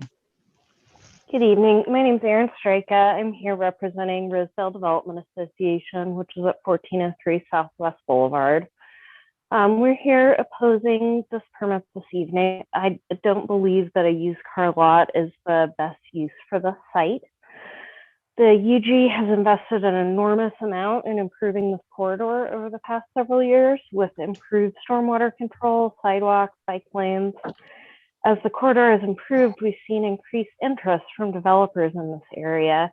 And I don't know if Mr. Parker is able to put his map back up again. It's a good map for not a map maker. I liked it. But yeah, that's fine. So that map looked directly west of the building, but I did want to point out just across the street on the northeast and the southeast corner of Southwest Boulevard, Merriam Lane, and 39th Avenue, both of those are buildings that have been redeveloped in the last couple of years. On the south, it's a little office building, and on the north, it's apartments on the top and the bottom still being redeveloped. So we're seeing a lot of redevelopment in this corridor, and Mr. Parker is quite correct. It's moving from the east towards the west. There's some more good stuff happening to the east. The Southwest Boulevard Merriam Lane Master Plan lays out the neighborhood priorities for this corridor. And high on that list is a diverse mix of businesses, along with a visually appealing streetscape and connected and walkable neighborhoods. We've opposed any additional car lots on this corridor because they don't fit with those priorities. And because specifically the overconcentration of auto sales businesses make it harder to attract a more diverse mix of businesses. It doesn't surprise me at all that Mr. Mazeev didn't receive offers on his building while he had it listed. It can be kind of a tough sell, specifically because of that overconcentration of automotive uses. But from my perspective, when we keep approving these special use permits on the corridor, it makes it tougher. And part of kind of turning the tide on this corridor is not continuing to approve the special use permits for used car lots. If the special use permit is approved, I'm really glad to hear that the sidewalk is going to be constructed prior to reopening the business. Of course, Mr. Mazeev has done a great job improving this building, and we're happy to have him in the neighborhood. But I do think that we can turn this building into something that's a higher and better use. And that's all. Thanks very much. Okay, thank you. Anyone else want to speak in favor of or in opposition to this request? Okay, we'll close the public portion of the meeting. We'll go to Director Hand for his comment. Thank you, Mr. Chair. This is Gunnar Hand, Director of Planning and Urban Design. Just as a reminder, this property in December of 2017 received a variance, BOZA case 2268, for parking. In that motion, it was specifically stated that if this property were to ever change its use, that variance would be moot, and any future use or change of use would have to go back to the original parking requirement of whatever that use is. So it's important to remember that because we added some conditions of approval in line and germane to that. I also want to remind everyone that on August of 2019 is when this first renewal was denied. At that time, the applicant waited a year plus to come back and ask for the same request, which is why we're here today. It has been mentioned multiple times, but we have stipulated not only do they have to finally build that sidewalk, but do it before they open. We do note that, again, if there's a change in use, they also have to change the parking requirement. As a part of that calculation and original, and as per the applicant's testimony, the upstairs is not to be used. So the second floor was never intended to be used, and therefore it will not be used. If it was used, it would impact both the use as well as the parking requirement. So that is a condition of approval, no use upstairs. I would note that part of the site constraints on this project, again, it's a very small site. It's a corner lot. It's kind of sandwiched between two streets with very different grade elevations. Dodson rises up and high. Merriam Lane kind of starts to go down. So it's right there at that strange topography. Because of that, they weren't able to squeeze in a parking, an enclosed trash receptacle. As such, there's a condition of approval here that all trash must be removed off-site and cannot be stored on-site. So without that trash receptacle, there was no place to put it. So they got to take the trash out every day, basically, and off the site. So with that, aside from the testimony from Ms. Stryka tonight, we received no other letters of opposition, also no support. There is an NOV on this property. Mr. Parker mentioned that they had left the cars there, and they had left them in the appearance that they were trying to still sell those cars. I mean, they still had stickers on them and stuff. So about 4 or 5 months ago, we placed an NOV to tell them to stop selling those cars. They told us they weren't going to sell those cars, and then they came back and finally applied for this SUP. So if approved tonight, that SUP will resolve that notice of violation moving forward. Staff recommends approval for 2 years. Questions for staff? Seeing none, I will stand for a motion.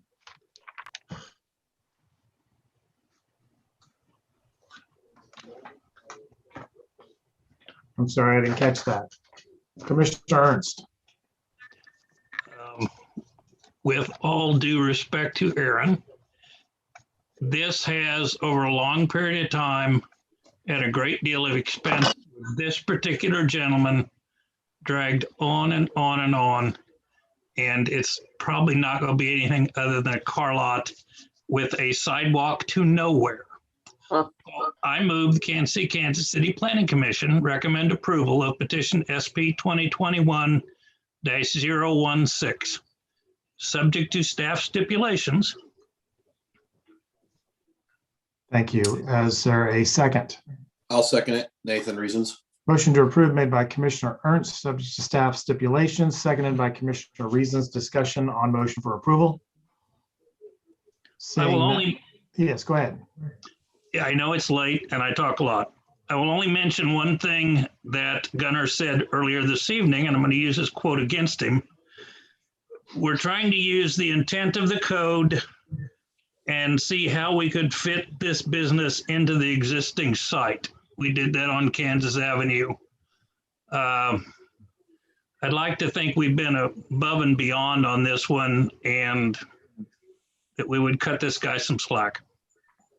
Thank you. I agree. It's a tough site. It's a tough site, and they're willing to further improve the property, which makes it more valuable and saleable and developable down the road. So motion to approve by Commissioner Ernst, seconded by Commissioner Reason. Further discussion? Roll call. Armstrong, Aye. Conley, Aye. Ernst, Aye. Ewing, Aye. Jones, Aye. Moeller, No. Pauly, Aye. Reasons. Aye. Mr. Chairman, that motion to recommend approval of this special use permit for 2 years, subject to the conditions in the staff report, passes 7 in favor, 1 opposed. Thank you. This will be heard once again on April 29th at 7 p.m. before the Board of County Commissioners. Mr. Chairman, our next application is special use permit SP 2021-019, Josh and Allison Brandon with Beautifully Bear LP doing business as The Bar, special use permit for live entertainment at 6720 Caw Drive.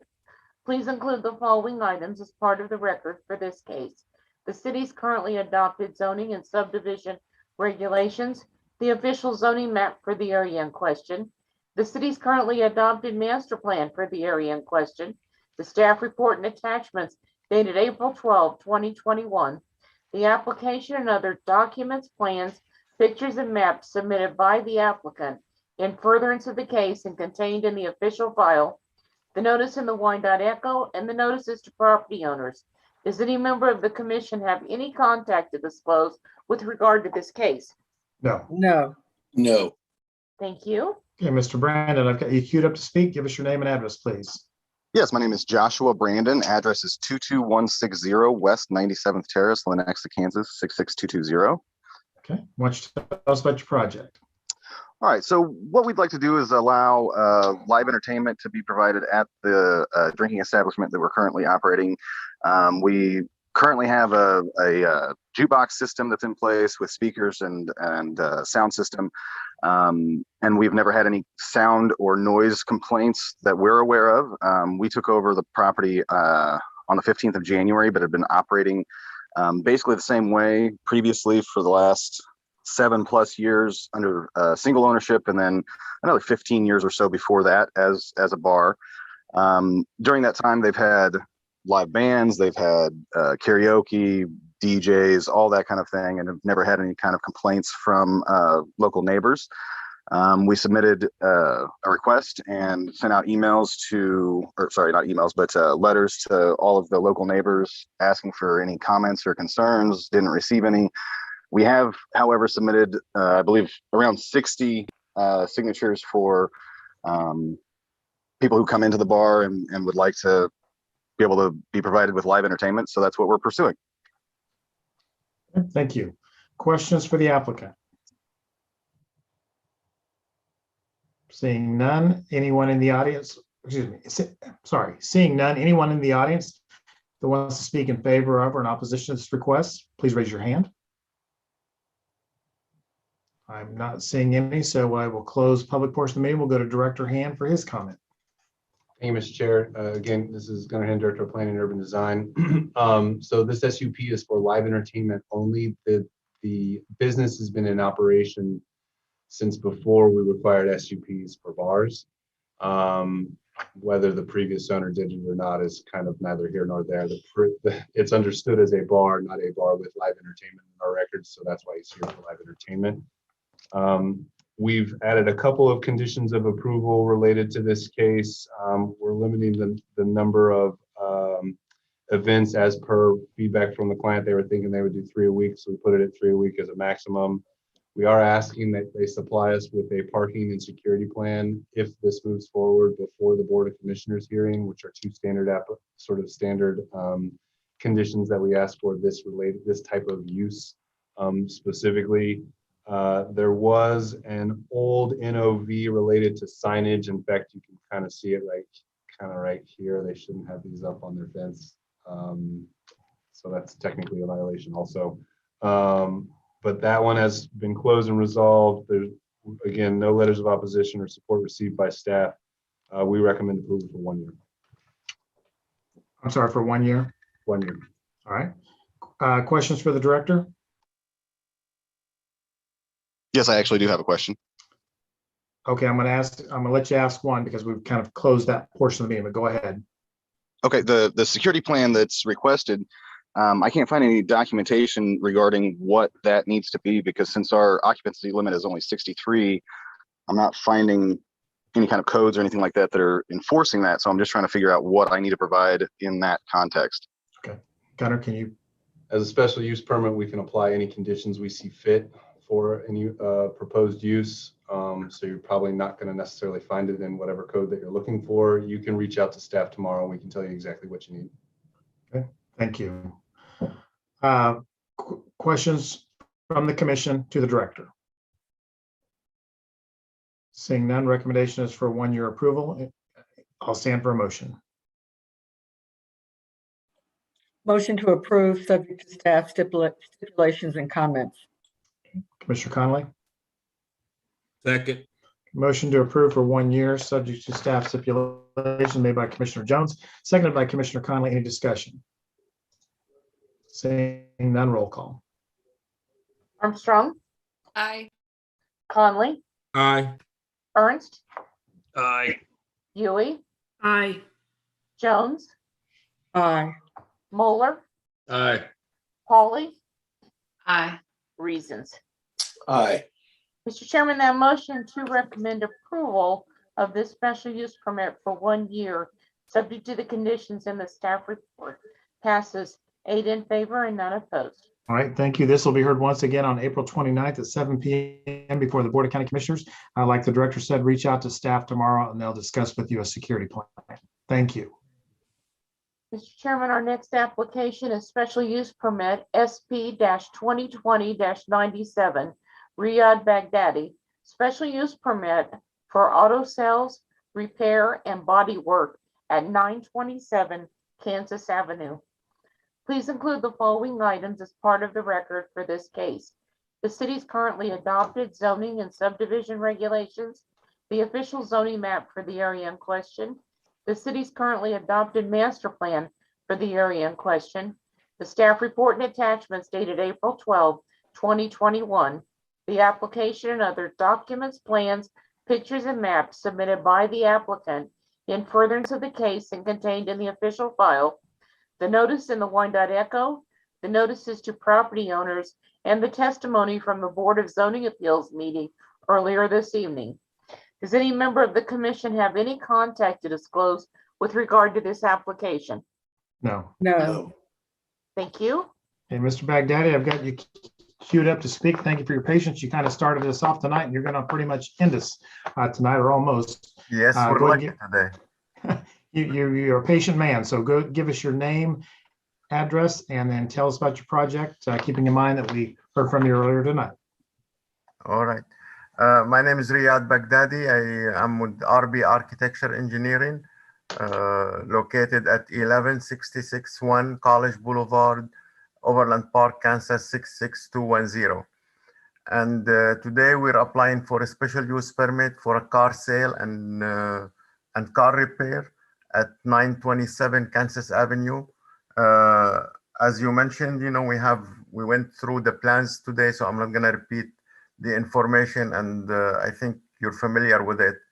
And we're ready to answer any questions that you might have. Thank you. Questions for the applicant? Seeing none, anyone in the audience want to speak in favor of or in opposition to this application? Seeing none, we'll go to the director for his comments. Director Hand. Thank you, Mr. Chair. This is Gunnar Hand, Director of Planning and Urban Design. Again, this was heard earlier. This case was heard earlier tonight at the Board of Zoning Appeals, Boza case 2401, which was approved for multiple variances.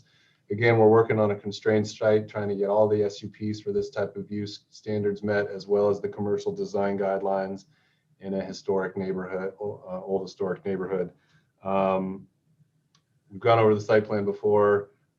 We've worked extensively with the applicant on this. We are in support and recommend approval for 2 years. Questions for the director? Seeing none, I'll stand for a motion. Motion to approve subject to staff stipulations and comments. Is there a second? Second. Motion to approve made by Commissioner Jones, seconded by Commissioner Pauly. Any discussion? Seeing none, roll call. Armstrong, Aye. Conley, Aye. Ernst, Aye. Yui, Aye. Jones, Aye. Moeller, Aye. Pauly, Aye. Reasons. Aye. Mr. Chairman, that motion to recommend approval of this special use permit, subject to the conditions in the staff report, passes 8 in favor and none opposed. Thank you. This will be heard once again on April 29th at 7 p.m. before the Board of County Commissioners. Thank you again for your patience, Mr. Baghdadi. Thank you very much. Appreciate it. Mhm. Have a good night. You too.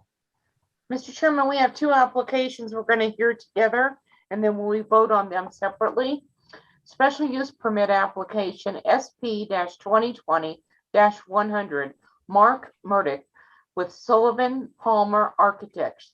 Special use permit for an outdoor event space for Chateau Avalon at 701 Village West Parkway, and plan review application PR 2021-005, final plan review for parking at 701 Village West Parkway. Please include the following items as part of the record for this case: the city's currently adopted zoning and subdivision regulations, the official zoning map for the area in question, the city's currently adopted master plan for the area in question, the staff report and attachments dated April 12, 2021, the application and other documents, plans, pictures, and maps submitted by the applicant in furtherance of the case and contained in the official file, the notice in the Wyandotte Echo, and the notices to property owners. Does any member of the commission have any contact to disclose with regard to these 2 applications? No. Thank you. Okay, Mr. Murdick, got you queued up to speak. Go ahead and give us your name and address and revisit us with this project. Hi, can you hear me? Yes. Okay, great. Thank you, Mr. Chairman. Good evening to the Unified Government Commissioners and staff. Again, my name is Mark Murdick. I'm with Sullivan Palmer Architects. We're the architects on this project. Our address is 8621 Johnson Drive, Merriam, Kansas, 66202. Our case this evening consists of the request of a special use permit to allow for special events and a request for parking lot expansion for special events at Chateau Avalon, located at 701 Village West Parkway. The proposed detached orangery, along with the proposed parking addition, will consist of catered events with a capacity of 250 people. The proposed parking lot will consist of 62 new spaces, bringing the hotel total to 135 spaces to serve both the hotel and the event space at full capacity with staff simultaneously. The new parking lot will have double stack counterclockwise one-way traffic flow with new landscaping and proper pedestrian connectivity to the new orangery. The parking plan will consist of adequate ADA parking spaces closer to the hotel and event space. It's worth noting that Chateau Avalon has been in good standing business in Kansas City, Kansas for about 17 years now, while bringing unique experiences to the community. The hotel is hoping to continue to bring more of these experiences to the area with the detached event space, with the unique ornate design and the proposed parking plan. The event space will be sure to attract several events throughout our regional lovely event seasons. At this time, I'd like to thank the staff and commissioners for hearing our proposal tonight. Thank you. Questions for the applicant? I just have a couple. The additional parking spaces, that's an agreement that you've got kind of in principle, but that you've not closed on the property to expand the parking. Is that correct? That's correct. Are you under contract yet to purchase that property? No, not at this time. I believe it'll kind of depend on the outcome tonight. Okay. Are we booking any events or anything at that event space now without the parking situation in place? No, there are several inquiries, but I don't believe that we're booking at this time. Don't want to overload our gun here, so. Okay. Okay, let it go. Anything else? Anybody has anything for the applicant? Anyone in the audience want to speak in favor of or in opposition to this request? Seeing none, we'll turn it over to the director for his comment. Thank you, Mr. Chair. This is Gunnar Hand, Director of Planning and Urban Design. I'll start by answering your question, Mr. Carson. We were able to work with the property owner, and as you know, you can have events at your property up to 4 without a special use permit. So we worked out an agreement where they could have up to 4 before this SUP was approved. So thereby meeting their 4+ maximum. So I don't know if they have, but that is a deal that we have worked out. I will, after my presentation, have to defer to Mr. Waters on the sale of the property. I'm not 100% sure how we can or should handle that or need to even handle that in this entitlement request. So I don't know, Mr. Waters, do you mind before I get started? Yeah, Patrick Waters, Legal Department. That's being handled through the Economic Development Department in our office. So I think it's on a separate track and doesn't really need to be factored in. Obviously, if the sale were not to go through, obviously this would be kind of a moot point. But.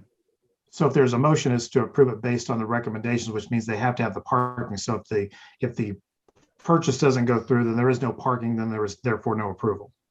Right. Correct. So I guess we could add it. I guess we could add, that the purchase agreement be complete as a stipulation. I mean, I guess that would make sense. Okay. I just, whatever it takes to lock it in. I mean, they built the structure without any permission, without any permits and everything else. I want to make sure that we've got things locked in, that as we go forward, that the applicant is compliant with unified government procedures, rules and regulations, and does it the right way, because we haven't done that up until this moment. So I just want to make sure we do it right, given the fact that nothing has been done right up to this point. We have a large, very beautiful structure out there that was built without any permits or permission or anything else. And that's, so whatever we need to do, we'll make sure we get it done. Understood. I can add that to my comments, Mr. Chair. Okay. Commissioner, I'm sorry, Commissioner Conley, I think had a question. Yeah, I mean, have we seen anyone out there to see if that structure's safe or anything? Because I mean, they built it without a permit. Has anybody been out there from the city, the city engineer, anybody been out there gone to see if it's building inspections department has been out there multiple times. And it's they determined that it's safe. They've told us that the condition of approval that they recommended was that they obtain a retroactive building permit, which means they basically have to pay double the fee for building something and getting a permit afterwards. Okay, I guess my question is that, are they saying it's safe or they just adding an extra cost? No, that's building inspection department. They're the ones who cleared the building codes have been met. Oh, okay, all right, thanks. Go ahead with your comments, Gunnar. Sure. Again, and relate to this process, I think Mr. Carson gave us some background, but just to remind you all that there was a BOZA case in last January related to this approval where they were hoping to get, it may have been December, I apologize, where they were hoping to do off-street parking at the Legends and then shuttle people over here. That case was denied. Since that time, we worked with Mr. Murdock and the property owner on several different potential locations for additional parking, and we sort of took the last couple of months to kind of review and figure it out and land on this location that you see here, which is directly east of the site and building for the event space to this location. We actually think that's probably the best of all the locations we've worked with them on. So we worked to make this meet the this parking lot to meet the commercial design guidelines as it relates to landscaping and pedestrian access. You can kind of see it down here, but down the middle of the center parking stripe is a pedestrian walkway that connects to the building. You can kind of see it in your staff reports and in this drawing as well. This connecting the parking lot to this entrance of the event space also connects to the existing sidewalk that can get you up into the hotel. And in addition to that, we worked with another pathway through for ADA compliance from the hotel through the parking lot. Again, 2 new spaces to meet the full parking requirement and into the building. So again, we've done quite a bit of work retrofitting the existing design of the parking lot, adding the new parking lot, making sure there's pedestrian connectivity, that it meets commercial design guidelines. We do add a condition of approval that there's no amplified sound between 11 and 9 a.m. The applicant in our questions had said that no event would go past 11 o'clock. So we set a condition that was the sort of end of amplified noise at the site. Doesn't necessarily mean that the party can't go on. They just can't blare music necessarily. And again, I talked about the ADA and I talked about the retroactive building permit. Staff recommends approval of 2 years. If the Planning Commission does want to move forward with a recommendation approval, we would ask that you add the condition noted by Mr. Waters earlier that this approval is conditioned on the sale and closing of that property acquisition by the applicant from the UG. This is UG owned property that they're buying it from. Questions for the director? Commissioner Jones? Director Hand, I know you answered Commissioner Connolly's question, but just to be doubly sure, because this has been a little bit messy, all situations, detrimental and otherwise, have been completely worked out, given this whole process started without them following the process. Everything is going to be hunky-dory, as we say now. Building inspection has been to the site multiple times. They've determined that the building can stay up while we go through this review. As a condition of approval, they have to get a retroactive building permit. That process includes another full review of the building before anybody can occupy it. Nobody is allowed in that building that does not have a CO or anything like that. So we're doing all that stuff. Okay, thank you. Other questions for the director? Seeing none, we'll stand for a motion. Motion to approve subject to staff stipulations and comments with the addition of the stipulation about the acquisition of land for additional parking.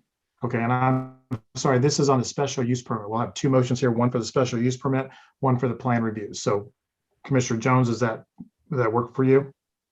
Yes. Okay, so Yes. motion is to approve subject to the staff stipulations, including the new one with regard to acquisition of the additional property required for parking. Is that a second, Mr. Connolly? Yes. Thank you. Any discussion on the motion for approval for the special use permit? Seeing none, roll call. Armstrong, Aye. Conley, Aye. Ernst, Aye. Huey, Aye. Jones, Aye. Moeller, Aye. Pauly, Aye. Reasons. Nay. Mr. Chairman, that motion to recommend approval of this special use permit for 2 years, subject to the revised conditions, passes 7 in favor and 1 opposed. Thank you. I will now need a motion on the plan review. Motion to approve the final plan review, case number 2021-005, subject to staff comments and stipulations. Thank you. Is there a second? Second. Motion to approve made by Commissioner Jones, seconded by Commissioner Connolly. Discussion on motion for approval? Seeing none, roll call. Armstrong, Aye. Conley, Aye. Ernst, Aye. Huey, Aye. Jones, Aye. Moeller, Aye. Polly, Aye. Reasons. Nay. Mr. Chairman, that motion to approve the plan review, subject to the conditions in the staff report, passes 7 in favor and 1 opposed. Mr. Chairman, out of these 2 applications, the only one that goes to the Board of Commissioners is the special use permit. And that will be heard on April 29th at 7 p.m. before the Board of County Commissioners. Thank you. Thank you very much. Mr. Chairman, we're going to hear the 4 applications for vacation together, and then we'll vote on them separately. The applicant is Bob Becker with Legends 267. All 4 applications are at 1879 Village West Parkway. The first one is VAC 2021-001 for an electrical easement, for the vacation of electrical easement 1. The second one is VAC 2021-002, vacation of electrical easement 2. The next one is VAC 2021-003, vacation of a sanitary sewer easement. The next one is VAC 2021-004, vacation of utility easement. Please include the following items as part of the record for these 4 cases: the city's currently adopted zoning and subdivision regulations, the official zoning map for the area in question, the city's currently adopted master plan for the area in question, the staff report and attachments dated April 12, 2021, the application and other documents, plans, pictures, and maps submitted by the applicant in furtherance of the case and contained in the official file, the notices in the Wyandotte Echo, and the notices to property owners. This time, does any member of the commission have any contact to disclose with regard to these applications? No. No. No. Thank you. Okay, is the applicant here tonight? Mr. Carr, I'm assuming you might be here to discuss this case. Is that true? Edward Carr?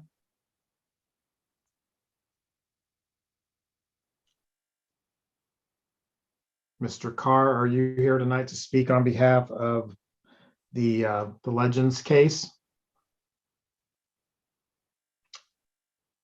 Gunnar, do you know if Mr. Carr is here, or do we have the applicant here tonight? I thought it was Mr. Carr. No, I'm sorry. It's not me. I was for the Alexi McDaniels project, but I was just following along. Okay, great. Thank you. Sorry about that. Yep. So we don't have the applicant here tonight? I guess Can not. you, all right, well, and there's nobody here to speak in favor of or in opposition to, as far as, let me ask, is there anyone in the audience that came tonight to speak in favor of or in opposition to these requests tonight? Okay, not seeing anybody. I'll go ahead and close the public portion of the meeting. We'll go to Director Hand for his comments and recommendations on these 4 easements. Thank you, Mr. Chair. I can run through this one. It's pretty straightforward. If you guys remember, this is in relation to the Legends project that we approved. I think it was 2 months ago now. It was related to the multifamily apartments being added on top of that parking lot in the northwest corner of the Legends development. I'll show it to you here in just a second. So again, we're at the Legends. If you remember, there was a multifamily apartment being proposed and was recommended and ended up getting approved by the Board of Commissioners at this location. There was a plat associated, a replat associated with that case. They probably should have picked up those vacations then, but they didn't. So they had to come back to us retroactively. And so what is left on that site are a bunch of utility easements that they're gonna move and re-put and reuse somewhere else. So they've aligned them somewhere else as a part of the building. So they need to vacate these old easements. As I understand it, there were never any utilities underneath there. So we got 2 electrical, 1 sanitary sewer, and 1 other utility to be vacated. We've received no letters in opposition or support. Staff recommends approval on all 4. All right. Questions for the director? Seeing none, I'll entertain a motion on electrical easement number 1.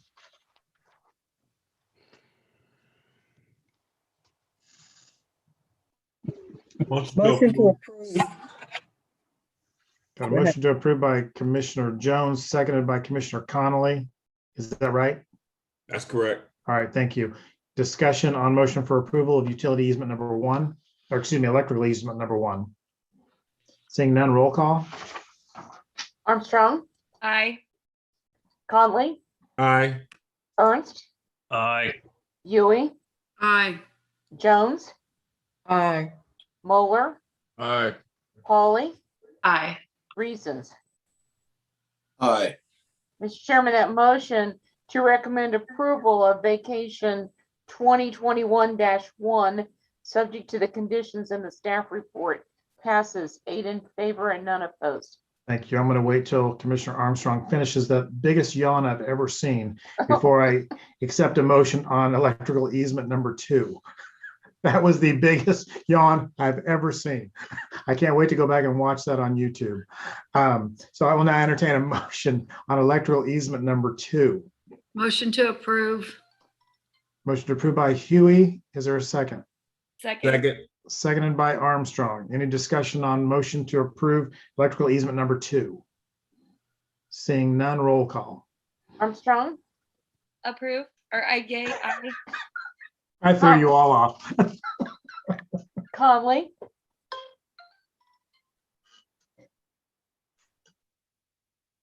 Mr. Conley, Aye. Ernst, Aye. Ewing, Aye. Jones, Aye. Moeller, Aye. Pauly, Aye. Reasons. Aye. Mr. Chairman, that motion to recommend approval of vacation 2, subject to the conditions, passes 8 in favor and none opposed. All right, we're going to go back to being professional. I will now entertain a motion on the vacation of the sanitary sewer easement for this case. Motion to approve. Motion to approve by Huey. Is there a second? Second. Seconded by Commissioner Pauly. Any discussion on motion for approval for sanitary sewer easement? Seeing none, roll call. Armstrong, Aye. Conley, Aye. Ernst, Aye. Ewing, Aye. Jones, Aye. Moeller, Aye. Pauly, Aye. Reasons. Nathan? Aye. Mr. Chairman, Aye. that motion to recommend approval of vacation 3, subject to the conditions, passes 8 in favor and none opposed. All right, hang with me on one more. I need a motion on the vacation of the utility easement of this project. Motion to approve. Motion to approve by Huey. Is there a second? Second. Seconded by Commissioner Pauly. Any discussion? Roll call.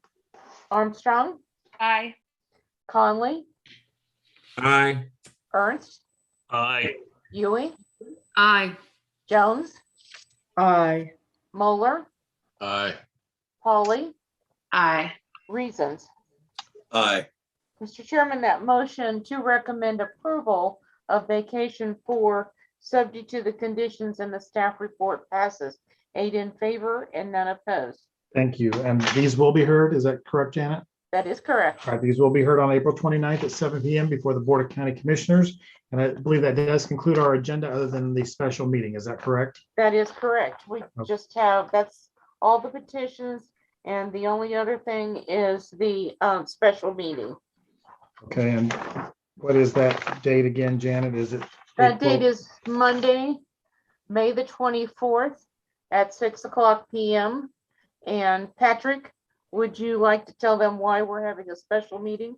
Sure. Some of you may have seen the news about the development of the Rock Island Bridge down in the West Bottoms into a planned restaurants and event space. There's a TIF district being formed for that every once in a while. You may recall you get asked to approve the conformance of a project with the master plan. Because of the timing of the way the planning commission meetings went and the way the TIF statute approvals require, we had a tough time fitting it into a specific planning commission meeting. By doing a special session, this will save over a month on the project and will allow them to get started construction this summer, hopefully. And so we would appreciate just a very short meeting to have that conformance finding. And that would be the only topic for that meeting. Is that correct? Okay, that'll be May 24th at 6 p.m. If you would all set your calendars for that, I would appreciate it. Anything else, Janet, Gunnar, or Patrick? Nothing from me. Byron, Martin? No, sir. All right, thank you very much. We'll see you next week when we will revisit the Woodlands project yet again. No, I'm kidding. I'm kidding. So, and Randy's going, what? What? No, thank you all. The meeting's adjourned. Gunnar, everybody. Can I give you a quick call when the meeting's over? You're welcome. Good night. Good night, everybody. Thank you again for your patience.